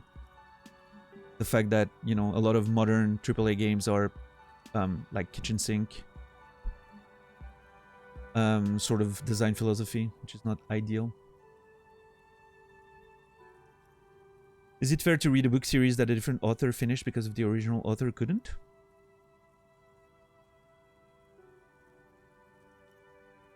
Yeah, I guess so. I mean, again, if it's all made, you know, officially, well, that's what you're gonna get. Like the Wheel of Time example is a perfect example, right?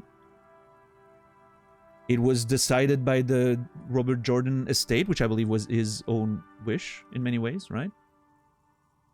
That Brendan was gonna finish the books. So that's fair and fine, in my opinion, right? Because that's the product that's available. That's the official version. And it may sound a little cold, but that's the version the publisher got out, right? So that's the only one there is. To me, that's the same as, in a weird way, I feel about it the same as I feel about Fallout, right? The Fallout series. Fallout 3 and onward, the Bethesda Fallouts are not the Fallouts that I want to play, right? But they're still part of the series, regardless of my opinion on them. Now, maybe the Brendan Wheel of Time books are not what a lot of Wheel of Time fans wanted to read. And that's unfortunate. It's still just... It is what it is. It's the canon continuation of the series, and that's it.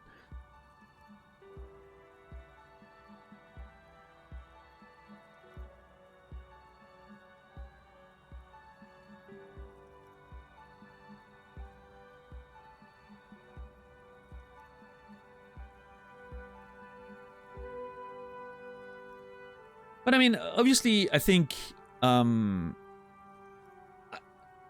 it's not as clear-cut as maybe the way I'm expressing it now makes it sound like, right? I see you guys talk about the WoW UI, for instance. I played WoW with modified UIs and whatnot.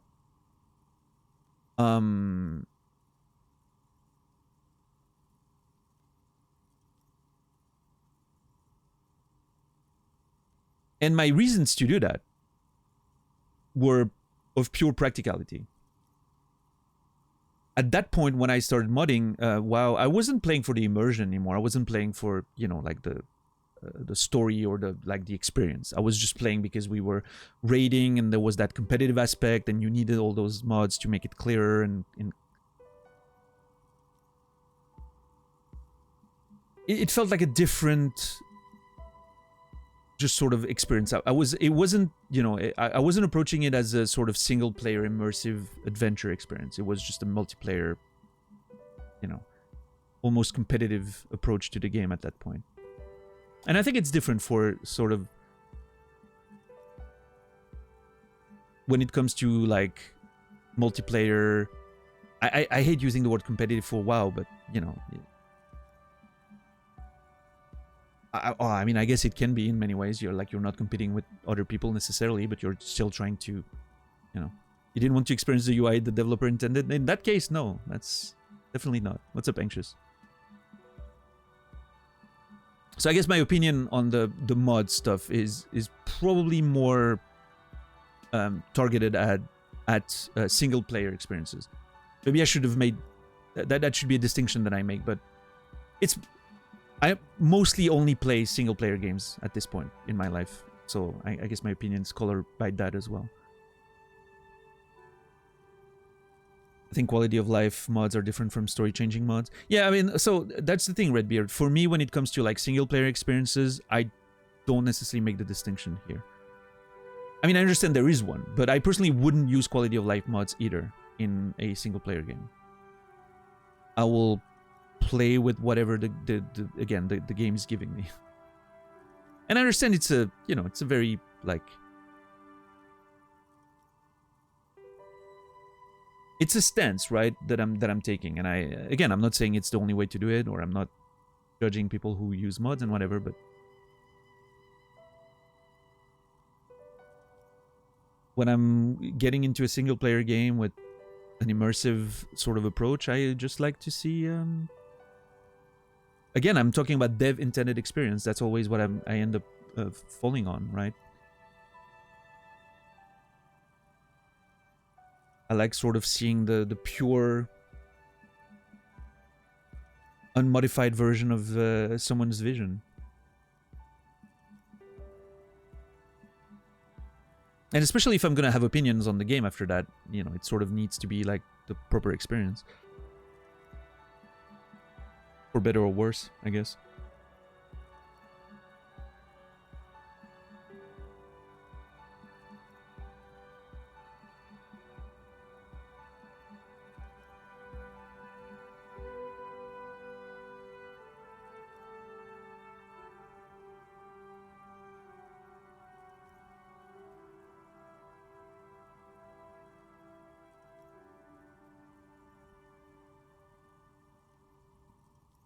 But yeah, I mean, to me, I think it's a very interesting conversation, and I totally understand why modders have the fun. People who use mods have the amount of fun they do with games. I get that. I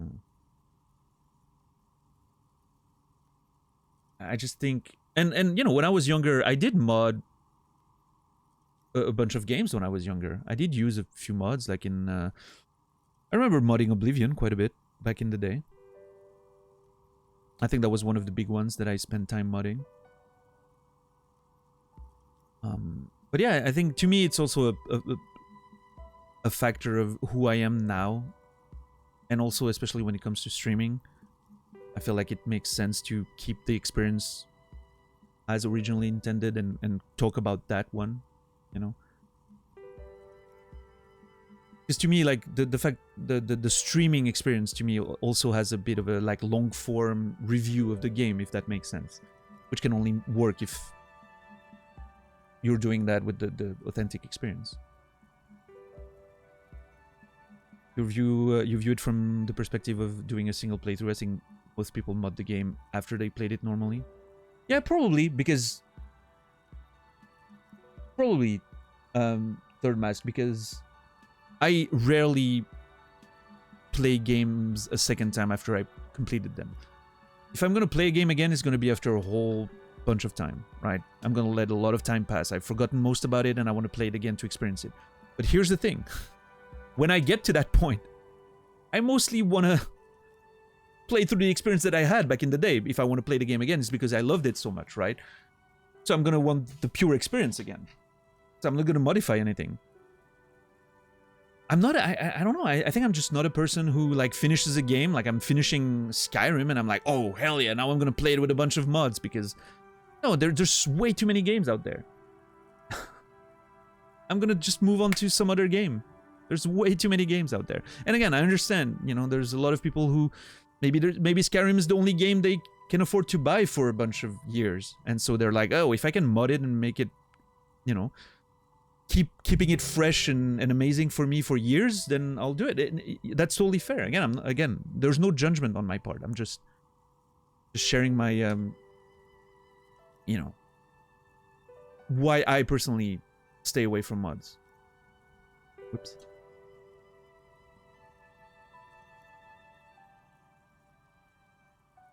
And I'm not trying to convince anyone or anything, right? I'm just trying to share my personal experience with them.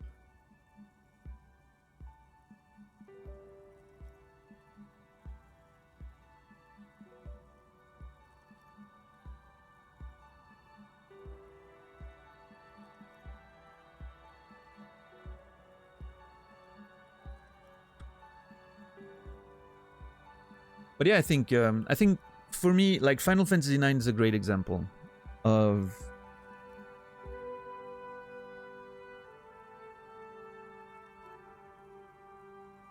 like I said, like the Moguri mod for Final Fantasy IX is the one that I will always recommend to people. Like, oh, if you're playing Final Fantasy IX, look into the Moguri mod. Maybe it's gonna work for you, right? It's always something I do. Because I think that mod is so fascinating. It makes the game look like what I thought it looked back when I played it in 99 or 2000, right? That's how it looked in my brain.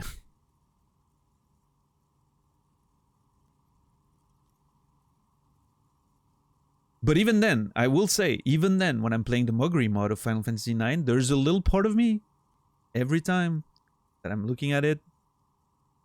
I had that experience when I tried playing. I didn't go very far. I played like a couple hours back, like a couple years ago when I first tried the Moguri mod. I had a little feeling in me that I sort of missed the pixels. I miss the old school PlayStation look. Part of me was like, I almost kind of want to remove the mod and like deactivate it and just like play the original version. But,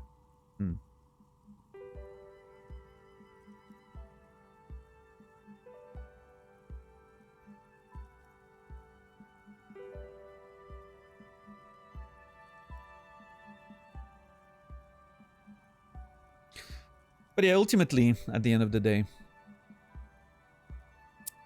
whatever people do to find enjoyment in their video games, I'm all for it.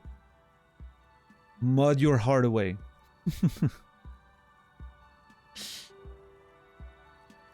Spend 50 hours of modding and then play the game for 2 hours and be like, yeah, you know what, I'm good. If that's your experience, and that's how you're having fun with Skyrim, by all means, enjoy. Add all the anime waifus in your Nordic Grey world, exactly. Again, no judgment. Go for it. What about mods that are whole games?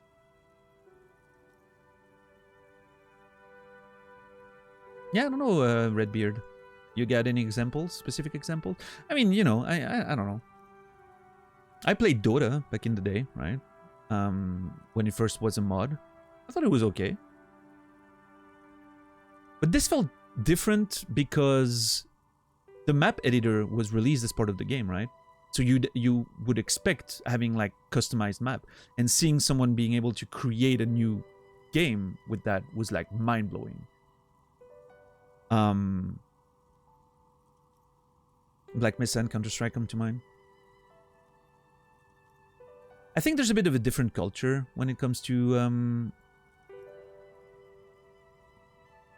like those games, because I don't remember exactly, but Half-Life came with a map creator, right?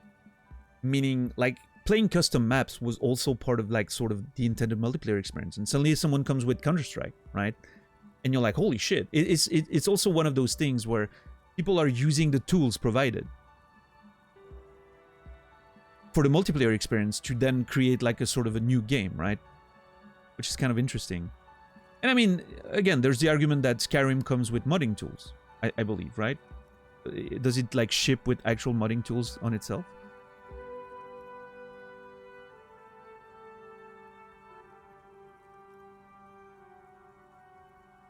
But I think here it's like the multiplayer versus single player aspect that to me makes a bit of a difference. Like I mentioned for World of Warcraft earlier, but...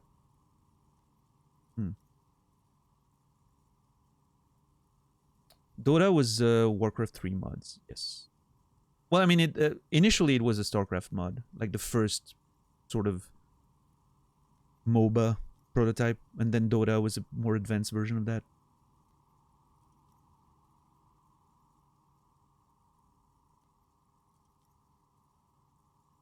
Daisy was originally a mod from... was it an Arma mod, I think, Daisy, at first? I think that's true.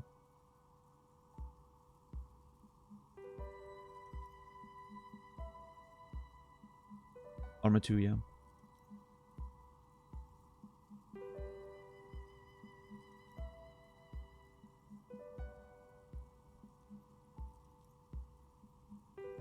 That's Obsec. Perspective of runs. Yeah, modding was experimentation, then improvement. I get that.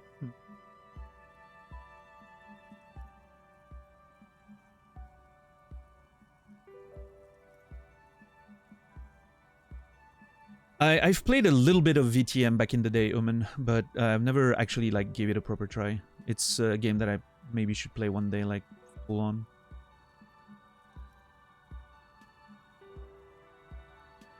And yeah, that's something that's an interesting aspect, Omen. Games that are only playable now thanks to unofficial patches and mods. I have no problem with that. That's very different, right? A game that's literally not playable anymore on modern hardware unless you like unofficially patch it or mod. That's very different. That feels more like a restoration of old art, right? Like, you know, obviously you would rather have the original Da Vinci in your museum. But if it was destroyed and the only thing you can get is a restoration of that, well, you'll take the restoration. But you would still prefer having the original, right? You wouldn't want... If the original is still in a state that's appreciable, you know, that looks good and you can, you know, look at it and it's still a beautiful painting. You would rather have that than someone being like, you know what? I think that painting would look better if I added a bit more color here and there.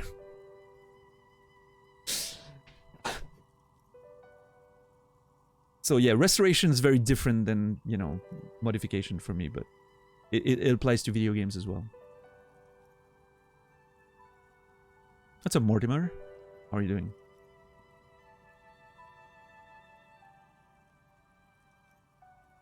When a mod is well made, it can give a bit of a first playthrough feeling. You learn stuff and be surprised challenge. Sure. I understand. Again, I understand why people enjoy that. Like, enjoying like a total conversion mod for Dark Souls is probably very good. You can play Dark Souls again as if it were the first time. And I get why people are interested in that.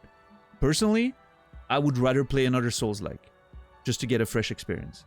And find someone else's take on it. Even if it's going to be maybe, you know, Lies of P. It's going to be a less interesting Dark Souls. But I'm still seeing a new like take on the genre. I feel like I'm learning more from it. But again, it's just a personal point of view, right?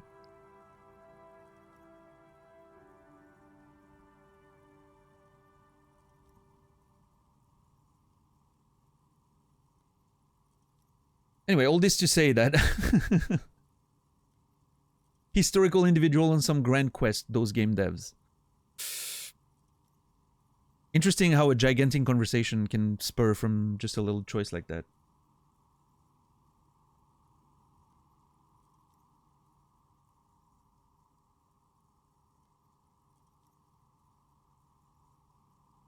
The botched Jesus painting. That's an interesting way.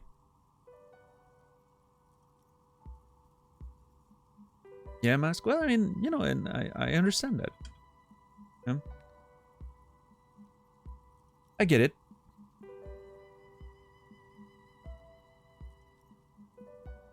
It's just not not my way to approach those things, I guess.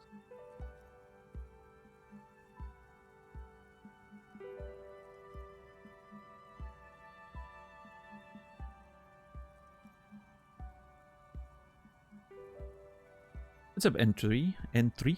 Sorry. Entry. Oh. Clever. Outward. I haven't played it in a while. My character died hardcore after like, I don't know, 30 hours or something. And I haven't gone back to it. I'm gonna give it time. One day I'm sure I'll return and play another adventure. It was good though. I liked it. Yeah. Very fun. But yeah, I think to sort of put like a finishing pin in that conversation, I think the analogy I came up with the books is probably the best way I can explain it. You know, and I know it's a very complex conversation, like the whole modding thing, but like to me, that's how I feel about it, right? When I'm approaching video games.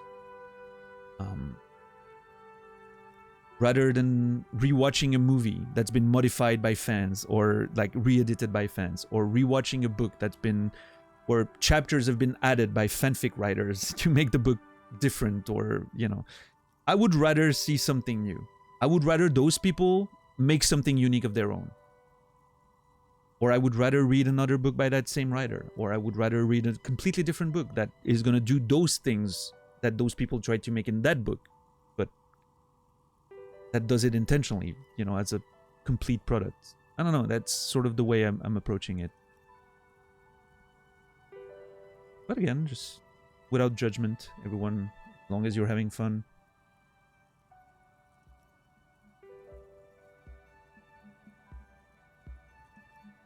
It's what matters at the end of it all.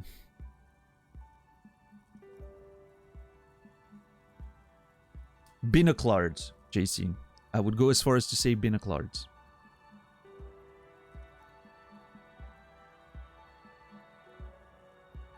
And I still don't know if I want to say that the project looked impressive or if they were on an ego trip.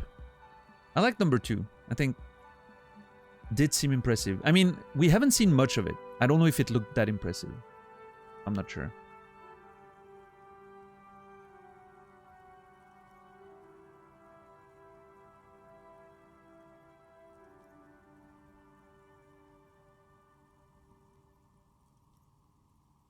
In fact, the most interesting thing we've seen from the whole fortress accident stuff was the password lady.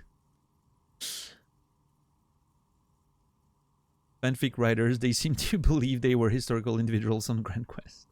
Oh, by the way, reminds me, we still need to find the password, right?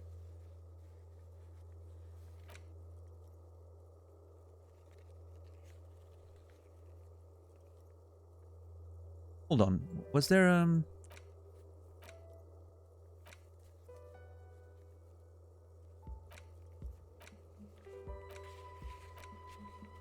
Wait, wasn't there... Didn't I have it... I had no task for that?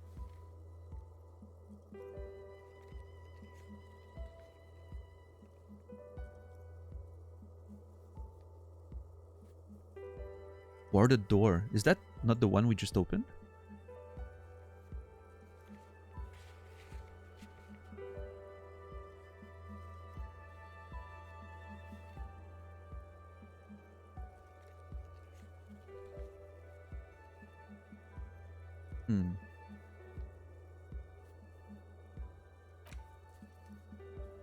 Thoughts on the day before servers shutting down now? Haven't you asked me that same question the other day?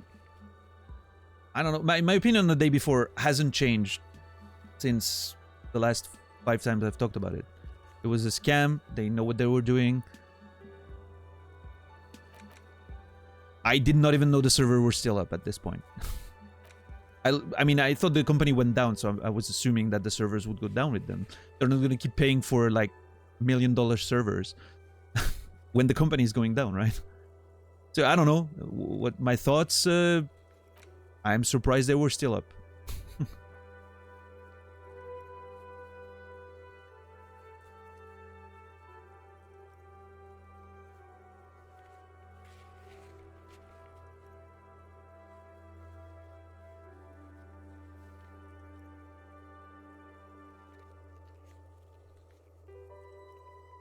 Yeah, Yeah, that's valid, I think. Recutting a movie can be fun as hell with the right group of friends. Yeah, no, I mean, sure. I mean, hey, listen.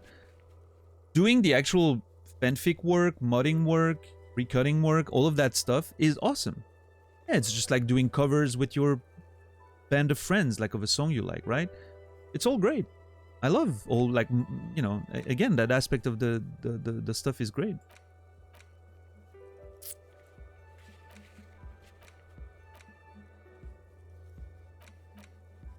But I don't know, there's a part of me that every time I see a cover band that's really good, the only thought I have is, man, I really wish they did their own fucking songs. I want to hear them. I want to listen to their songs. I want to see what they have to say about the world, right?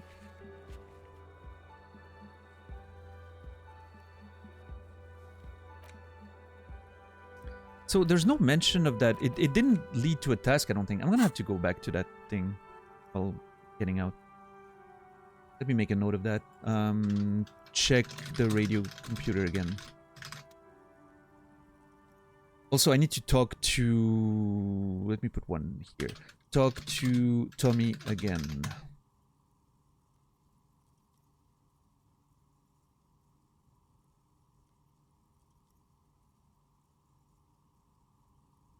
For what I've seen so far, the project did look quite impressive. Yeah, you know what? It actually, it didn't seem at least ambitious. So, cover band is like a mod team for music.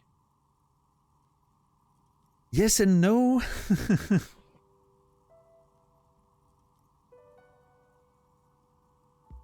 The equivalent of a mod team would be someone doing like a remake on their own of a game that they've enjoyed, right? For whatever reason, or practice reason, or, you know, enjoyment reasons.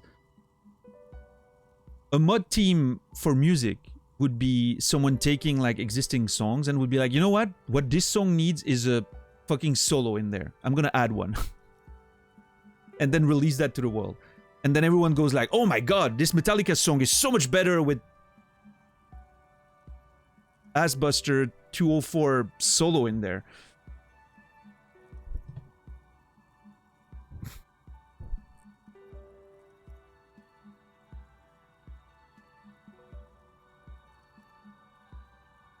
Which, when you put it this way, is kind of weird, right? It doesn't really happen with those different medias, interestingly enough.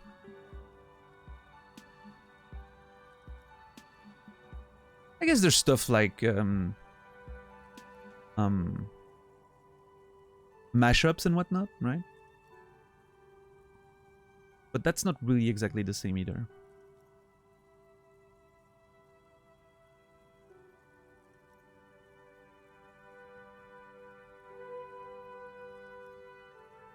JC.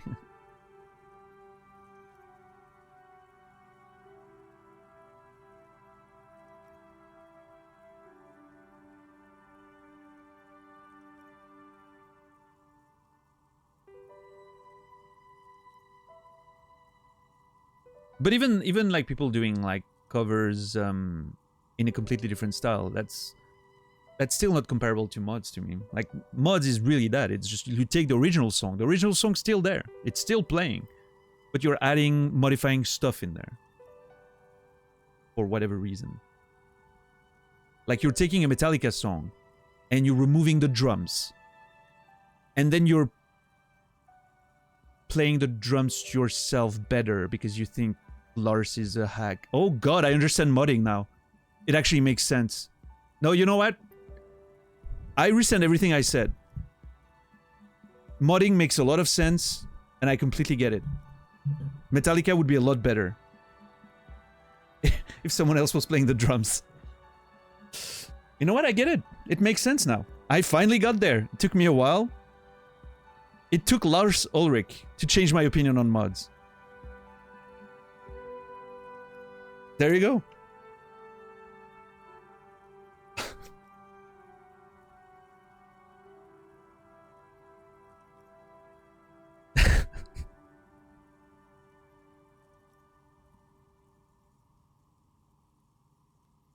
But what if you don't respect the original artist? That's the thing, Quasi. That's exactly my point, though. Joke aside, that's exactly my point. I would still rather listen to original Metallica. It's part of it. It's part of the thing. That's what their product is. And I'm going to complain about Lars all the way through, but I'm still going to listen to originals. I still would rather have that than someone re-releasing the Black Album with them playing the drums instead.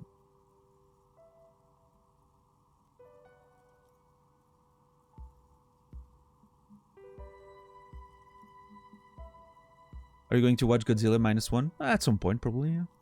I don't mind a good kaiju movie. They're fun. But I'm not gonna go to the theater or anything. I'm just gonna, at some point, grab it online. Just, you know, stream it.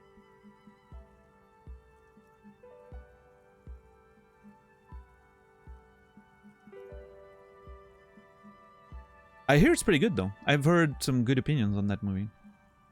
Has it come out already? Or... I'm not sure. I feel like I remember hearing people say that it was actually really good. But I'm not sure if it came out already, or if it's just people like saying like the trailers looked interesting, or...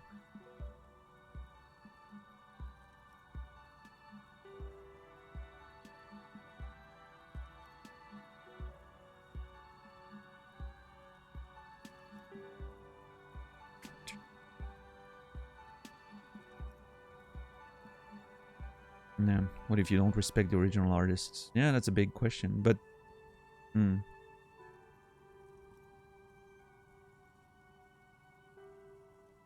Like, what if you don't respect Bethesda, right, Quasi? You don't have a problem with modifying their games, which I understand. Again, that it's not... To me, it's not really about respecting the artists. I think, you know...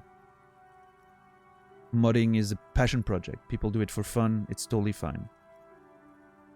But I guess it goes back to my issue, right? Of you're still giving the money to the people who, in your own mind, don't really deserve it, since you just want to modify everything about their game to make it palatable for you. But again, complex conversation. I think it's run its course for me right now. It's a Japanese Godzilla movie. I mean, it's probably come out, right? I mean, I know people were talking about it. So it's probably coming out everywhere, right? Yeah, it's literally playing in theaters right now. Around me.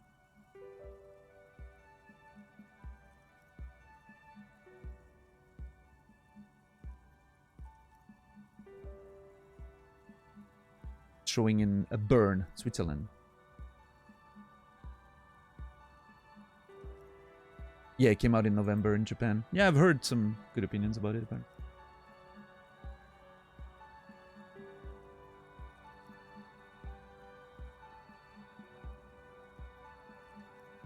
Anyway, I think I'm gonna go with, from what I've seen so far, the project did look quite impressive. Because, yeah, I mean, it looked ambitious. And I don't think Harry knows too much about video games anyway, so...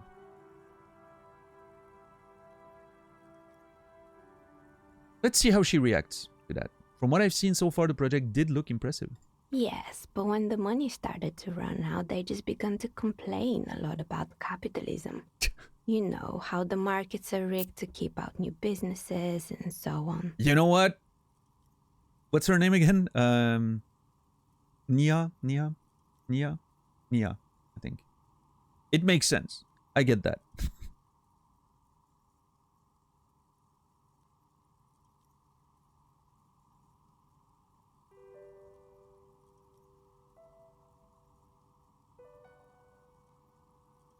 We do the same with streaming, don't we? Like, we stream, we try to make it, and then the money runs out, and then we're like, yeah, you know, it's rigged. It's all about getting all the viewers to the big streamers who make all the money for the investors and advertisers and companies and publishers. It's capitalism. That's the problem. What's up, Mark?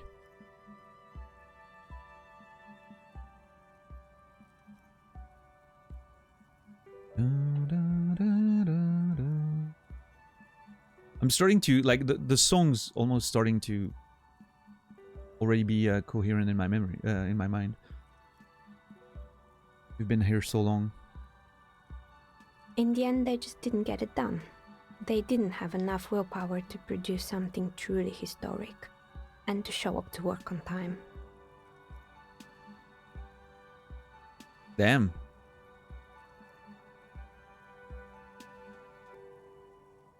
She's just shooting on them, on those poor people. Just didn't get it done.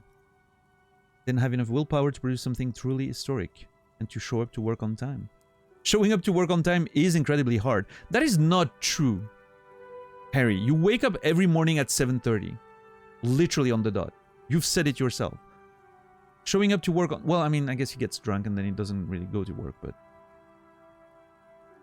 That's too bad. I would have supported them. The project looked great. You're right. They should have just tried harder. They had everything they needed to succeed. Yeah, just try harder, right? Just that simple. Rebel Moon. It was a Star Wars movie pitched to Lucasfilm by Zack Snyder, but then it was turned down and changed the character and made it an original. Interesting.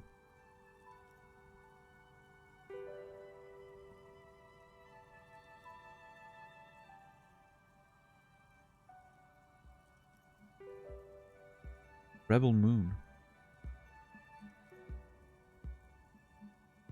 I don't think I've heard of that one. Rebel Moon.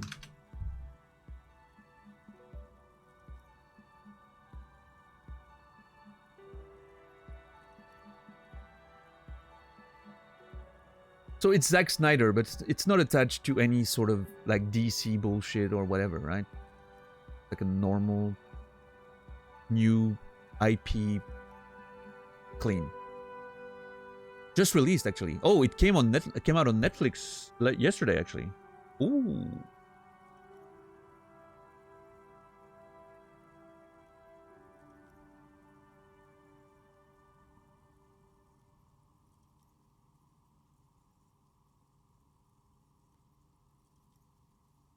The pitch was to be a more mature take on the Star Wars universe. Snyder also pitched the idea as both a video game and a film to Warner Bros. A couple times.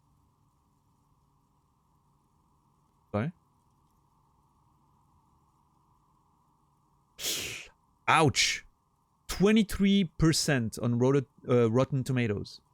And an average rating of 4 out of 10. Ooh. Metacritic 31. Apparently people did not like that movie.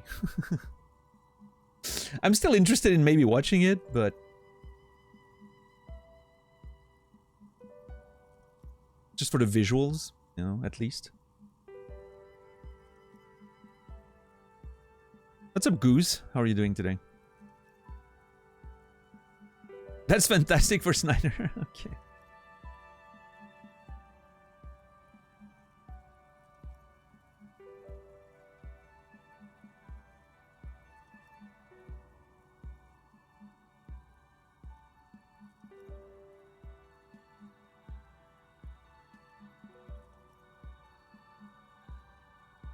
Yeah, I don't know. Maybe I'm up to watch a bad Star Wars knockoff. Who knows?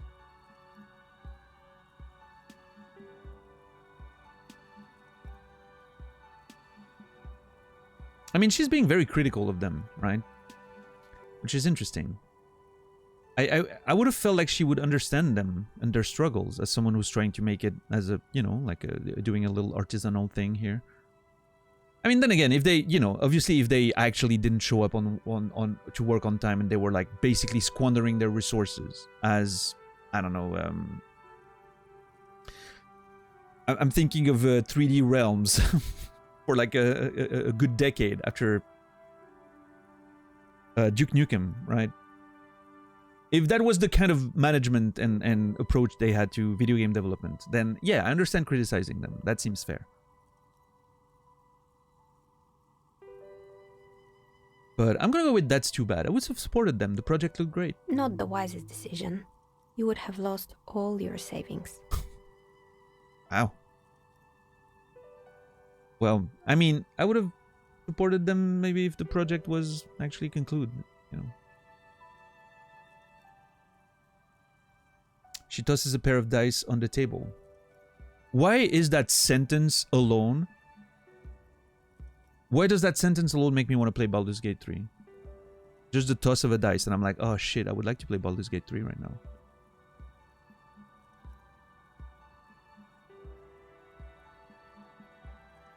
Genius move on the part of Larian to put actual dice rolls in the game. I don't know why, it's addictive as fuck. As a matter of fact, I wish there was more of them. I wish every time you do an action during a fight, like an attack or something like that, or damage, I wish you would see dice rolls on the little side. I wish there was a little thing instead of a mini-map, or next to the mini-map, another like circle that is actually the dice like sort of thing, and you would see all the dice rolls every time. Turn it off, or like have an option to turn it off for people who want faster gameplay, right? For me, I would have loved that. I would have loved if every dice roll was actually like physically simulated. That would have been so fun. Shiny math rocks simulate goblin brain. Totally understandable. Yeah. Guess so. Hey, maybe there's a mod that does that for Baldur's Gate 3.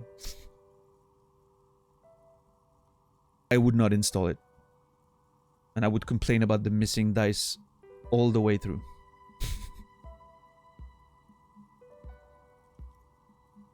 If Sam was here, he would say that I'm looking for reasons to complain.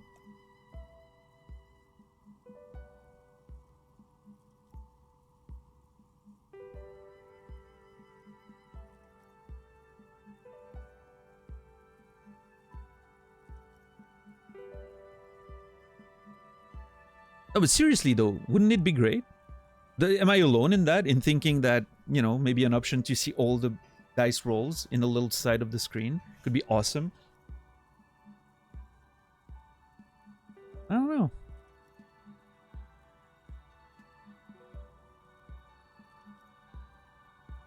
For that true, like, tabletop experience? Ah.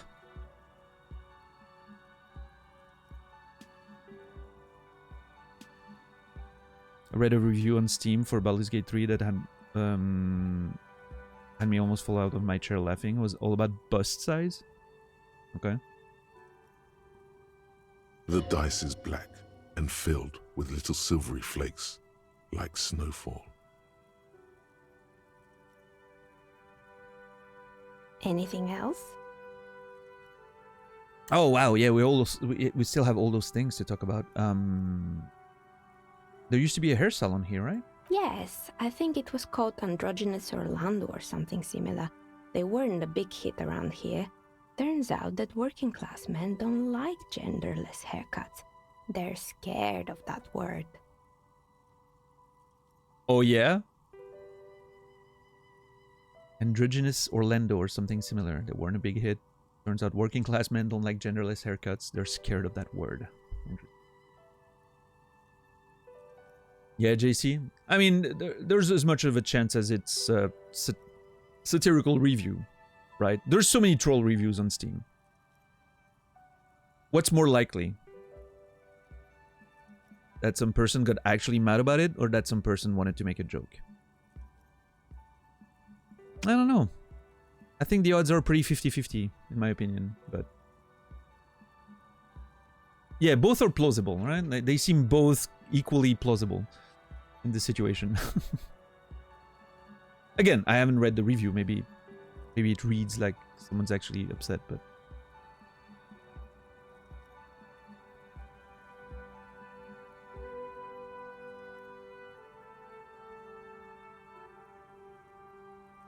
What did I read about today? Hold on, there was a thing that I was reading about when waiting for my food earlier.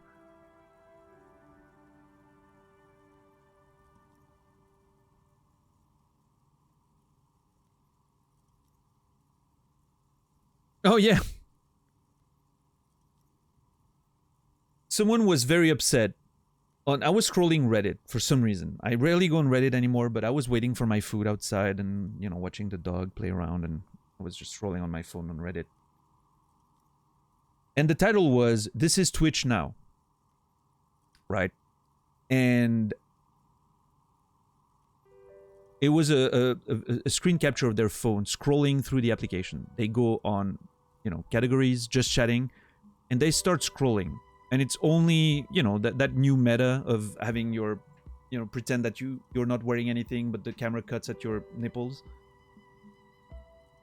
And it was like a wall of that. Like the person was scrolling up on their phone, and it was like 5, 6, or, you know, between 5 and 10 streams like that, just one after the other.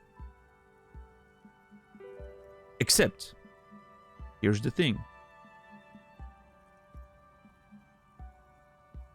That person had their categories set up to be by recommended, not by viewer count. Which means it showed them the stuff that the algorithm think they were interested in, based on their viewing habits. I thought that was a very fun self-report.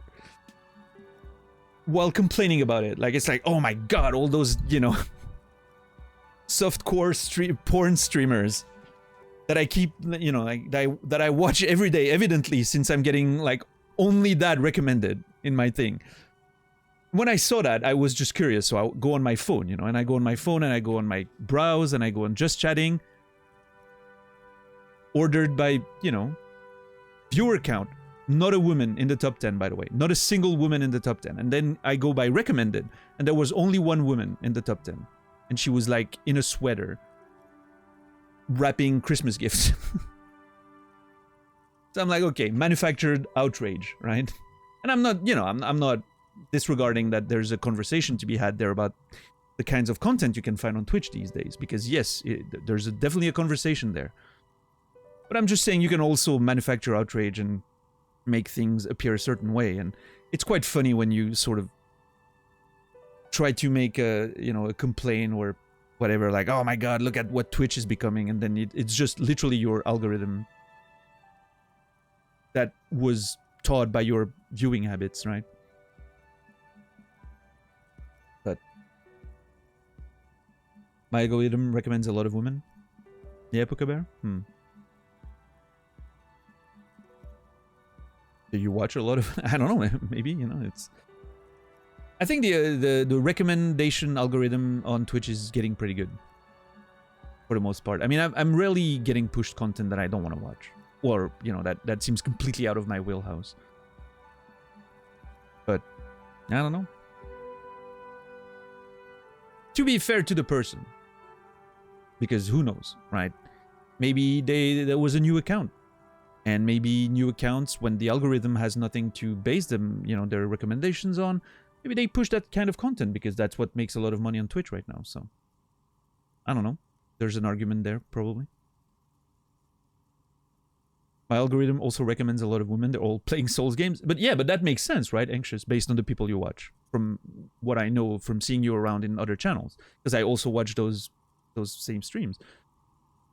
It's just people playing Souls games. So obviously you're going to get a variety of people playing Souls games, regardless of gender.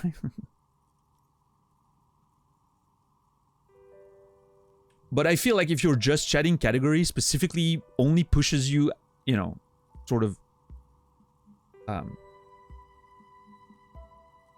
uncovered women, let's put it this way. It's probably because you watch some of that, right? Like you click on them when you see them. Otherwise the algorithm's not going to push you that. After all, the algorithm's goal is to make money. It doesn't want to show you stuff you don't want to see. It wants to show you stuff that you're going to click on so that you can see ads, right? It makes no sense for it to just push stuff you're not interested in.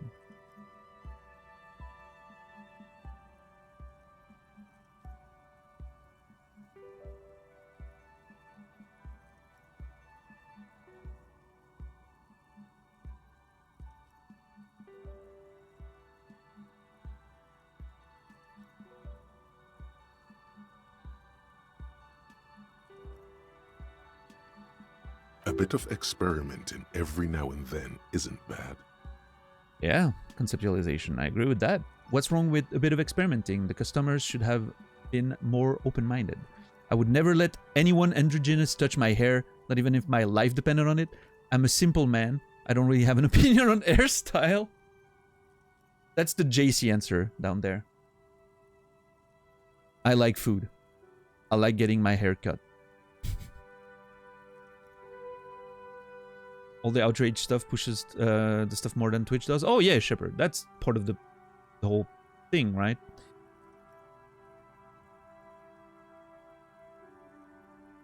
At the end of the day, the outrage is the best sort of advertisement they can get, right?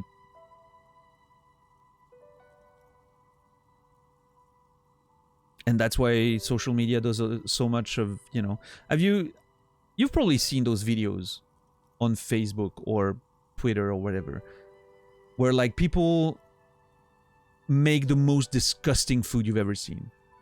It's like a recipe thing, but it's made to look awful. Like the person has no idea what they're doing, and they're mixing up stuff that have no reason to be mixed together. It's specifically done like rage bait, right? It's specifically done so that you will interact with it. Because that's what fucking, you know, triggers engagement these days.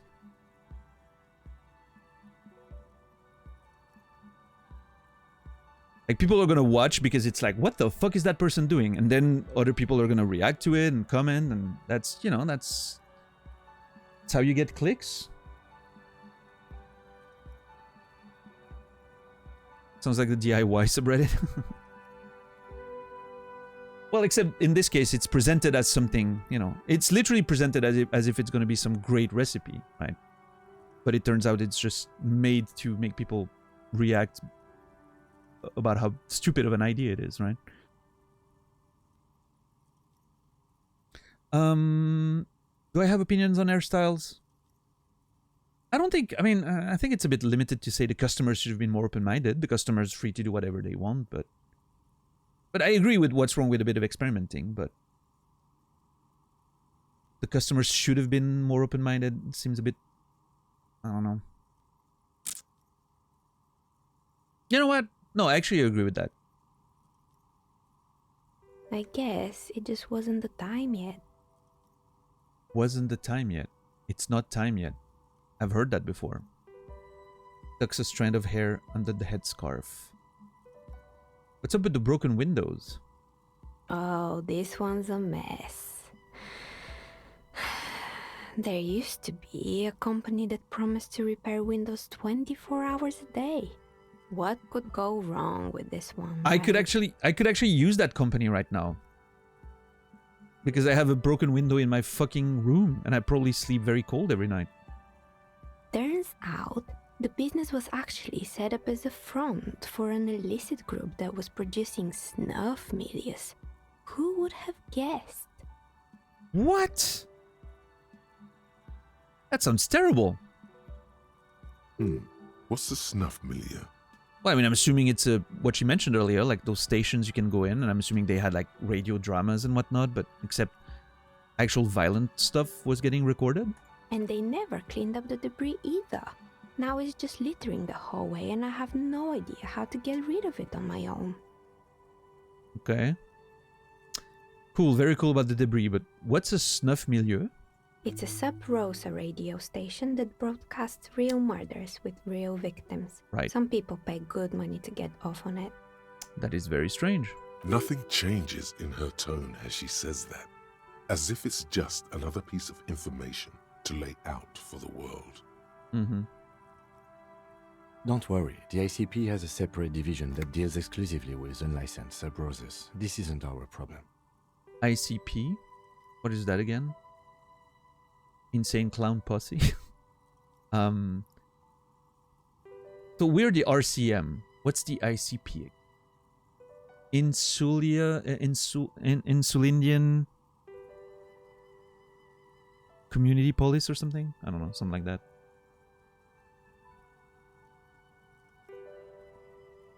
I'm assuming I is for Insulindian, C is for probably for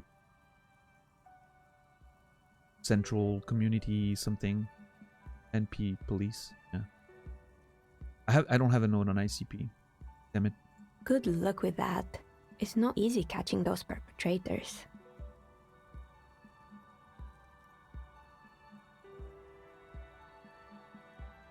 Then she lets the thought go.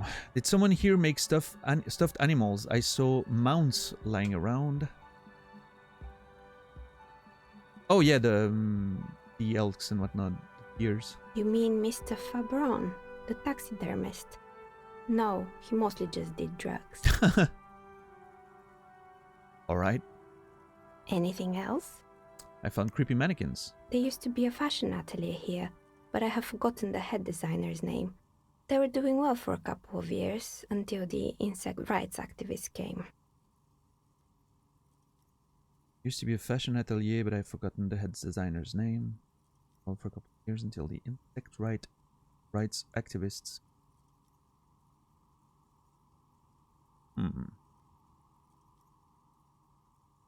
Interesting. Basically, Disco Elysium Interpol. Yeah. For the record, no reminders either of stuff that I may have forgotten in the game. When I'm asking question out loud, like, what's that again? It's purely rhetorical.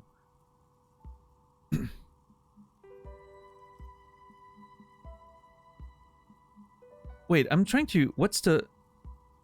Insect rights activists? Are they complaining about... Wait. Silk production, maybe? Insect rights activists? What in the name of... The atelier produced a certain collection that used chitin among the materials. Chitin. Apparently chitin is made in the Occident, where it's extracted from beetle wings. Yeah. Makes sense.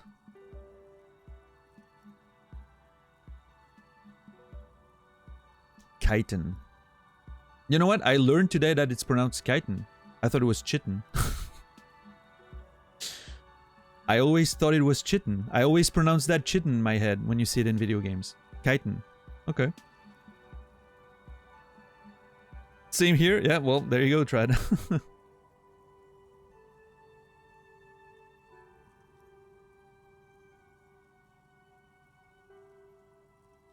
Yeah, thanks for understanding, Carsini. Feel like I lived my life, got old, came back. You were still talking to the dice maker. Yeah, I mean, to be fair, we sat on the same screen for the better part of an hour, I think so. And you know how all kinds of political movements are big in the Occident. The activists shut down the biggest chitin supplier, which of course caused the price to skyrocket. Sure. And, naturally, all the most fashionable tastemakers refused to be seen in chitin from then on. The atelier went bankrupt before they could finish the collection. Dice maker stream. Hey, I mean, at least for the people who, you know, won't be able to watch today or during the holidays much, they won't have to catch up on a lot of stuff. They can probably skip through most of the stream today, so that's good. I'm glad that someone took care of the little guys. I like insects, nod. But insects don't have any brains or feelings. Well, I mean, I'm not sure if we know that. I think we're pretty sure that insects are, you know, don't have any sentience or conscience or aren't really even aware of the fact that they exist, but they got what they deserved. Making clothes out of beetle wings is a terrible idea.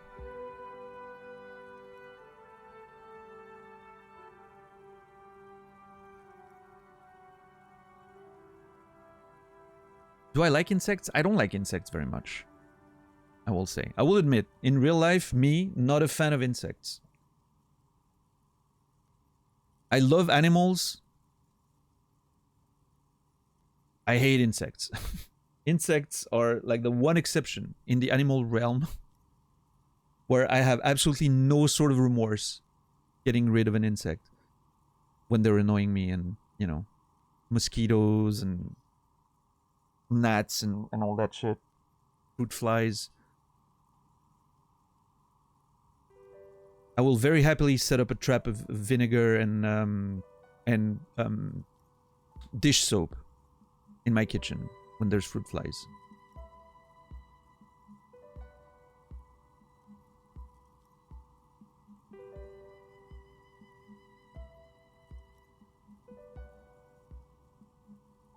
Now, is there a difference with that and, like, actually maybe even intentionally breed insects in order to make clothes? I don't know. I mean, to be fair, we do fucking we create clothes out of leather and you know, animal stuff, like I don't know.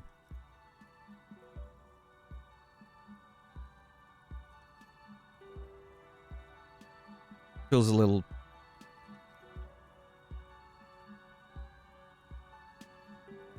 hypocritical. Not sure. What's up, Mopo? Anyone ever ask me, hey, want to torture some horse flies? I will say yes. I don't kill bees and the like, but flies or mosquitoes as well. Well, I mean, yeah, and I guess that's true. If I see like a bee, I'm just gonna guide it out. But then again, if, you know, if there was a like a wasp or, well, I mean, wasps are a bit different, but if there was a bee stuck in my room and there's no way for me to get it out and I'm worried about getting stung, well, I mean, I don't know. I would probably still find a way to get it out, but I like bees. Bees are cool. Wasps, however, can go fuck themselves.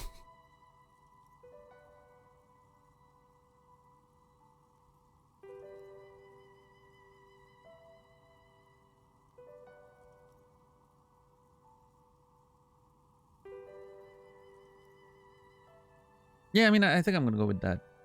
Insects don't have any brains or feelings. Actually, insects do have brains, but yes, I understand what you're saying. I think the protesters took it a little too far. Well, that's because the game didn't give me the option of, you know, just insects don't have, like, feelings. I know they have brains, but... What's up, 10 bucks? How are you today? Sure, blame the game. I've said it earlier. I even said it earlier. I'm not sure that's true about the brains.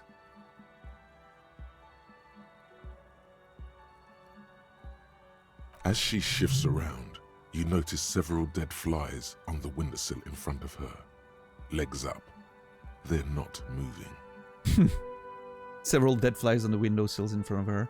Legs up, they're not moving. Anything else? I guess she's fine with killing flies then, huh? Makes sense. How am I doing? Just fine.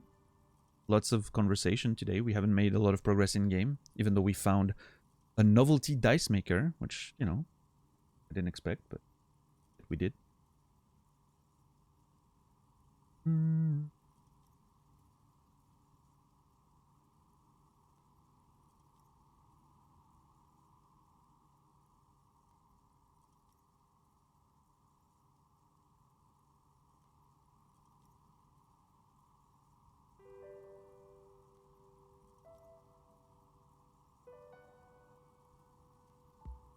What's with the rudder blades and skis? They were made by a company called Slipstream. Mm-hmm. After they pivoted from making rotor blades to skis, their chief executive took off on a vacation with all their money. She rests her chin on her hand with an impish smile. See, if we had had that conversation before me, you know, asking my opinion about the curse, I would have had a different opinion, I think. Honestly, I think it's quite funny. I think he's still sending out holiday transmissions from Tulula or Tiumotiri or Hashtkor or wherever he is. Now, to be fair, I think, you know, it doesn't necessarily completely dismiss the possible existence of a curse. Maybe those people act this way because of a curse, right? I mean, a curse manifests itself in different ways. So I still think I would have gone for the fence-sitting answer. I'm very happy with my fence-sitting in this game so far. Until I just pull a gun and put it in my mouth and, you know, stop sitting on the fence, I guess. But for the most part.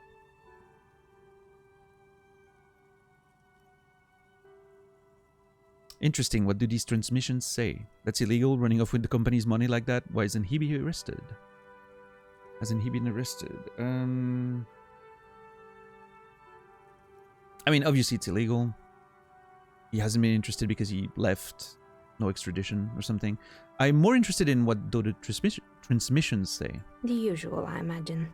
That he's been thinking up all kinds of new business plans and can't wait to get started on them just as soon as he returns. Her smile widens before she sees the lieutenant's face behind you. Men like that are a curse. There you go. Kim finally agrees. Sure, but Slipstream is history now. All their remaining assets got seized by the bailiffs in 47. Remaining assets got seized. This game is not kind on people who want to make money, that's for sure.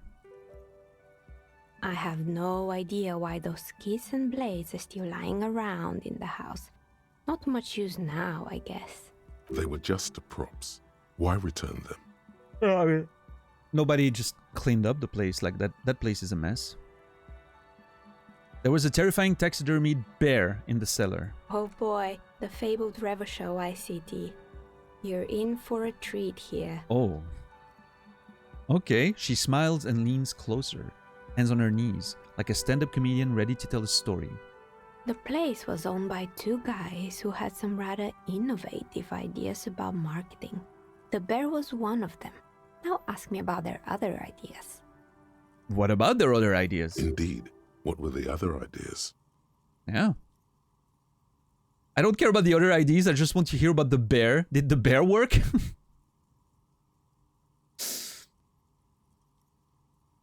I mean, I'm not sure what the point of the bear was still, but what about the other ideas? There was really just one, and it involved picking out the prettiest girls in the neighborhood and paying them 20 cents per hour to man the booth. And by man the booth, I mean slump behind the counter with a face that could maim you if you ever dared to disturb their bored magazine browsing. Wait, isn't that what Frit is doing? Sort of? Kind of?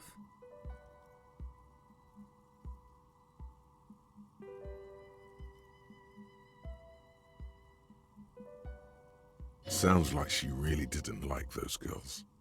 There we go! This game is amazing. Oh, dude.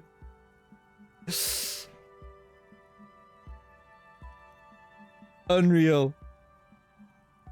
What a game.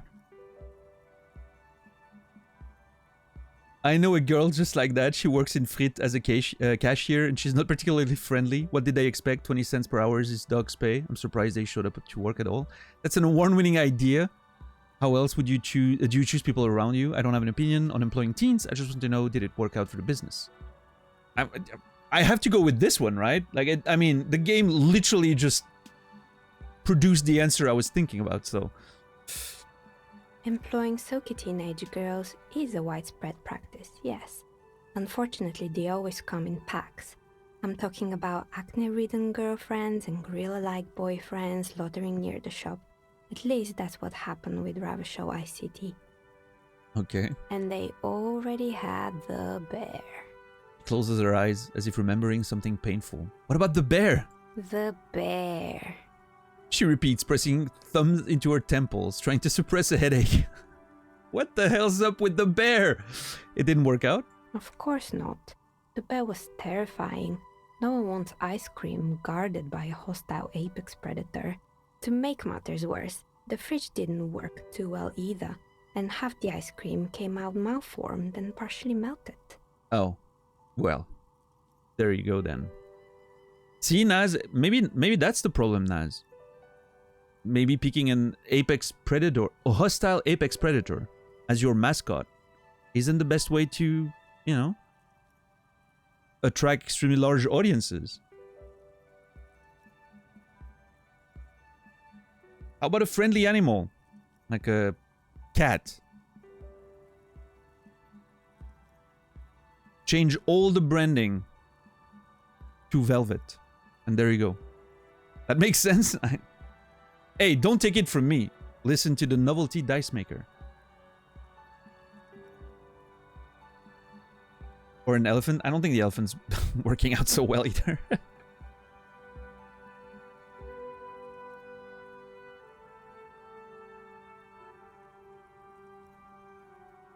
Gotta make it the friendlier kind of bear to attract another demographic. What's a friendlier kind of bear?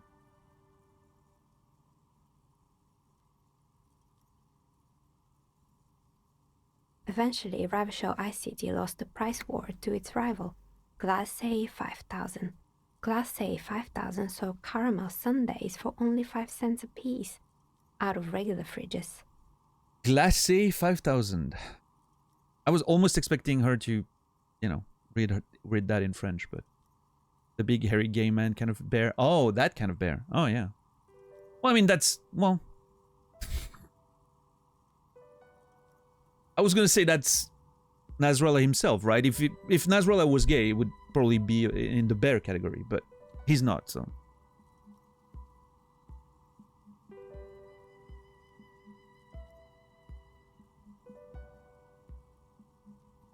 What's up, Credo?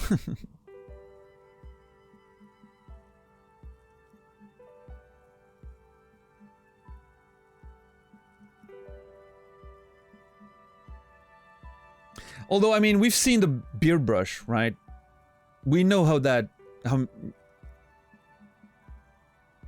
many people get stimulated by that particular moment of the stream. I'm just saying, the beard brushes happen every day. People ask for that every day, sometimes several times a day. In a mostly male audience. Sometimes you gotta read the signs. I'm just saying, you know? That beard brush, hey, you know?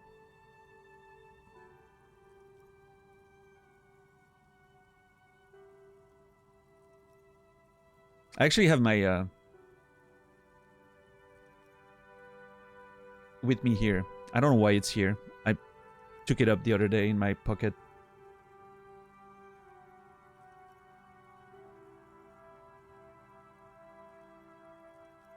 Yeah, I'm not doing the music again, Noger. I did it once. That was enough.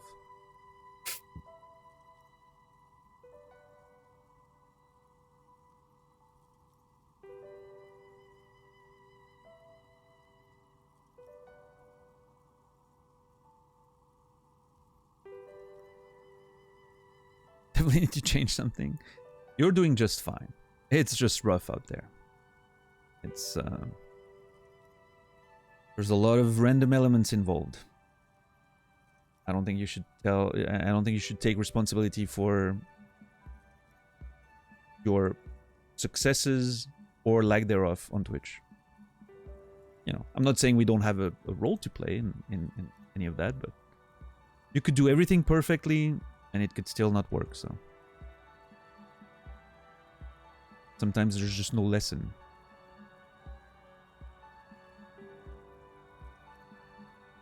Tell my bills that? No, I mean, I feel you. Don't get me wrong, but I'm just saying, you know. And I'm not trying to be negative or anything, but you can also change everything and you know, it doesn't work either, right? Or you could change nothing and tomorrow you just hit it off for some weird reason. You never know. So at the end of the day, that's, you know, that's why I feel like, and again, I'm not trying to launch a full conversation with like you specifically. I'm just talking in general about streaming, right? I feel like you gotta do what you feel is good for you, right? You gotta do things the way you think works for you, or what you enjoy doing, or what feels right. And then,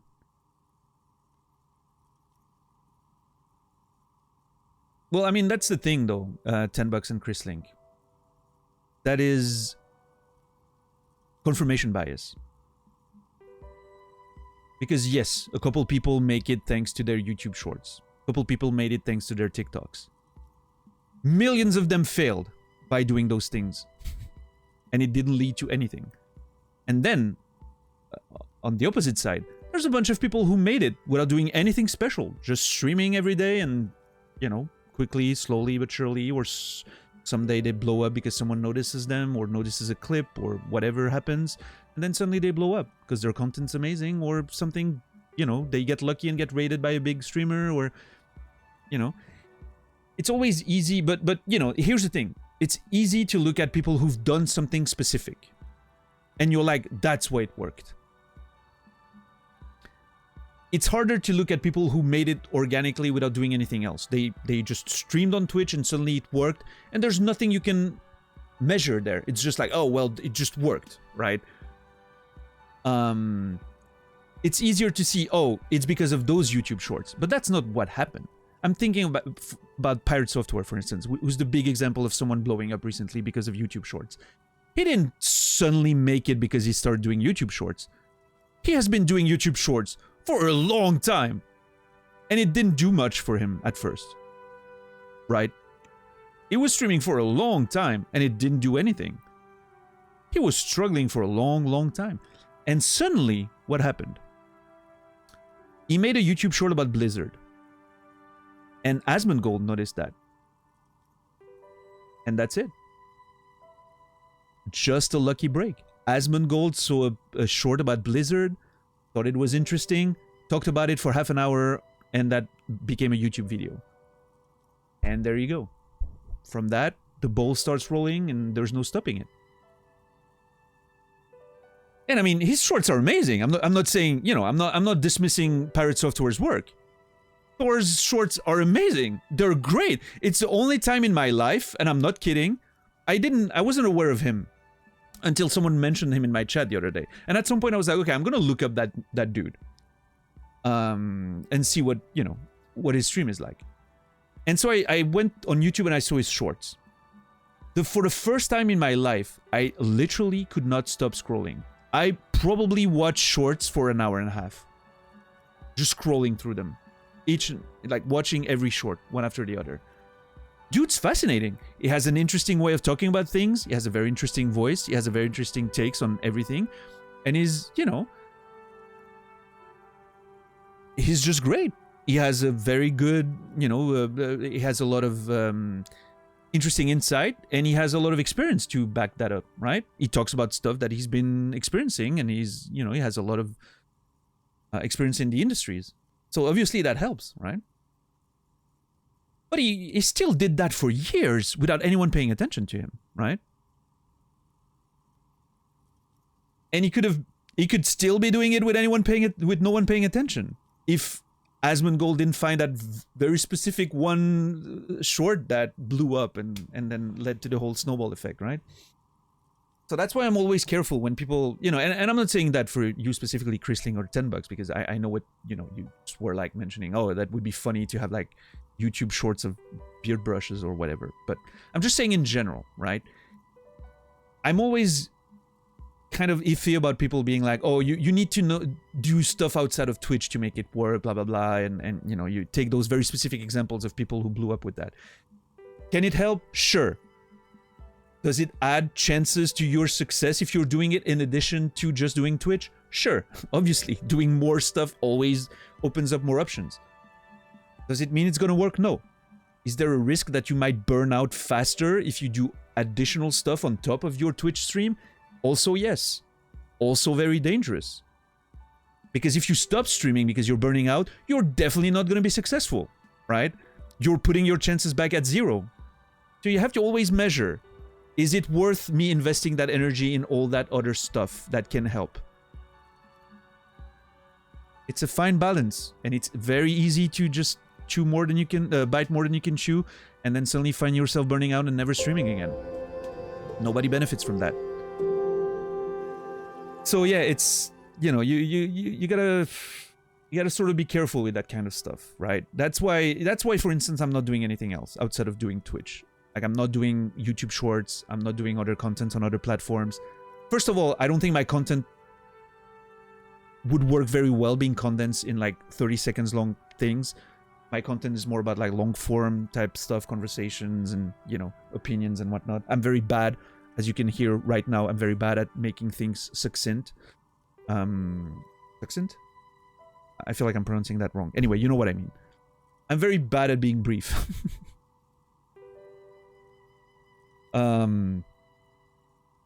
But, and yeah, I know if I was doing all those things, my energy would run out and I would probably just stop streaming at some point. And that wouldn't, you know, help being successful, that's for sure. So, at the end of the day, you know, you gotta do what you think is the right move for you, and there's, trust me, I truly believe that this is true. There's as many ways of succeeding as there is ways of streaming, and as there is streamers. Like, everyone can find their own way. It's just, sometimes it takes a while, and sometimes it never takes off. And that's unfortunately the sad truth of it. What's up, Yorgo? How are you doing today? It's like that with most business. You can do everything fine and still struggle. Oh, not necessarily. I don't think... Did it start because of that? Yeah, I think so.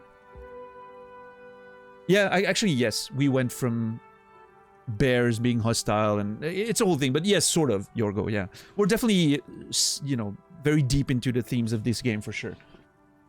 It wasn't like a direct conversation starter, but it sort of evolved from there, yeah. Yeah. But yeah, sometimes, you know, you just fail. That Dwight Schrute, right? Sometimes you just fail. There's no lesson there. And that sucks. Because it's great when you can learn from a mistake or a failure. Sometimes there's just nothing to learn. You just did everything right and it still didn't work out.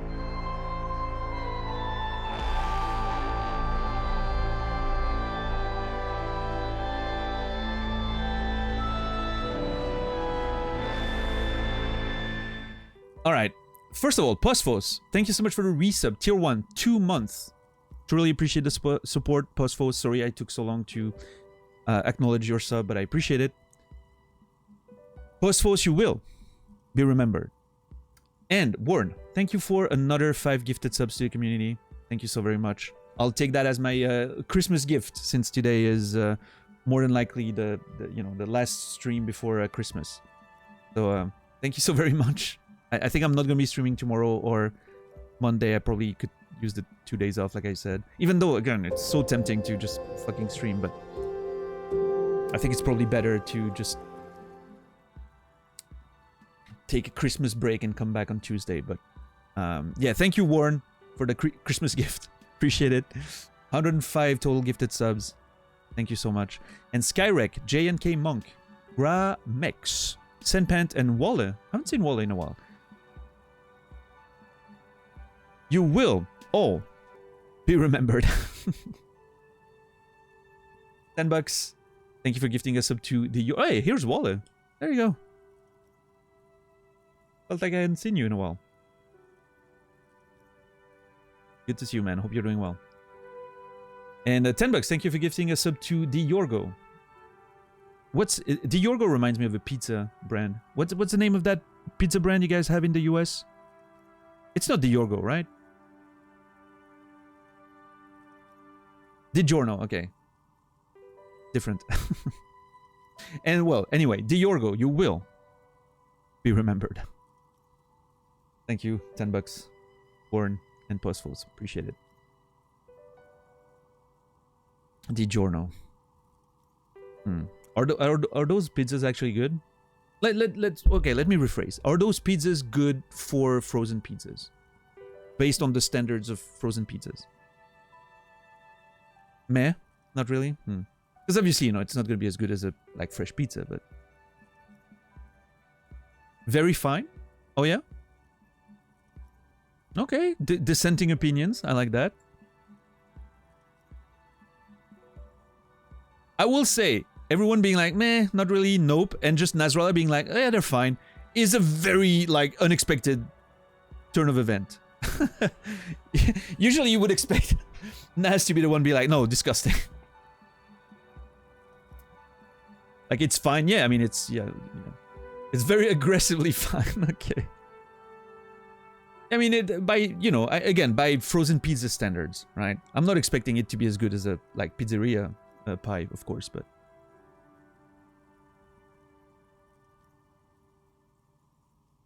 I'll eat it, but I wouldn't pick it. Okay, what would be your favorite... It's probably not a brand that we have here, but what would be your favorite frozen pizza brand? If you have one. If you ask me,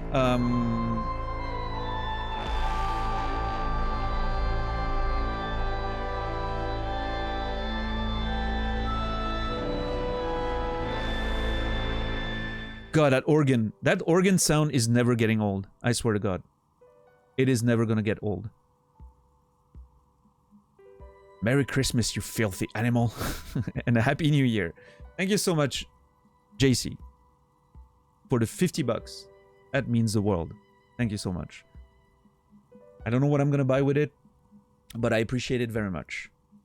It may end up being ordering food around the, you know, the New Year, Christmas time, you know, these days. I kind of, well, I don't know, maybe I'll get a couple of games on sale for next year. Alan Wake, Dead Space remake, maybe. I need to get those games. I don't know, JC, but it will go to a good cause. Thank you so very much. I appreciate it. Thank you, thank you. And thanks for the support, again, over the past couple of years. You've been incredibly supportive, and it means the world. Thank you.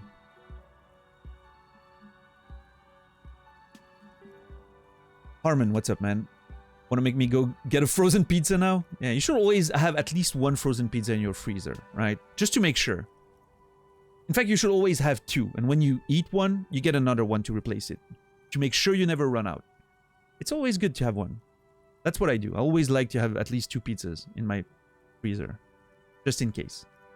You never know. The one that the pizza shop on the corner freezes and then sells to cook at home. Yeah, that's a good answer, Redbeard. But I was thinking more like, you know, supermarket, like widely exported brands or whatever. Dr. Oetker, I think they're actually okay, Posfos.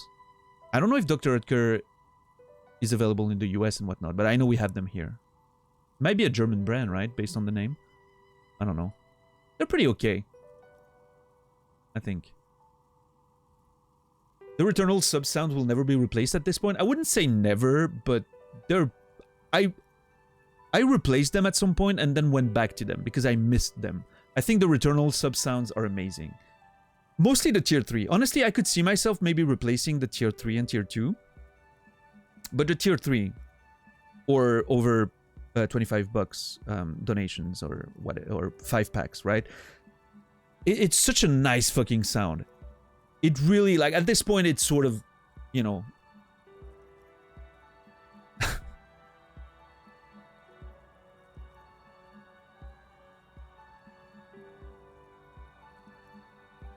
I sort of, what's the name of that dude? Hold on. 2 things I need to look up.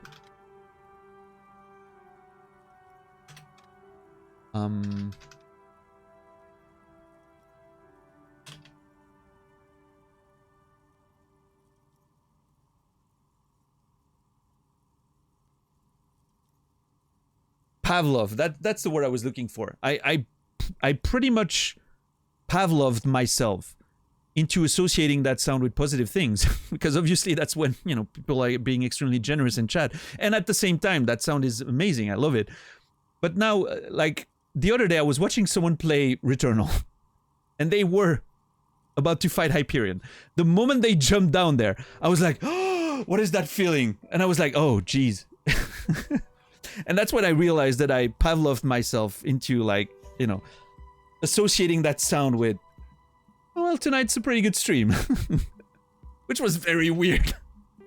It was a very strange feeling. I started salivating. Yeah, exactly. I was like, oh.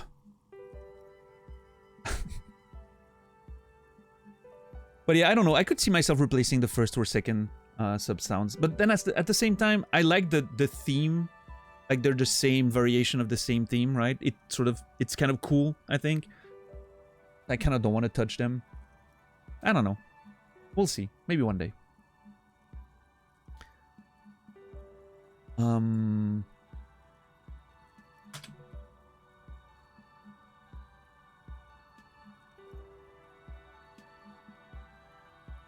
Okay, I think my favorite frozen pizza brand is Buitoni.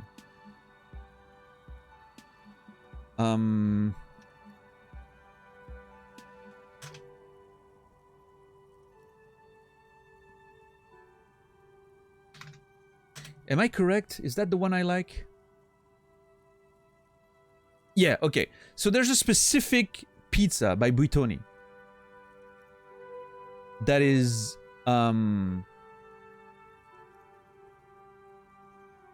called La Fina, and it's prosciutto and pesto pizza.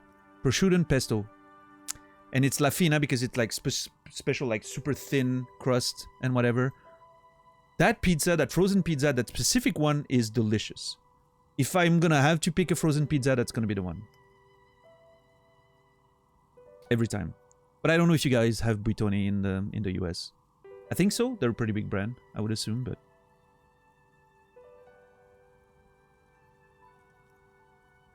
emergency freezer tortillas are critical. Yeah, that makes sense. Papa Murphy's is a pizza chain here in the US that makes the pizza and you take it home and pop it in the oven. Not frozen though. That's pretty cool though. I don't think we have anything like that here. I mean, you can order pizza, but it's gonna be warm, right? They don't make like prepared but not cooked pizza. I like the concept though. That's pretty cool. This way, you know, you get it like fresh out of the oven. Although I will say, like, having a pizza that's being actually cooked in a pizza oven is maybe a little better, but I don't know. I did have Hollow Knight sounds for a while. Yes, Jesus. Yep.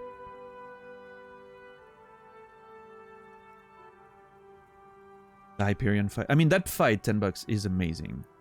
Honestly, again, the more I think about it, the more Returnal. I think Returnal deserved to be ranked higher in my, you know, best games of all time. It's definitely top 10 of my favorite games of all time, I think, at this point. I'm pretty sure. And that Hyperion fight, the whole setup to the Hyperion fight and actual fight itself is more than likely top 3 boss fights of all time. I can't think... In fact, it might very well be first. I cannot think of another boss fight that triggered those emotions for me. Like the whole climbing there, the setup, the whole mystery of it, the whole beauty of the whole thing, the way the mechanics and the music and the visuals just all beautifully blended with one another. And then the themes, the character lore, all the speculative stuff around it. Like, it was such an experience. That one part of the game in particular. Love it. If you guys eat frozen pizza, get yourself a pizza. Pizza's Pizza Oven? Is that a stone? Like a home stone oven or something? Or is it just like a small oven just for pizza? Yeah, Mopo. The first one, I think we sat on that ledge for 2 hours before getting into the fight. I'm not sure if that's actually true, 2 hours, but it was a long time. We sat on that ledge for ages. Just listening to the music and talking, and it was incredible.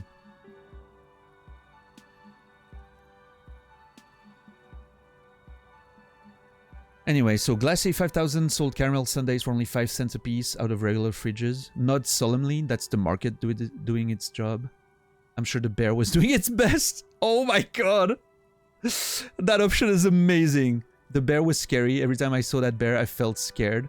Like it could become alive at any moment now. I'm sure the bear was doing its best. I legitimately want to go for that answer. I think it's amazing.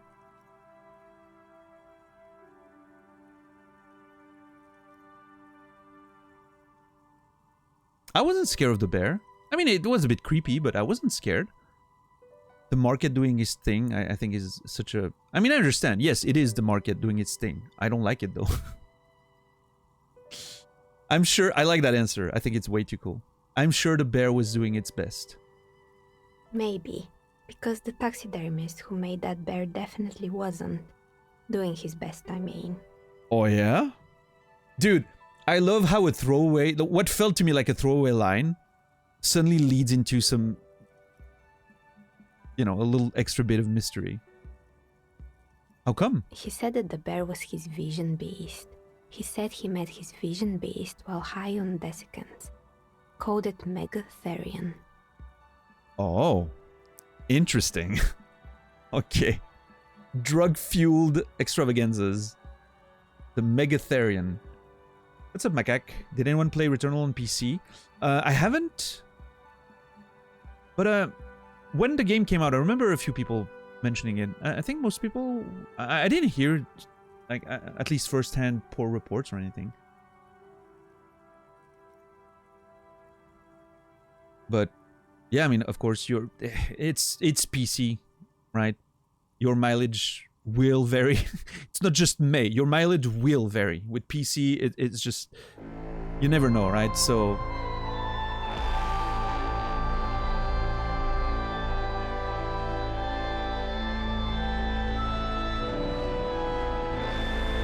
Holy crap! What the fuck, Saladino?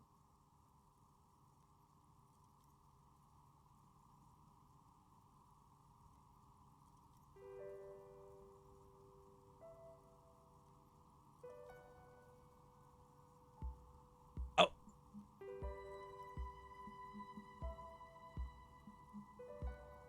Holy shit. Like, there's a part of my brain that's like, I'm hoping it's not a typo and that you didn't make a terrible mistake, but knowing you, I'm assuming it's not. Merry Christmas, says Saladino. 200 bucks. Jesus. Thank you so much, Sal. Holy crap. Well, I appreciate that. Again, so much more than I can ever say. You've been also incredibly supportive, and you know, obviously over the past year and a half, you know, between you and all the crazy people in this community, I'm still allowed to do this. I'm still able to do this without, you know, and having food on the table and whatnot. So, you know, I can only be grateful, of course. So that used to be my favorite sentence last year.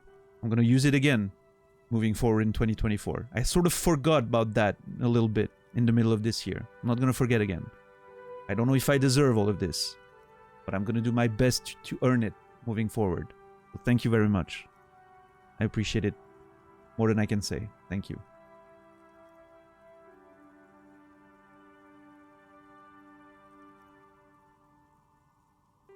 Gonna have to make sure I put that to good use. Like I said, probably gonna grab some of those nice sales for games that I plan on playing this year. That would be a nice opportunity to do so. I'm super excited to play Dead Space remake. I've been excited about that. I mean, I've been wanting to play Dead Space again since basically the first time I played it back in 2009. So I don't remember many things about the game. You know, I remember the general basics, right? You're in a space station and you're, you know, trying to survive. But yeah, I'm excited to play it again. I hear the remake is great too. I hear there's a lot of new stuff in there and they've done a great job. So it's probably gonna feel very fresh. Also need to do Resident Evil 2 at some point. So many horror games that I want to play this year. I haven't played horror games almost ever on stream. I'm excited to do some of that.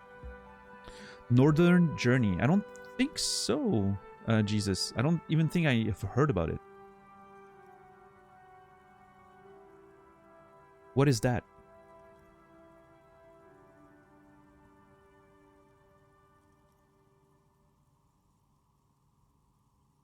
Enjoy your days off. Thank you. Thank you. I will. Merry Christmas to all. Yeah.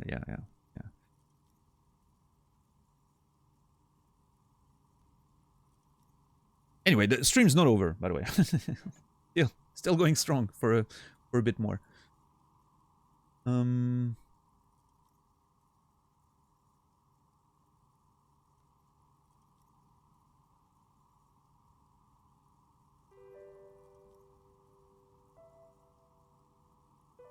Yeah.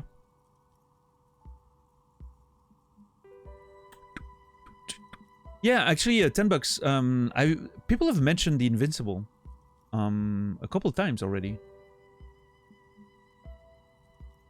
I know literally nothing about it, except people have mentioned it and said, you might enjoy this one.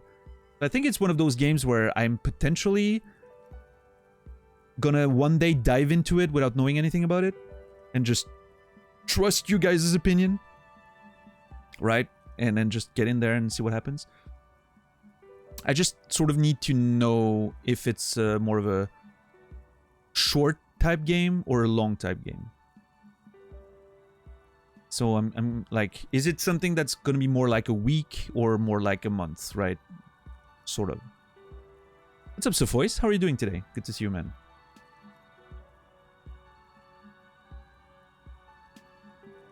Alright, what about that Megatherium, though? Sounds cool. Thanks, conceptualization. I agree, it does sound cool. Megatherium? Megatherium, a mega wild beast. What's a mega wild beast? It's an imaginary beast that guides you through life Oh, so like a totem, but wilder. by telling you to do more drugs, mostly. I know one of these. Electrochemistry is kind of like that. Where is it? That's my Megatherium, right there. Look at it. Very relatable. The horrific necktie tightens around your neck. Oh, Strangely excited. But it doesn't feel particularly fun this time around. oh yeah? The horrific necktie tightens around my neck. Uh-huh. Another Journey is a first-person atmospheric adventure made by a single Norwegian dude. It utilizes Scandinavian folklore. Seems like a game you would enjoy. Yeah, I'll look into it. Let me open a tab. Yep, I'll look into it. Thanks. So yeah, the Invincible. The only thing I need to know about the Invincible is how long to beat. Get a rough idea. Okay, less than 10 hours. I'm not even looking at the cover of the thing. It says less than 10 hours on how long to beat, so it's probably gonna be like... I mean, depending on the nature of the game, it could be very different, but I would say like less than a week. Probably, still. Probably like... If it's 6 hours on how long to beat, it's probably 20, 25 for me. But that's about it. For like a week, yeah.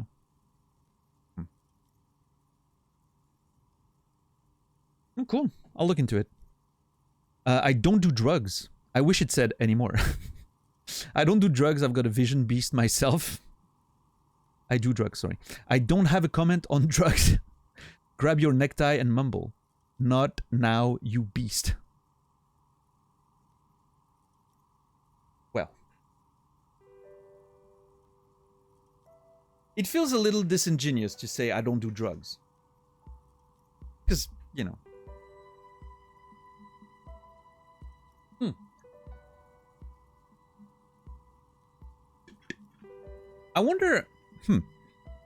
I wonder how it feels for people who have struggled with addiction to play this game. Like, I can imagine quite a few people, you know, who played this game have... I mean, there's probably quite a few people who've struggled with addiction playing this game. I wonder how it feels to play a character like that. If it's triggering or if it's sort of... on like... or if it's somehow healing or... I don't know. Yeah, I wonder. Interesting.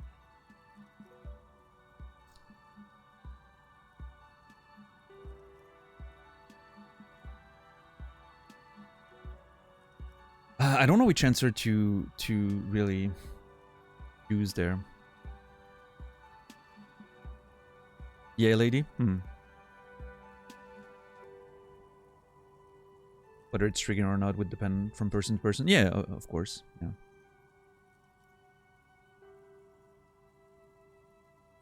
Like, I just wonder... I wonder how relatable, like, electrochemistry can be. When it's trying to, like, tempt you and everything. If that feels like some sort of your internal monologue you can have sometimes when you're, you know... Because I know, like, for me, you know, like, some of the stuff, like, from Inland Empire or there's certain things in there. Sometimes when they happen, I'm like, whoa, that feels way too close to my internal monologue sometimes. Like, scarily, you know? But,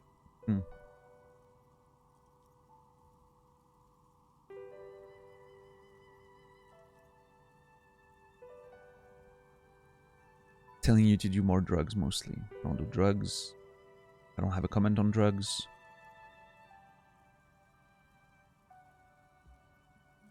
grab your necktie and mumble, "Not now, you beast."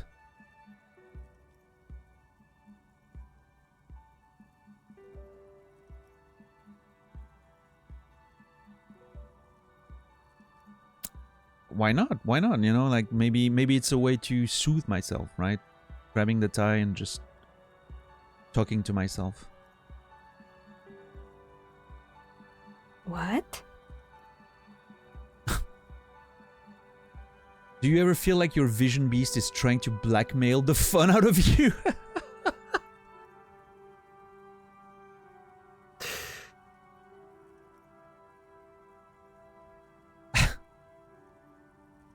Do you ever feel like your vision beast is trying to blackmail the fun out of you? What a beautiful sentence.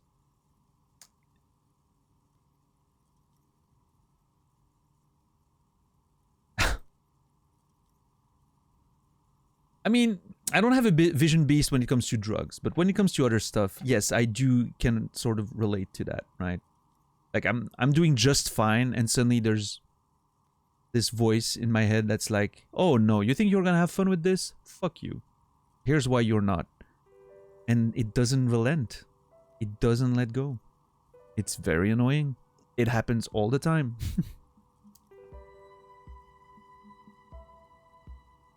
Do you ever feel like your vision beast is trying to blackmail the fun out of you? No, officer. I don't have a vision beast. Well, I think I might have one. Normal people don't have vision beasts. Only drug-addled madmen like the taxidermists do. That was a hypothetical question. Of course they don't. I'm a normal person and I don't have a vision beast. What about horrific neckties? Do normal people have horrific neckties?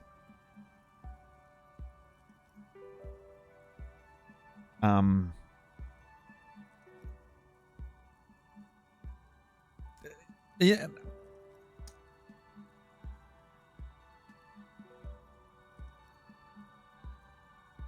Okay, how do I want to approach this? I want to hold it in, right? I'm not trying, again, I'm trying to focus on the work. During the day, I'm focused on the work. I'm not letting the beast out. This morning when I woke up, I forgot about that for a moment. And it got weird in that, you know, cafeteria for a second. I need to remember that during the day I need to focus on the work. During the night, you know, it's different, but that was a hypothetical question. Right. Says the dice maker. She doesn't look entirely convinced. Anyway, now you know the story of the fallen ice cream empire. Sure. She seems almost sad finishing the story. Some dust beams swirl in the morning light. Her eyes follow it idly. It is morning. I wonder if that text changes if you come later. Interesting. You do, Noger? Interesting. Does it talk to you? Sometimes there are rationalization and internal dialogues where you find yourself rationalizing, doing more drugs or whatever, sure. How much you listen to it. How much you listen to it or struggle to them or struggle against them. What time of day it is, what's your mood, where are you at work right now? Yeah. I think I do relate to electrochemistry for one. Okay. Fair. Anything else? Another failed business, perhaps? I've been here for a long time. No, I think we've been over most of it. I found the building's intercom, but it's not working. Oh, right. I hope you didn't try to ring me. Wait, what? Oh. She rubs her forehead. Her scarf has left a faint line on her dusky skin. I hope you didn't try to ring me. I didn't. I think none of those doorbells work, including mine. One worked. I'm still in the middle of connecting the wires. Sorry about the confusion. That's alright. You're telling me you have a doorbell there? Which one? I have a few more questions about the building. I think it's the one that's not labeled. The one with an empty name card. Yeah. It's the last one in the list. Sure. As I said, it's quite useless right now. It doesn't work yet. Okay. I have a few more questions about the building. Sure. I'm listening. I'm pretty sure it still doesn't work, but sure. No, okay. I'm listening. I had other questions. Good. I hope it clarified things a bit. Dude. What else? That was one nest inside the whole conversation.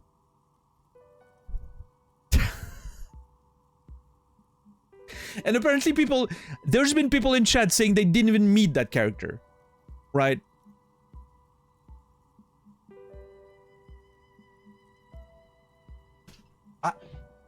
How do you get that much content?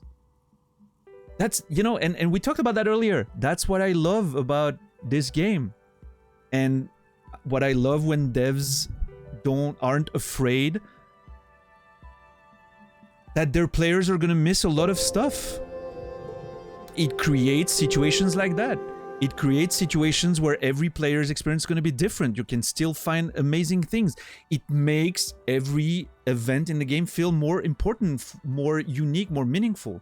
Knowing that some people haven't experienced that at all, that it's missable completely, makes it feel so much more unique when you get there. That's super important.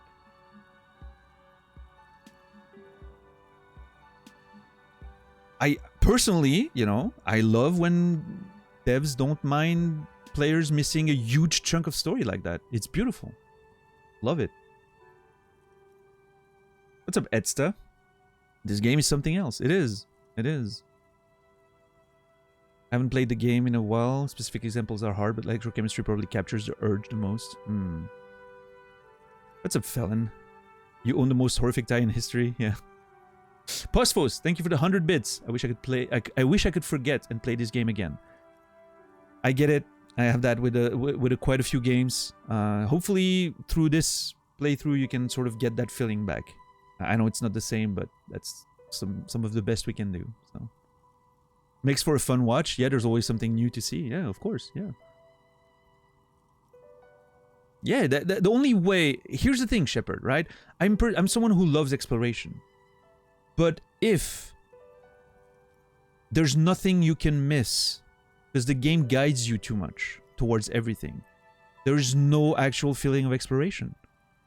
If everything is always going to be pointed towards, you're never going to feel like you're being rewarded for exploring. Exploration itself should be the reward, right? Not the whatever random item you get. It's fine to get an item. It's cool too. But the exploration itself, finding something that you may have missed, that maybe your friends didn't find, all of that is part of the you know, the importance of exploration. Remember when you were a kid and in school you were talking about the video games you were playing with your friends, like your friends and you were playing the same game, and you were talking about the stuff you were doing, and you realized that none of them was doing the same thing as you were. Everyone was doing their own thing in their own way. I had that. I remember that very specifically with games like Fallout, with games like Baldur's Gate, the first one, right? Even stuff like Final Fantasy VII, or even before that, stuff like Zelda 2. Of course, they're pretty linear games, but suddenly you're like talking to your friends about what you're doing, and they're in an area that you haven't explored so far, or you haven't found yet, or a secret you haven't found, and you talk about those things, and you're like, holy shit, I didn't find all of that, right? That's what made it feel so fucking interesting at the time. Because then you go look for them yourself or whatever, you know. But yeah, that's my issue with a lot of open world modern video games these days is they put a fucking icon for everything. There's no more mystery. Oh well. I'm not getting into that conversation again. It's, you know, a lot of people enjoyed that guidance, and I get it. I'm just talking for my personal preferences.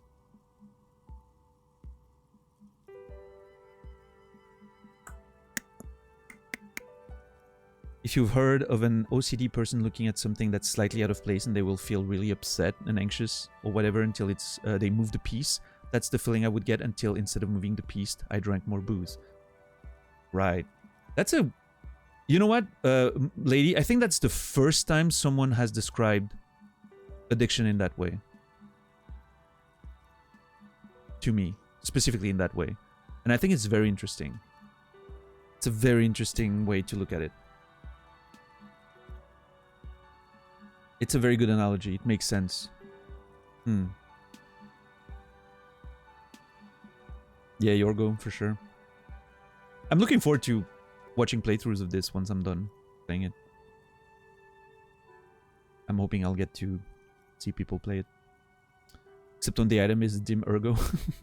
Yeah, or Arterial Leaf, right? We found enough of those.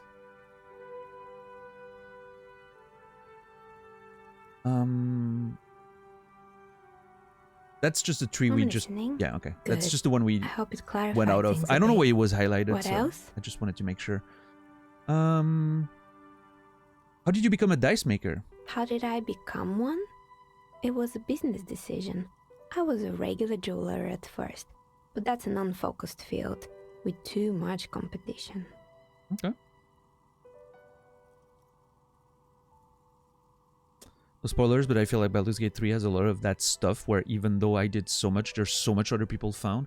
Yeah, I've heard similar things about Baldur's Gate. Like, you know, you're unlikely to see most things on the first playthrough. I hope, and I again, I haven't played Baldur's Gate yet. I'm probably gonna get into that at some point, but I'm still trying to decide if I'm gonna play it on stream or not. It's a wild thing. I can't decide. I wonder if the game, how much the game accepts, and that's a big thing. How much the game accepts locking you out of content. Because it's not just about, is there going to be stuff that's hidden and that you may miss? It's also about, is the game fine with locking you out of content? Which can be a super frustrating thing for a lot of people, and I understand why some people don't like that. I totally get it. FOMO and whatnot, right? But to me, it's part of... To me, I really enjoy when games do that. When games aren't afraid of locking you out of content. Because again, it adds... It makes it feel real when you actually achieve something, right? When you achieve something, you're like, hell yeah! It, you know... I could have missed that. Do you want an answer to that? For Baldur's Gate 3? Sure, it's fine. It's a mechanical, you know, it's just like a vague mechanical thing. I'm not playing the game right now. I actually read Shagrat's message before you deleted it. What's up, Shagrat? How are you doing today? Yeah, I don't mind. I don't mind. I honestly, I expected that Baldur's Gate 3 would, you know, sort of use the same CRPG.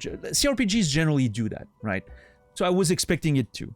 I know Larian, I've played, you know, Divinity. I know it locks you out. It doesn't, it's not afraid of locking you out of content. So I expected it, right? So there's no problem there in terms of spoilers. I don't want to know any details, of course, but yeah, I'm glad that Disco Elysium does that.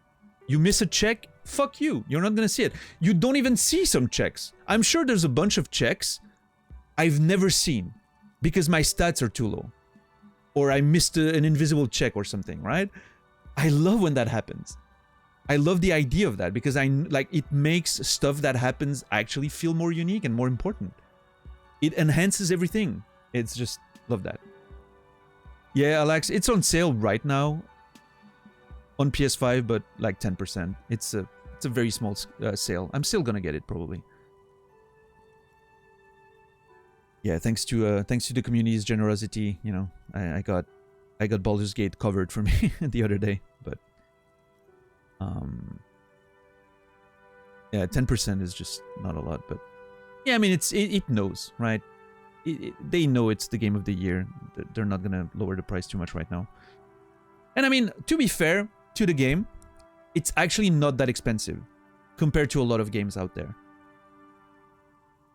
I think like the full price for me is like 69 Swiss francs before sale. It's like 60 right now. It's not that much. Most AAA games releasing these days are 80 bucks in Switzerland. Lies of P was more expensive than that. So, you know, honestly, at that price, it's a very reasonable price, I will say. For a game that massive and apparently that good, right? I mean, come on. What's up, Lily? Thanks for the lurk. Appreciate it. Yeah, that's true, Mopo. That's true, too. Alan Wake 2 is like 40% off or something ridiculous right now, which is amazing, which means I might grab it to play it at some point next year. No, sorry, it's only 20%, but it's 45 bucks. Like, that's ridiculous. It's super low for, like, again, like a really high-quality game. Dead Space is 60% off. I really need to grab that one. Jedi Survivor is 50% off. I may want to play that at some point next year too. Cyberpunk, I think, is on sale too. I should probably grab that if I'm going to play it next year. I mean, this one can wait, I think. I don't think I'm going to play Cyberpunk too soon. Plague Tale Innocence is 70% off. Do you think I would like this game, Plague Tale Innocence? I've heard some good things about the narration of this one. Considering I'm a huge fan of Last of Us, I think I may enjoy it. Think you might? Last of Us Part 1 is 30% off right now. 38% off. 40%. Okay. Oh, that could be something I should get if you were gonna do like the David Cage followed by Last of Us thing at some point in the year. God of War Ragnarok is on 40% off as well. I'm gonna have to go at some point play through those 2 games. You know what? I'm realizing already that there's too many games to play. Especially at the pace I'm playing them. Holy shit. We've literally, all day today, we've screamed in the furnace and talked to that person. That's the whole stream. Unreal.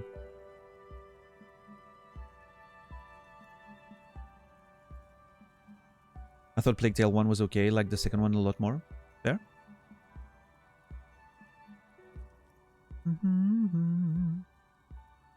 Anyone know if Jedi Survivor performance jank got fixed yet? I don't know. Is it janky on PS5 as well?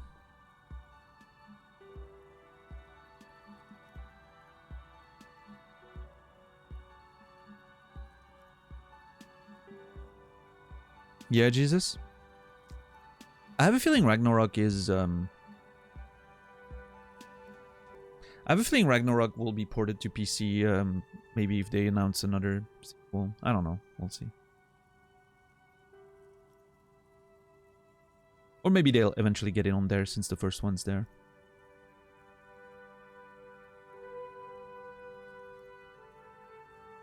But yeah, Sony is definitely not rushing to port games. They still want people to, you know, get on their platforms and networks.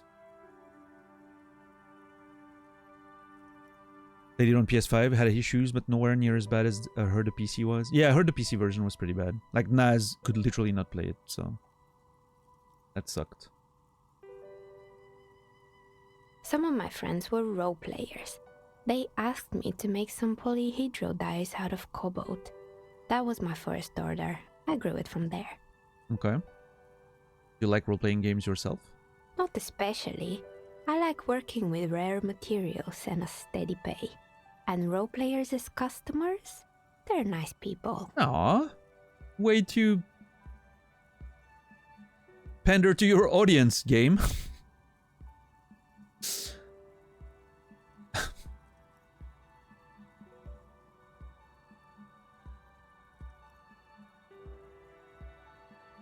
Yeah, Jesus? Some of those nice people have big bucks to spend on novelty items. Yeah. And the streamers they enjoy, apparently, and all kinds of stuff. Rhetoric. Those big nerds. All those nerds out there. Finally, you know.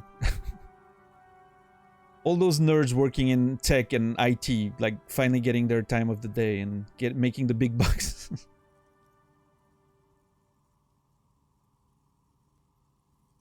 And they said being a nerd wasn't gonna pay, right?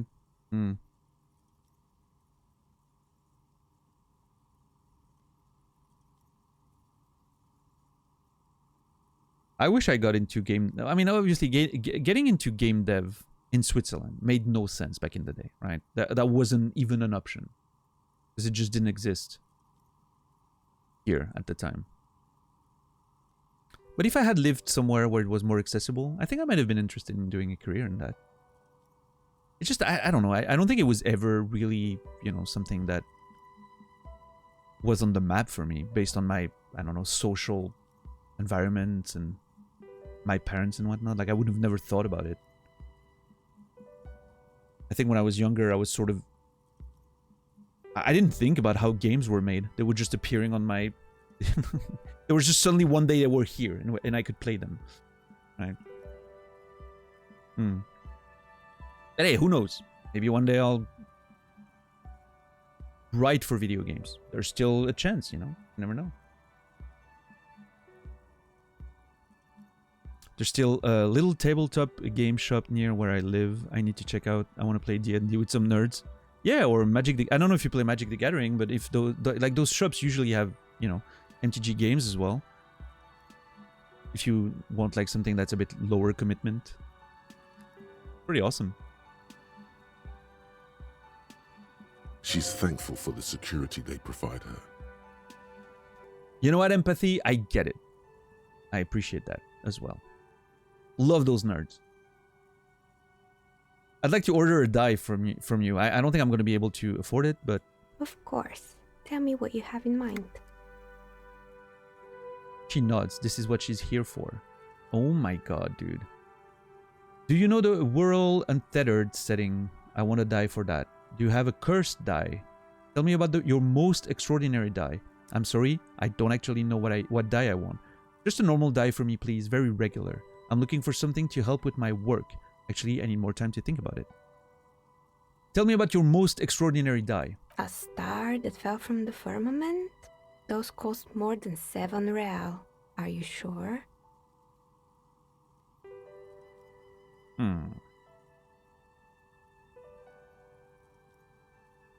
Oh yeah, it's stuff? That doesn't sound great, actually. You like cooperation more than competition? Yeah, makes sense, lady. I get that. I'm a star myself, a superstar, and superstars don't care about money. No, I'm afraid it's not worth it. Sorry. Alright, maybe some other die then? I'm looking for something to help with my work. I think I have just the right one for you. She opens the top drawer of her work desk and takes something out. 2 polyhedrons, red and blue, cradled in her palm. Police colors. Because I'm a police officer, right? Not the most original, I know. But sometimes the obvious choice is obvious because it's best. Okay. Here, catch. They're a gift from me. She tosses you the dice. They're a gift for me? What? A beautiful woman tossing you a gift. Whatever you do, don't overthink it. Oh no, dude.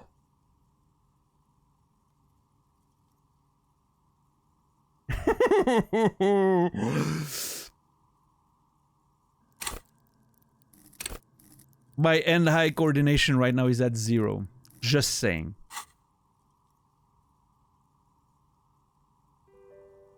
Totally overthinking it.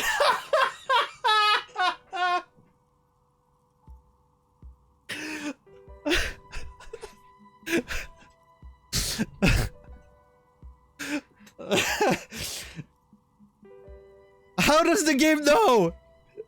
How is this game calling me out like that?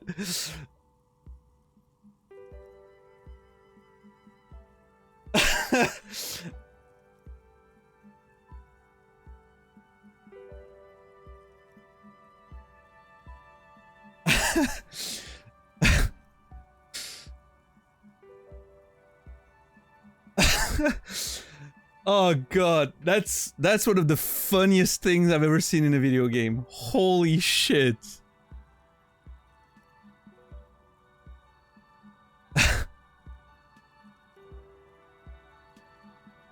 Oh my god, dude.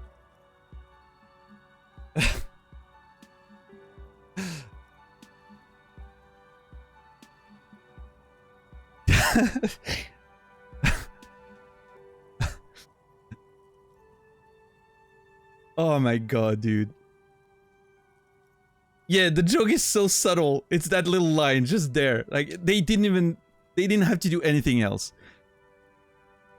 They just trust that it's gonna just work out, right? Oh man. It's a red check too. Holy crap. Well, of course it is.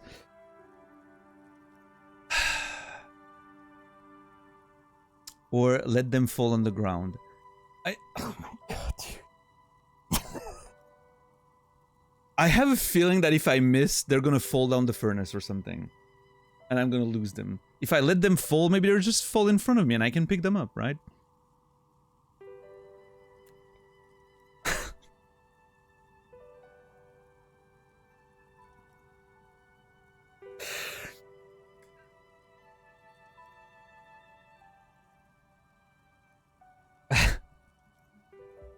I'm not overthinking, okay? I'm just thinking. I'm thinking the appropriate amount. I'm doing the exact appropriate amount of thinking right now.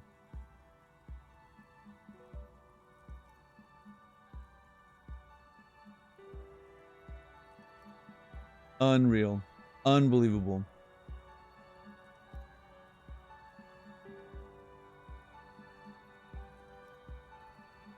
Oh man, that one got me so hard. Holy shit. That was actually a moment of just like burst out laughing uncontrollably. That was incredible. Ugh. Ooh, okay, I'm gonna let them fall on the ground. You can trash talk me, you can call me a coward. I don't care. I'm not rolling an 8%. This is not happening. I need 11 or more. It is not happening. I'm letting them fall on the ground. I don't believe in the heart of the dice on this one.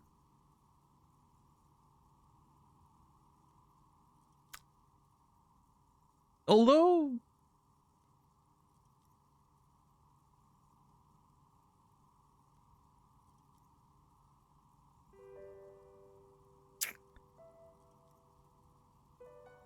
I mean, unless... You never know. Unless if I let them fall, maybe they fall through the cracks or something.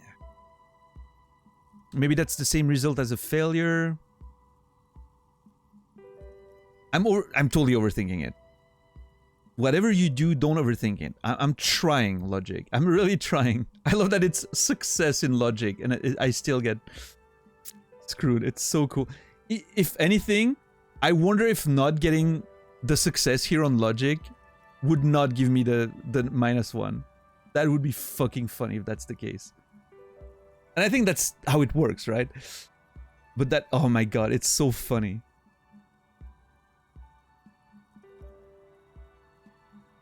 %, still a chance? I know, but I'm not trying to catch them.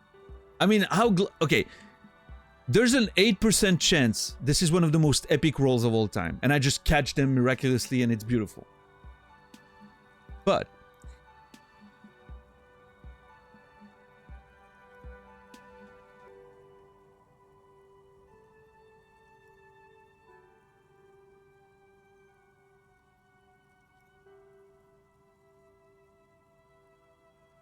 I'm letting them fall on the ground. I'm not... No. I'm letting them fall. 2 tiny pieces of carved stone drop to the floor and scatter in opposite directions, like pearls from a broken string. The blue one disappears down the pit in the center of the room.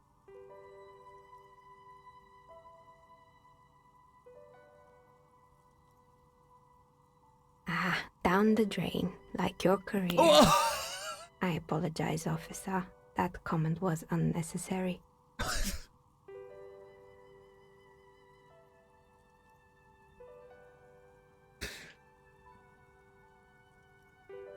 Dude, what the hell?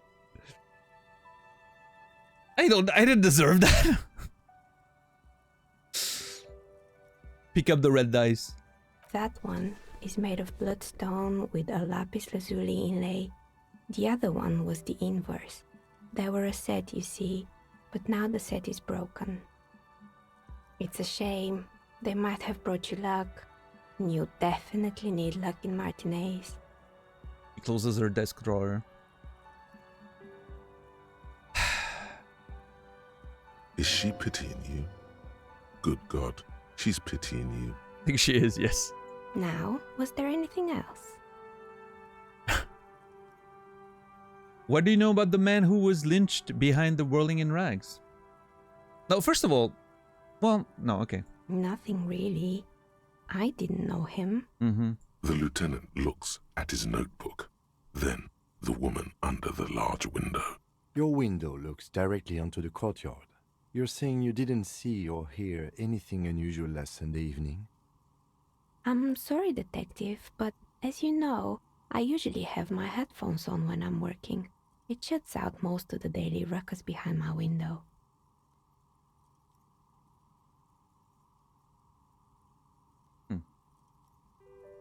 I think I relate to Inland Empire too. Yeah, lady.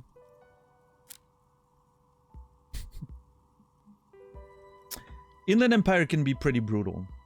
You are, after all, your own worst critic, right? Inland Empire embodies that sometimes. Although honestly, a lot of them also like trash talk you all the time, so. But Inland Empire seems to be hitting particularly deep for me sometimes.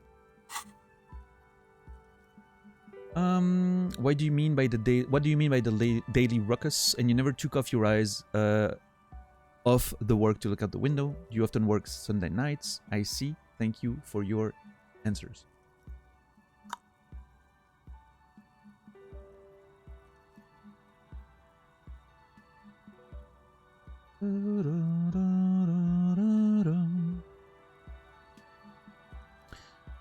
What do you mean by the daily ruckus? Well, there's always something going on in the Whirling's backyard. She stops to try and come up with an example. During daytime, there are usually those kids. And lately, I've been seeing a lot of drunk workers hanging about. Must be because of the strike. Okay. She's heard of the murder, but did not see it, sire. Okay, Drama seems pretty convinced. She's not sorry to disappoint you. Informing on someone in a murder investigation would intrude upon her focused existence. Yeah, she doesn't want to care about those things. It's fair, I get it. But I never saw anyone during that fateful Sunday night, I'm afraid. She looks up at the window, pale light comes in. You never took your eyes off the work to look out the window? I might have, but in this case, all I would have seen is my own reflection staring back from the darkness. That is true. If she's at night, you know, you can't look out the window at night, so it makes sense. It's light here, but dark in the yard at night. Thank you, visual calculus. It's really hard to make anything out in the yard when it's dark outside. Besides, I rarely get up to look out the window when I'm in the zone. Sure. You know what? Checks out. Do you often work Sunday nights? It's an odd profession, making dice for people. But I like it, and I prefer doing this to sitting at home. Fair. Thank you for your answers. She nods. Okay. Anything else, officer? Why hasn't her business failed? This is a white check. We have an extremely low chance of making it, but I'll try. Let's see. You feel nothing. If anything, it's uncomfortably warm in here. We did good. That was a double 4, but... You start taking off your clothes? You need to connect? What do you mean? No, I'm not.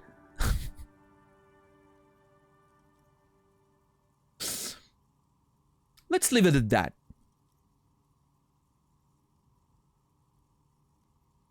She has begun to idly clean one of her carving tools with a dirty kerchief, the tool's sharp edge shining in the light of her desk lamp. All right, I think I'm done.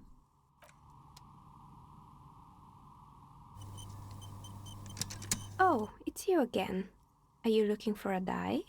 I'm bothered by the fact that her name's not appearing here, but instead just Novelty Dice Maker. I think it was Nia, like N-E-H-A, but...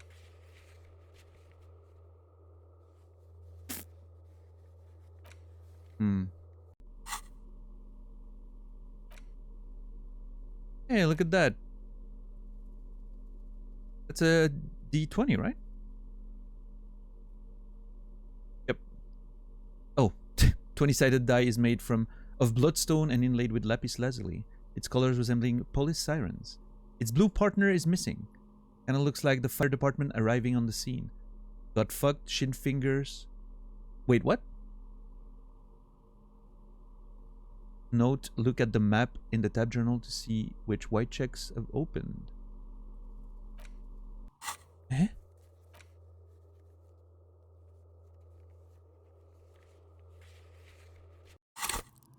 What?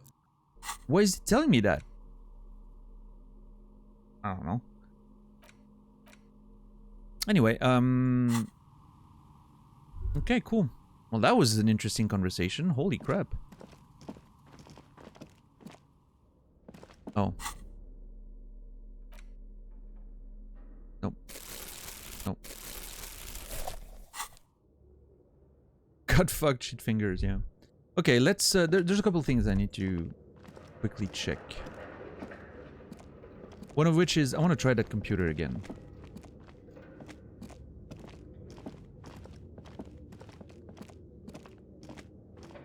Tiles on the cube are still smoldering, casting the framework in a soft glow. Fluorescent play and print keys shine on the keyboard.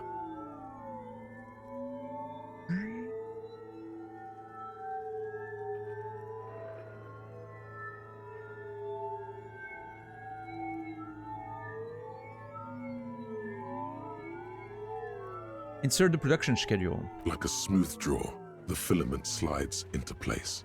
On the keyboard, the play key starts blinking. The speaker Press comes play. to life. Static seeps through the machine's planar magnetic driver. An old lady greets you. Her voice sounds 100 years old. Good morning. Fortress accident en rue de Saint-Ghislaine. This is East Insulindian Repeater Station 1. Please repeat. Is this the production schedule? Let's try the password for production schedule. Good. Please repeat the password. So there's no particular... Received. I will register this login attempt. Don't worry. Passwords have a way of turning up sooner or later. Yeah, that's the thing though. Fortress accident. Is there anything else I can do for you today? No, that's all for now. Thank you, and goodbye. Goodbye. Tiles on the cube are still smoldering, casting the framework in a soft glow. Fluorescent play and print keys shine on the keyboard. Remove the production schedule The filament slides out of its glowing nest. and leave. So there's... like... there's no task for that password. I need to make sure I take a note.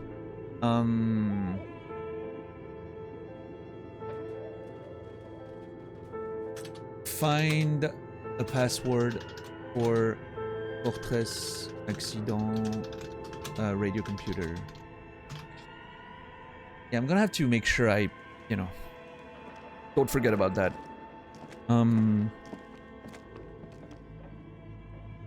Do I have any reason to explore through here again? I don't think so.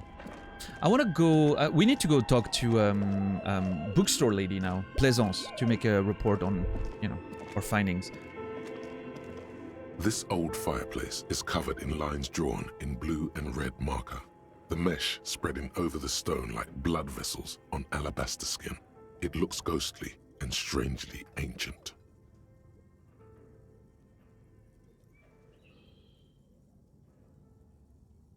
A diagram for summoning some time-forgotten being. The symbols seem very esoteric. The whole thing resembles Kadran mosaic tiles. Very pedantic. Okay, nothing new here. I was thinking maybe, you know, password or something could be found, but...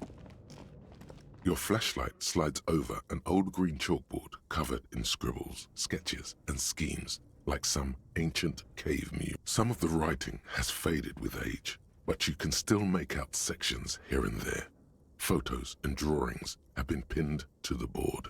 Inspect the notes. The handwriting is only partly legible, but you can still make out 3 slogans: Call in, Tune out, Wirral Untethered, and Heat Death of the Universe. Yeah, let's leave. No, if I'm gonna find a password, that's not gonna be here, I don't think. Let's, okay, there's one thing I want to try is... I want to see if... I mean, the dice fell through here. There should be a non-zero chance that it fell somewhere in there, right? A thick layer of coal dust covers the furnace, coloring it pitch black. Look inside the furnace. It's dark and grimy here. In the darkness you can hear chatter. It's coming from above. A voice or several voices talking to each other. Near the smoke chamber, upstairs. What are you doing?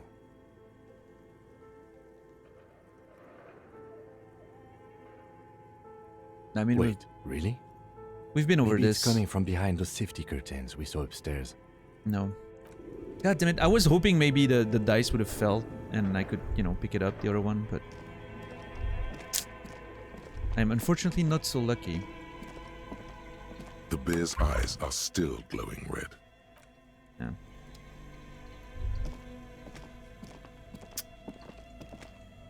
That's annoying. I'm really sad that I didn't get the other dice. Oh well. It is what it is.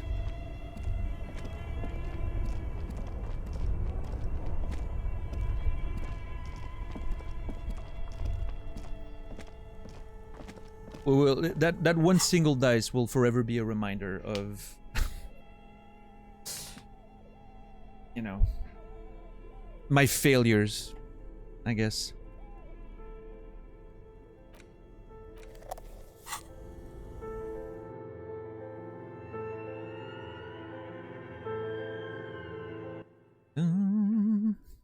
All right.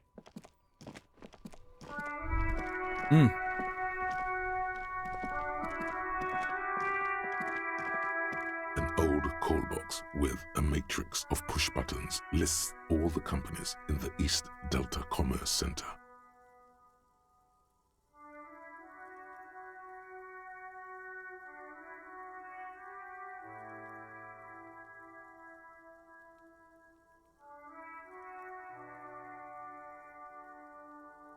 East Delta Commerce Center? This must be the name of the doomed commercial area. Now we know all of these people. It's amazing. We've heard about all of them. That's the whirling, though. What if I call the whirling? East Delta Pinball. Entrance from Building B. Empty card. Can I call her? Let's try. This button looks new, but someone has removed the name card. Nothing happens when you try to ring it. And she says it wasn't connected, so... This button looks new. I wouldn't be surprised if it hasn't been connected yet. Is it the dice makers? Yep. That is what it is. Andrew Orlando Hare, SCA. You ring the doorbell, but no one answers. What an ominous name for a hair salon. Doesn't bode well for anyone's hair. Artemitep boxing for young athletes and gym. All you hear is static, but no one answers the call. Emma's Fashion Atelier.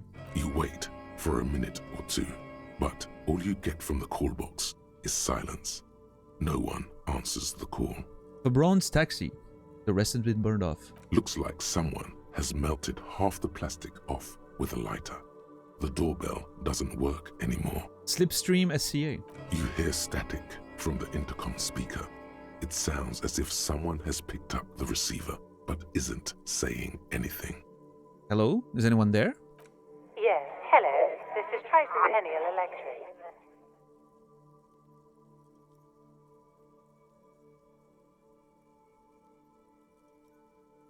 Hold on. What? This is Tricentennial Electrics. This is a woman's voice crackling and fragile through the static. Have you come to place an order? She sounds almost antique, as if her voice was being played off an old wax cylinder. A receiver must not be working properly. Hold on, Tricentennial Electrics? Tricentennial Electrics? I thought I was calling Slipstream SCA. Who's this? I've been inside this building, but I didn't see anyone from Tricentennial Electrics. This place is deserted. Lie, yes, I've come to place an order. Or, sorry, I don't have a business here. I'm gonna go with the who's this. My God. The lieutenant exchanges a look with you. Sorry? It's you. My God. I didn't think I would hear your voice. Continue? Who cares that you don't remember her? Just go along with it. What is happening? Continue. No, something's wrong here. Are you sure she's talking to you? Do we know each other? Who are you? Where are you? Stand up straighter. Yeah, it's me. Here I am again, crawling back into your life. I mean, the sound of the way the sound is produced there makes me think that it could be like I'm imagining it, and that's why Kim is, you know, looking at me weird, maybe. Although, I mean, maybe he's just looking at me like, what the fuck, you know? Because he's hearing the conversation as well. Do we know each other? Who are you? Where are you? Michelle, just please. She stops, and you can hear her breathe heavily, her breath distorted by ancient static. Why did you even call? I don't understand. You've been gone for months. I thought you didn't care. Hold on. Tell me what's going on. What did I do? Ever since I came to work here, it's been different.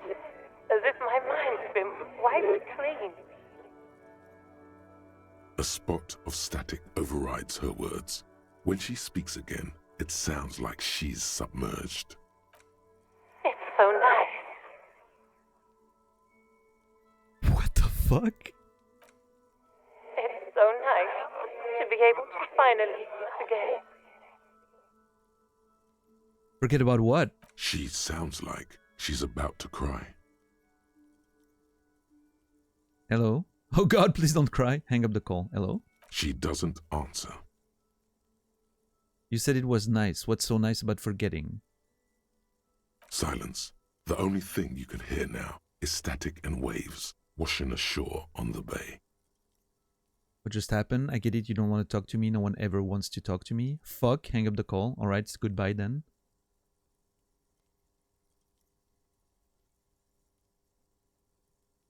What just happened? Another seagull passes by. It's getting cold standing here, staring at the silent call box. I don't know what happened either. We should probably stop playing with this thing.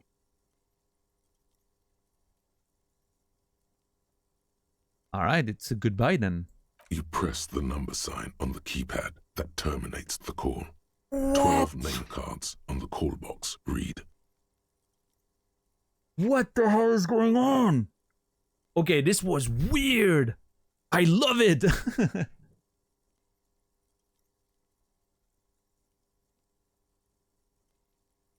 I mean, Kim heard it. So I'm not dreaming this. Unless, I mean, he's just saying, I don't know what happened either. But it seems like he heard it too.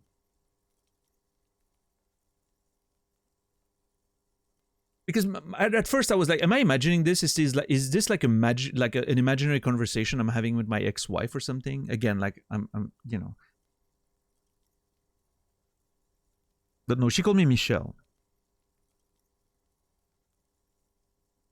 It's a volition challenge now. Wax cylinder.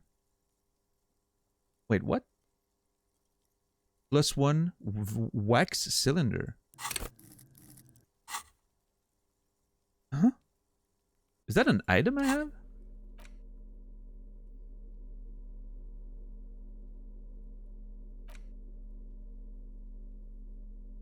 No, it was the mention of the voice being weird, right? With a matrix. East Delta Commerce Center. I think it's a part of the conversation. Must be the name of the doomed commercial area. It's a part of the conversation that I got that apparently gives me now a bonus. Or 58 is pretty good. It's a white check. Let's try. Whatever she says, it can't hurt you. You're a different person now.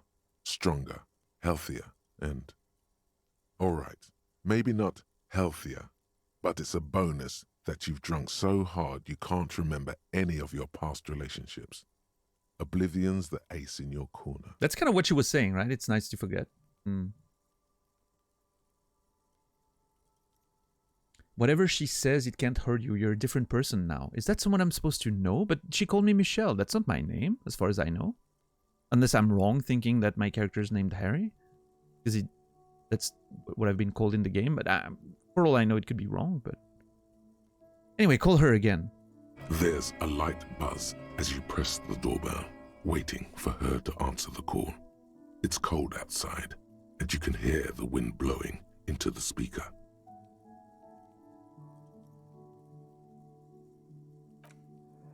Yes, hello.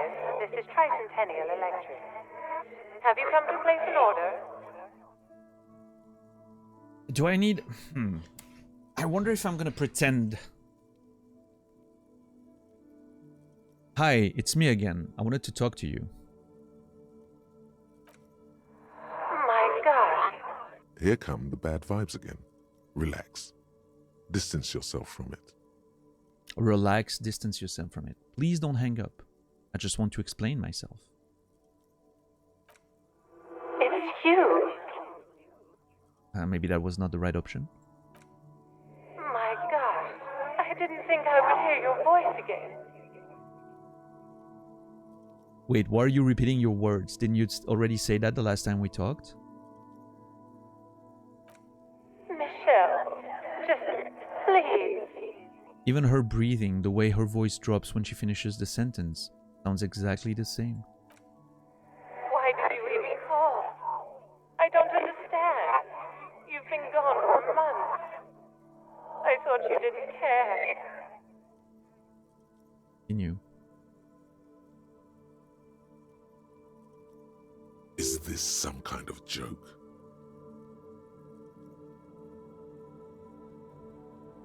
Do you think it's funny deceiving a police officer? Just stop it already. Stop repeating your words. It doesn't matter what I say. You're just going to... Is there a world where this is like a sort of one of those milieux that the dice maker mentioned?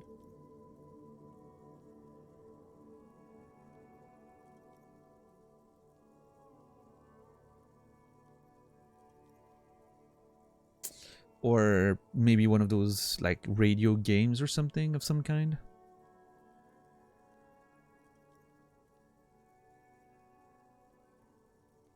It doesn't matter what I say, you're just going to continue, right?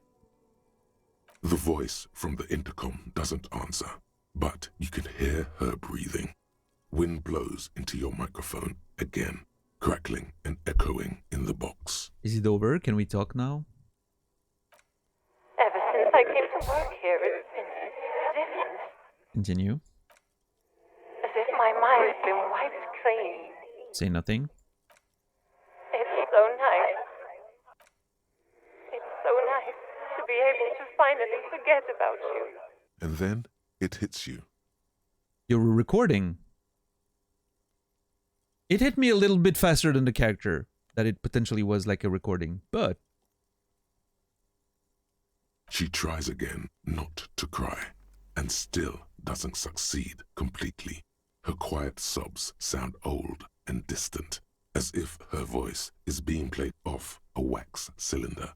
Real or not, your mirror neurons react. It feels painful to be listening to this. Just a recording, and here I thought, why does this still feel like my fault? Go ahead, ancient recording. Cry then.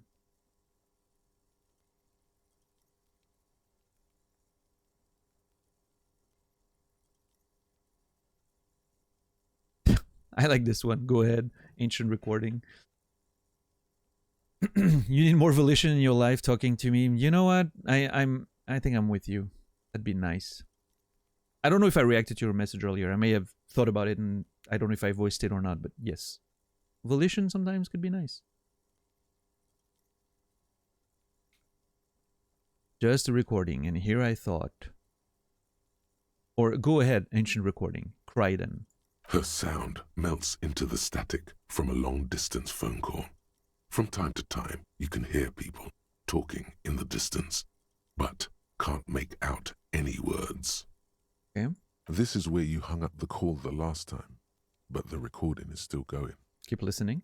A phone rings in the office with an old-fashioned chime, and someone walks by in a pair of heels. The static is like a warm blanket wrapped around the sounds. Is anyone there? No one replies, but the static grows stronger like rainfall. Then a female voice speaks out, completely different from the one before. Glorious and total somehow. Crawling inside your head. Glorious and total. What a weird way to describe a voice. Her words are too cold to comprehend. She smells of sodium lights and rain streaks on car windows. Eyes like pilot lights watch your shape in dark hallways, guttering.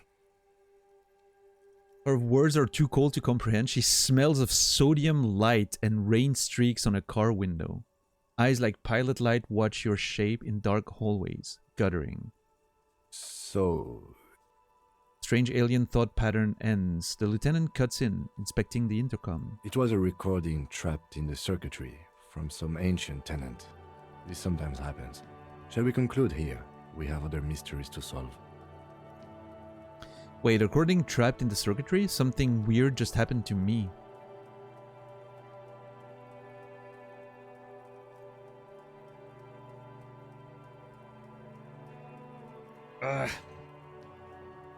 Yeah, Shivers is insane. I really wish I could unlock more Shivers point and put points in there.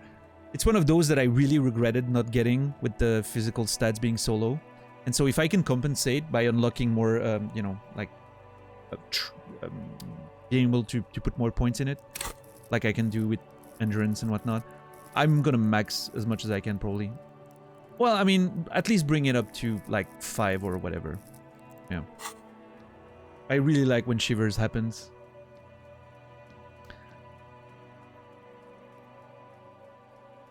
Something weird just happened to me, I think. Don't take this the wrong way, but during our short stint working together, something weird is almost always happening to you. Okay, Kim. Watch out, okay? That is true. Logic, fuck off.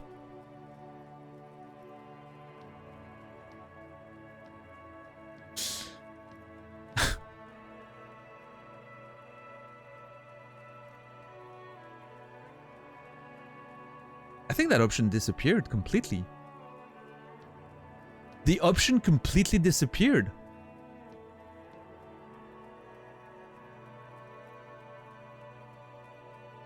Oh man, that was very mysterious. I wonder if we'll ever get more about this, or if this was just like a little flavor thing. Revachol Ice City. Silence.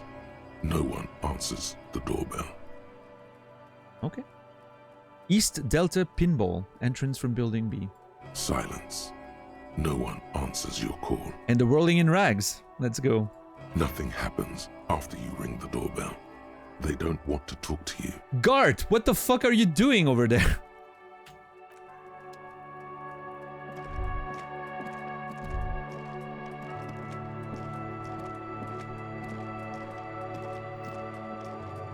Oh, that's the woman we hugged yesterday. Nice.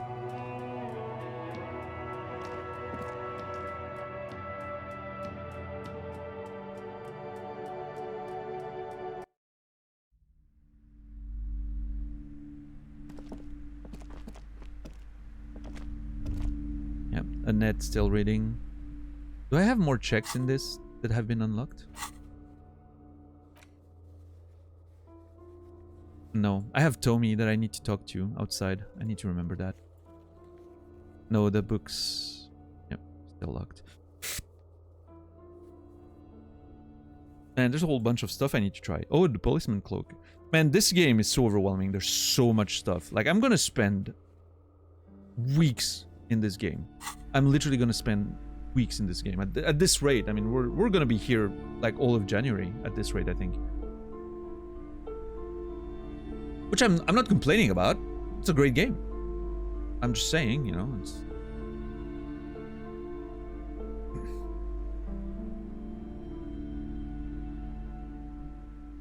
Alright, we need to talk to Plaisance.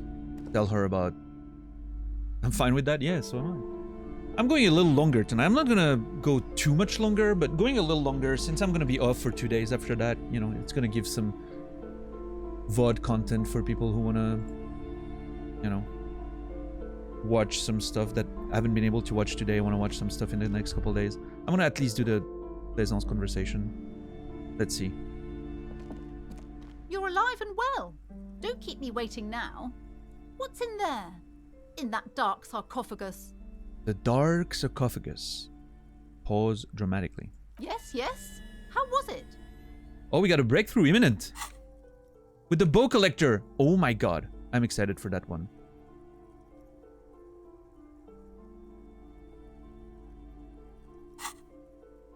Continue. Tell her how ghastly it was. You know it's what she wants to hear. It was a charnel house of failed business enterprises, leeching life energy from this bookstore. Honestly, a dump. Nothing to see here, just a heaps of garbage. Someone should let the sunshine in. I am in no position to give out personal opinions.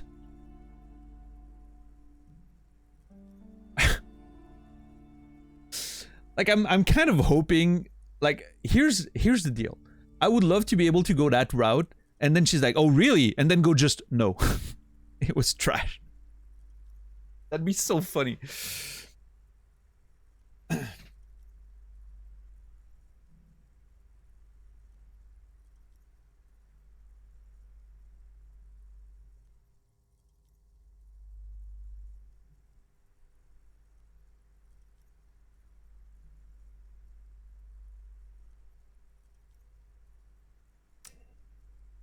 She's a bit of an annoying person. I kind of want to play with her.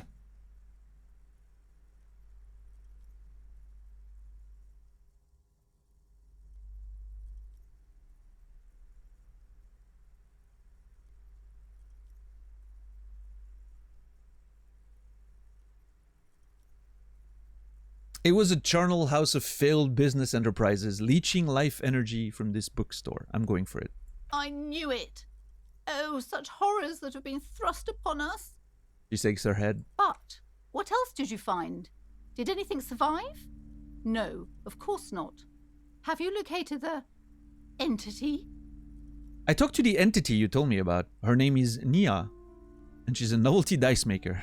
A novelty dice maker? Well, spit it out. Why does she need the dice? For some kind of sorcery? Sometimes they use the ankle bones of sheep. She's not a sorceress or some malicious entity. She's a businesswoman like you. No, ma'am, I felt her aura. She is not the one to blame for this curse. She may be involved. I don't have a way to question the malignant entity further.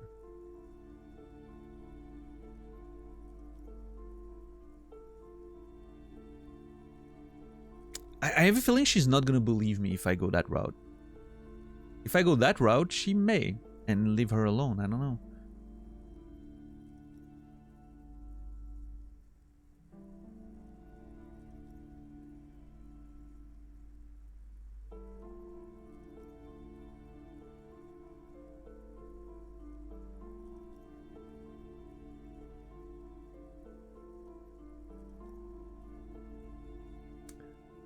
Oh.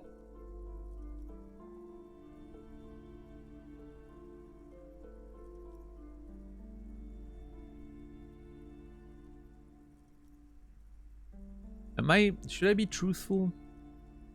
Should I go along with it? Or should I be just honest? Go along, be honest. Go along, be honest. Go along, be honest.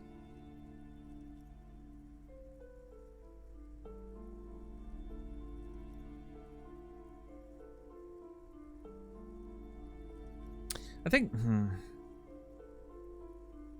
She's probably not gonna listen though. That's the problem. She doesn't seem to be a very open-minded person.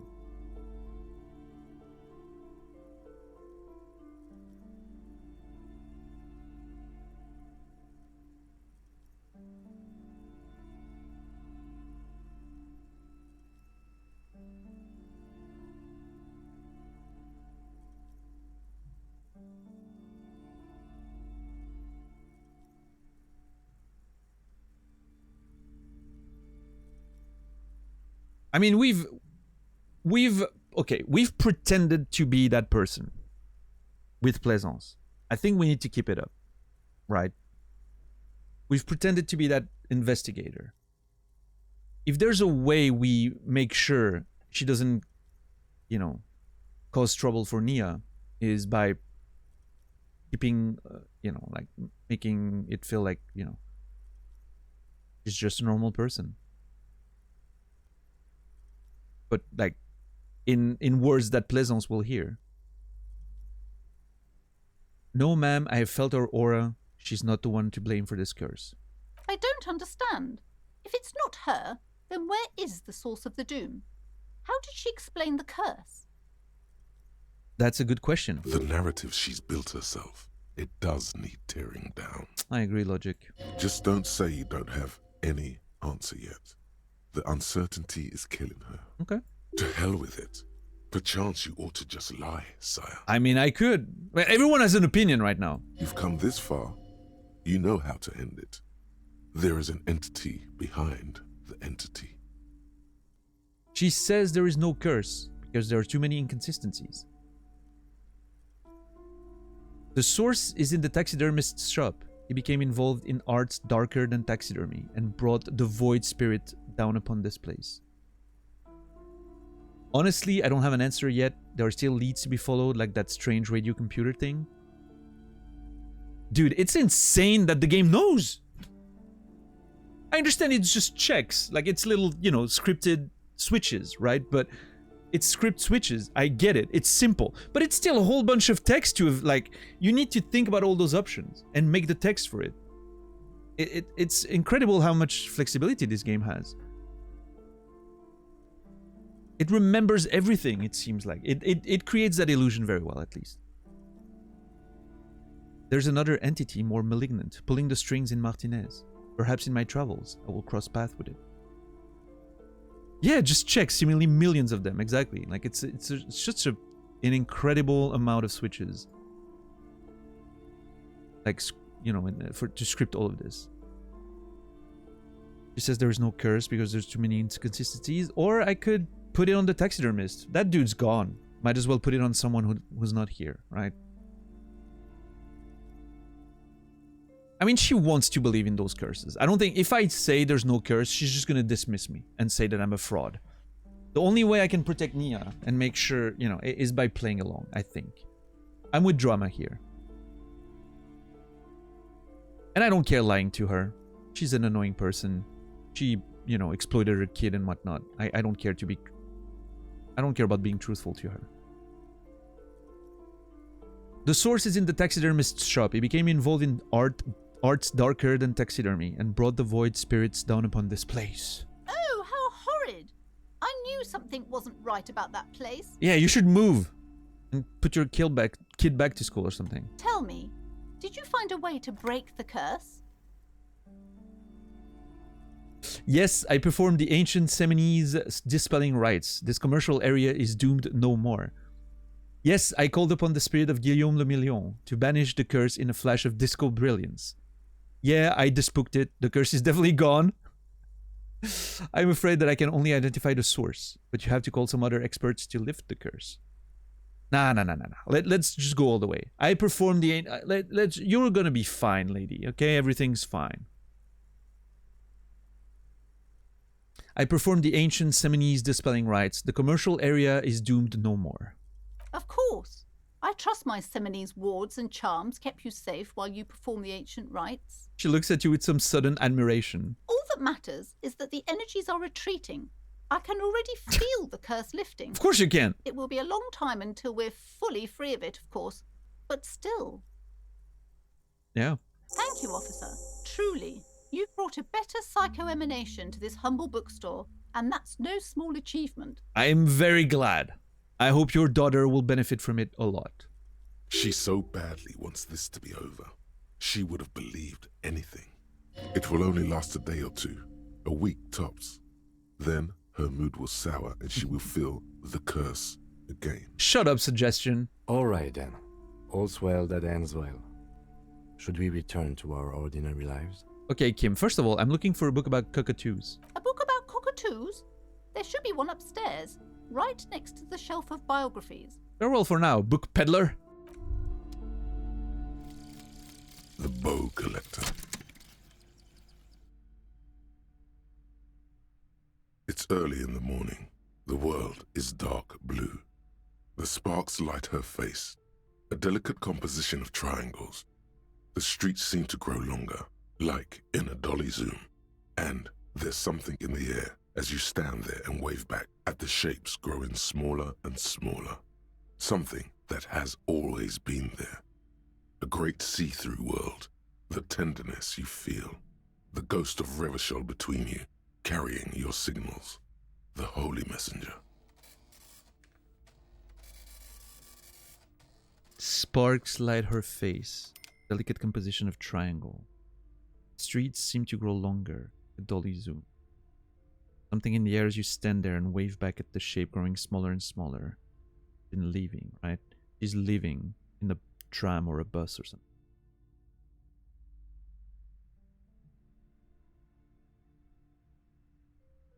There's something in the air that has always been there. A great see-through world, the tenderness you feel, the ghost of Revachol between you, carrying your signal, the only message. Some of that, I guess, love that was happening at the time. What's my bonus there? +3 shivers?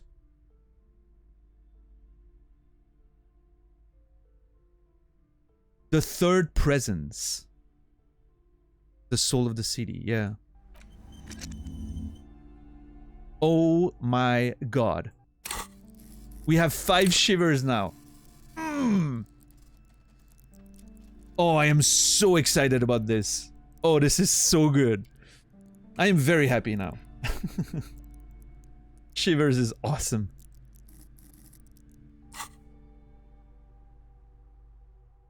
Alright, I'm gonna have to decide if I want to unlock one of these or upgrade something in there.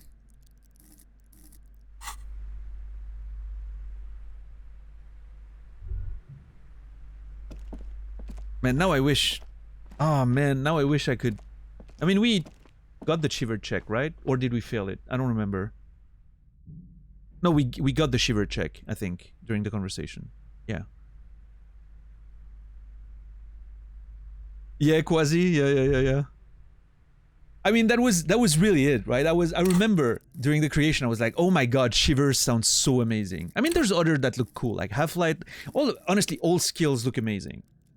But based on, you know, a lot of those, like, feel like they should be a different playthrough, right? I'm like, okay, one day, I hope in the future, someday, I will have the desire to play like a brute sort of a character. Like a, you know, a gentle giant sort of character, or a, you know, not very much intellect, but a lot of physique and... Or, you know, try different things, but... Shivers felt like something I wanted. Like, I wanted Shivers in this setup, so I'm very happy with that. Oh, this is great. Hell yeah.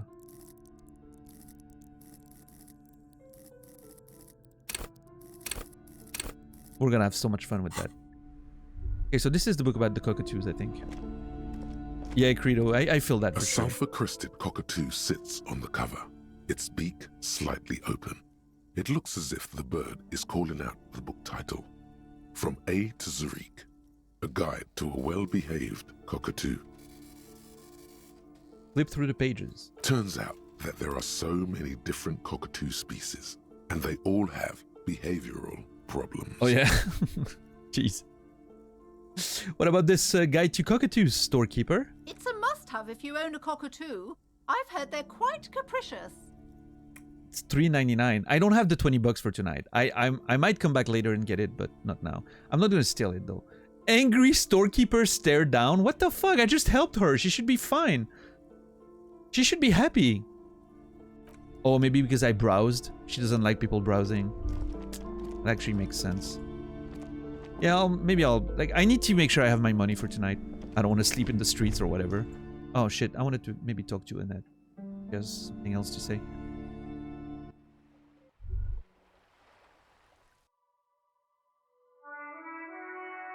Yeah, da-da-da. We'll get back to that later. Okay. Does Annette have something new to say? Hi, Ace Detective. Are you here for more books? She smiles warmly. No, it's okay, Annette. I was just seeing if you had anything new to say. All good. Yeah, I love that the cockatoo book is actually a thing. That's awesome. Oh, it's raining. Those poor books getting rained on. Oh! All around you, rain falls on the great city of Revachol. Rain drips from the eaves and floods the gutters, washing the filth away. Holy crap. That view, though. Already paying off. Dude, I'm telling you. Shivers is amazing.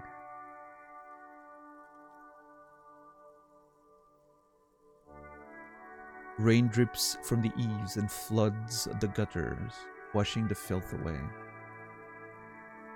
The spring thaw must be here. The snow is melting. What am I doing? Looking up at the sky, cold water dripping from your hat. What do I see? Grey sky like great battleships, clouds colliding with one another.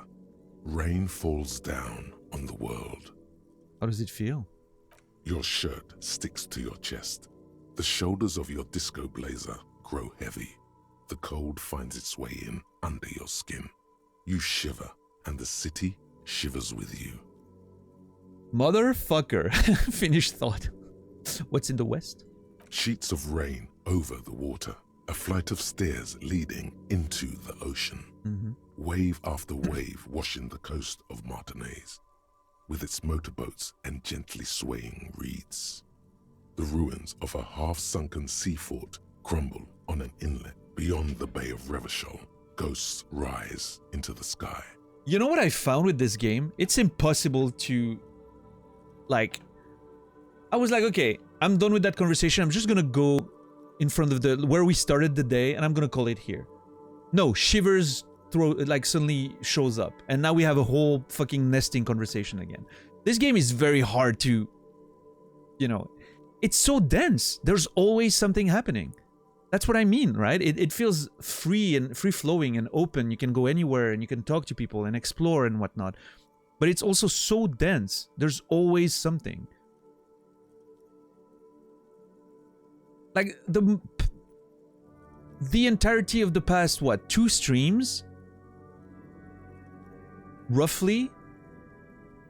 Maybe 3 even? Took place in this little space there. Almost all of it.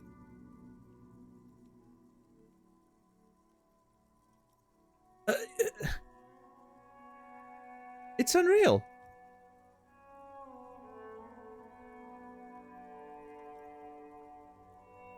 Kind of feels like a painting in motion, each stroke containing a beautiful sadness. Yeah. Yeah, or just simply beauty, right? Not all of it is sad, but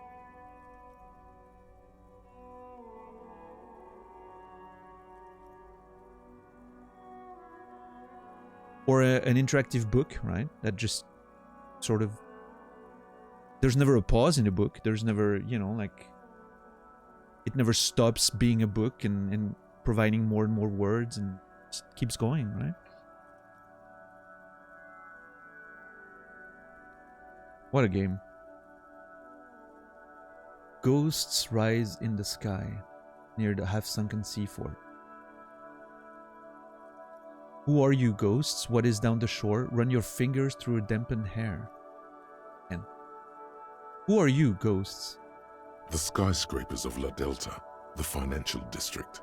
Faint golden light seeps from the office windows. Will you ever go there? Will I?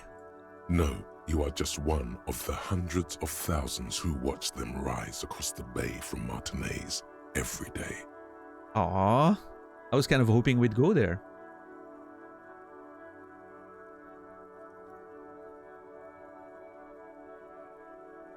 What is down the shore?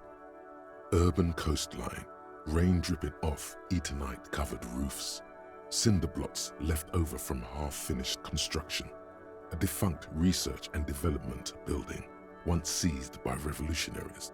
An old wooden church stands on stilts above the water. I've seen the church on like the main menu. And we've seen the description from a viewer, like one of those pay viewers, like coin-operated viewers.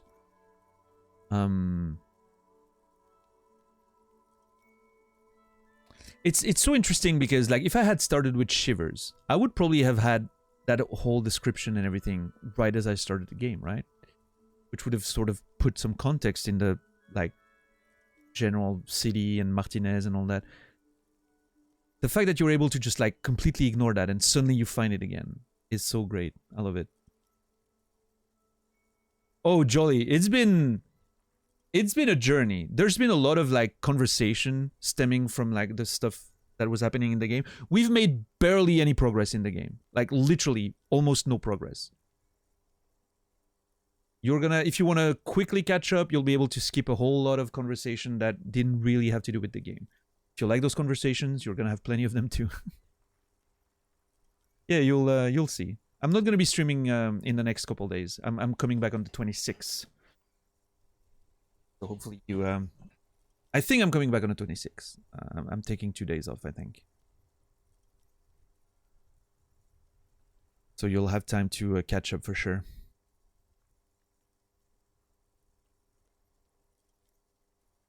Beyond that. Coal City, end of all lines. Yeah, we've heard about Coal City before. Run your fingers through your dampened hair. Your hair is an oily mess flecked with ash from neighboring coal plants. Smokestacks rise somewhere in the distance.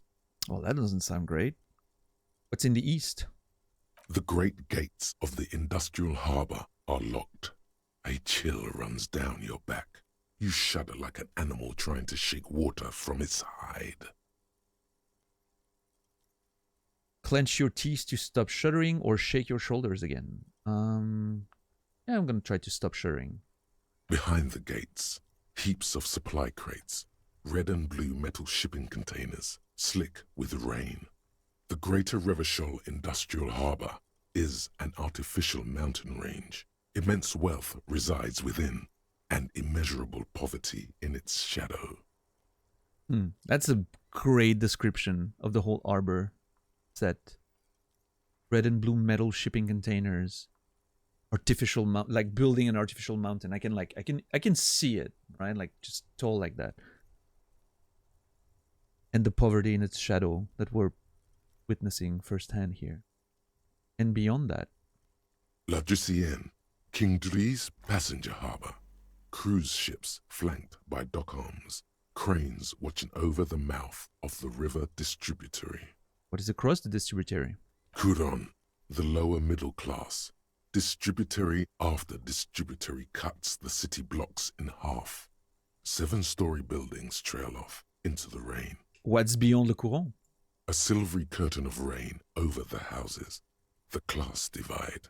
A silvery curtain of rain over the houses, the class divide. You have never been there. They don't need the law east of the river. What's north? Capeside apartments. Tower blocks crowd one another. 4.46mm bullets still lodged in their war-torn stone walls. I cannot wait to go there. Not only to see who Kuno's dad is, because man, that should be a character, but also to just like see apartments and where people live, you know, more normally. Hallways collapse from the mortar hits of a war that was lost long ago. Clotheslines go to waste in the rain. Radios play. The news at noon. It is actually noon!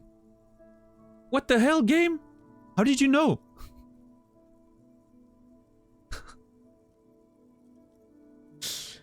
And closer to here? A yard. Rain falls onto the roof of a woodshed. Coal leaks into a puddle beneath the feet of a dead man. He swings from a tree, a gaping hole in his bare, rotting chest. Okay, the hole might be my fault, actually.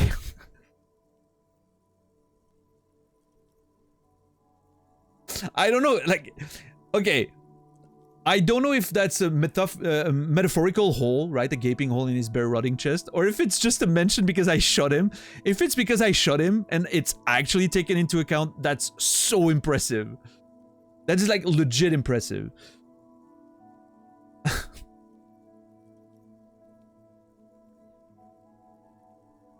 Like that's like if that's the case, that's just an insane amount of editing in the writing.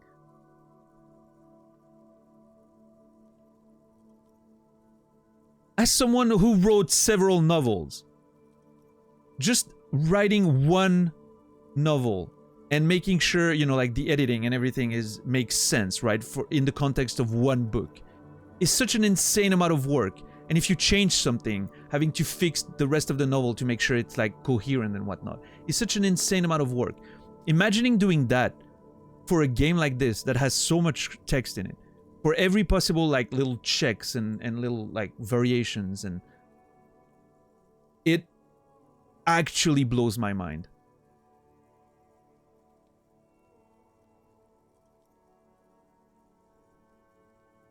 Like I can imagine, like I can have like a notion of how much work there is in there. And it actually blows my mind.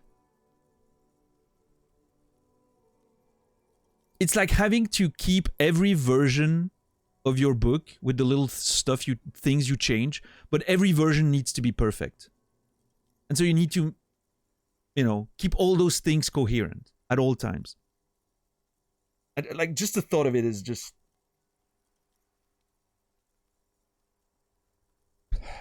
You know what? Maybe I don't want to write for video games anymore. Maybe that's not a good idea.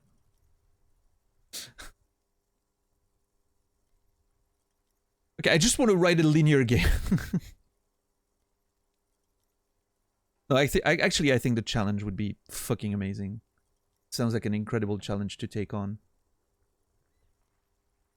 And I would be very excited at the prospect of doing it.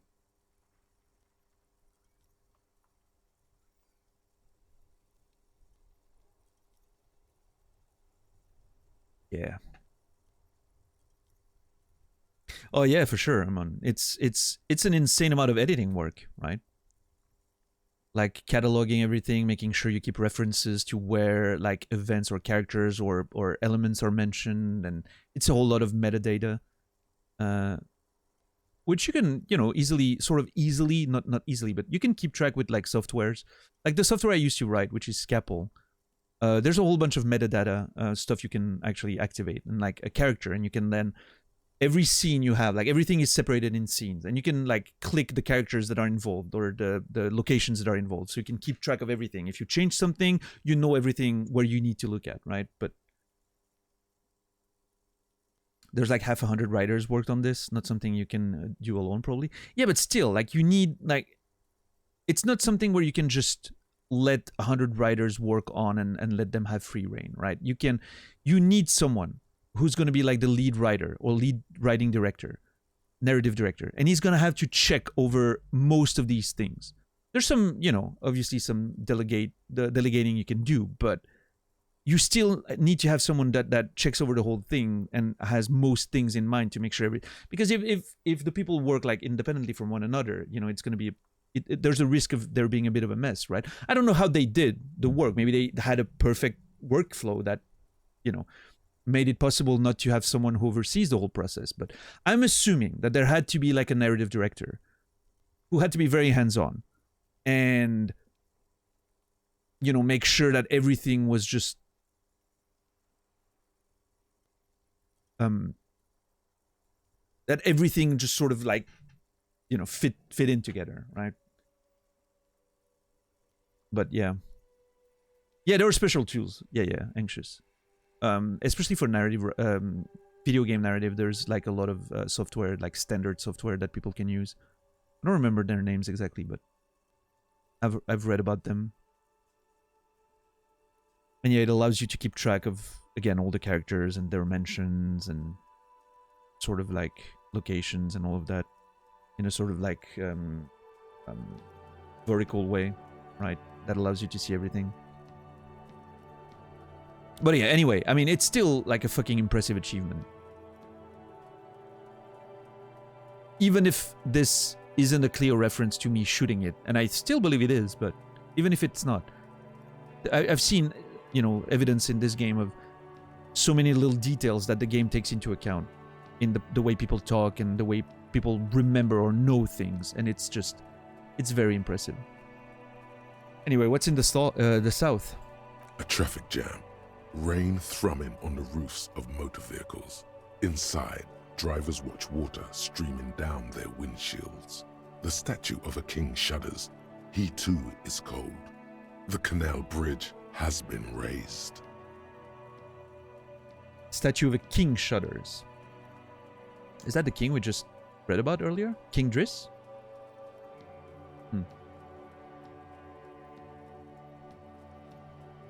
The canal bridge has been raised. What's on the other side? The road ascends. A raised motorway loops above the ghetto. Beneath its concrete columns, A sea of rooftops, woodwork, and tar stretches northward.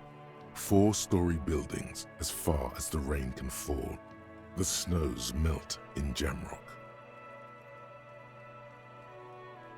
Where the hood at? I'm sorry, are you rapping, Harry? You are not allowed to rap. I'm sorry. Neither am I, by the way. Let's leave that to people who know what they're doing, okay? Why am I not there? Shudder, look further. In the rain-swept distance, above the rooftops of Jamrock, a repurposed silk mill stands perched above the motorway exit. Precinct 41 hunches in the rain. A repurposed silk mill is Precinct 41's building, apparently. Your vision blurs. You wipe your face with your hand. The rain stings your eyes, making you look up and blink. What's above? Coalition aerostatics hang like apparitions under the cloud cover. Way up there, where rain forms, rotors flutter silently. Your sight clears. Coalition aerostatics hang like apparitions under the cloud cover. I'm still not 100% sure what aerostatics are. It feels to me like they're sort of again, I mentioned like zeppelins, you know, like those big balloons that are just. What's the other name for a zeppelin? There's a name for that in English, but I can't remember. A blimp, thank you. Yeah, I think that was the word I was thinking of. Yeah. Like the Hindenburg thing. Was it Hindenburg? Yeah. Or the thing at the beginning of Arcanum. For those of you who played that. That's what I'm thinking the aerostatic is because of the name. I don't know, like it feels like it should be, you know. But maybe I'm wrong, I don't know. And then way above, rotors flutter silently, so helicopters. We've seen some of the on the main menu. Anyway, motherfucker, finished thought. This rain will not let up anytime soon. You should get a raincoat. There's a freight to the east. They sell them there. Yeah, we could get a raincoat, but it's expensive. Man, oh man. Shivers. What an amazing skill. I'm sure I'm gonna have a lot of fun with that one.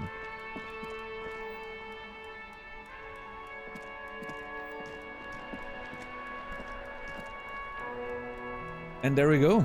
I think that's gonna be it for today, ladies and gentlemen. What an interesting adventure today was. Very self-contained, very small in scope, right? Just the dice maker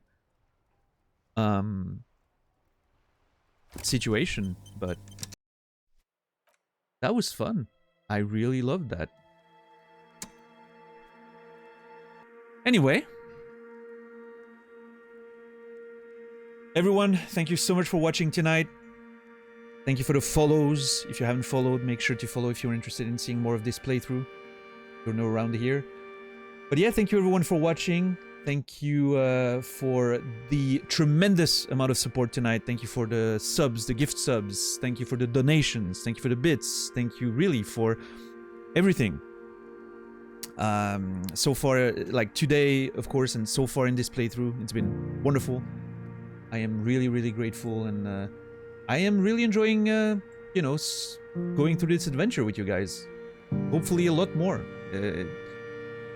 I am not seeing any sort of burnout or signs of me not, you know, of me being tired of this game. Every stream, I'm like more and more excited to play it the next time. It's actually gonna be difficult for me not to stream tomorrow and the next day, because I want to see more of this game. We're gonna be raiding out in a minute. If you don't mind waiting, I would appreciate it. But yeah, I mean, what can I say? Like, what the hell? This game is like, it's such a crazy experience, and I can't wait to see more of it. So as a reminder, I won't be streaming tomorrow or Monday. I'm giving you guys a break for the holidays. And I'm gonna take a break myself, play some games, you know, sort out a few things around here, and you know,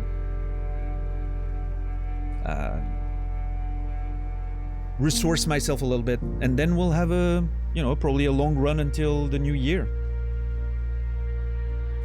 There's a part of me that's like, am I really not gonna stream until like take 2 days off? But I think it's a good idea, especially with Christmas. You know, you get like, yeah. Let's not reconsider everything. Well-deserved time off. Well-deserved time off. It's important. Anyway, imagine taking extra days off. Yeah, I don't know. Anyway, I'll be back on Tuesday, 26th at 7 p.m. Central European Time, 1 p.m. Eastern, 10 a.m. Pacific. You can check the schedule under the channel. I'm gonna update it right after the stream, cancel the next 2 days so you guys, you know, have a precise schedule there, and then I'll be back.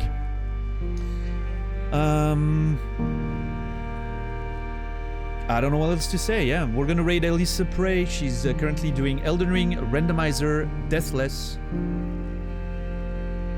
It's an interesting run. I'm probably gonna be hanging out a bit later.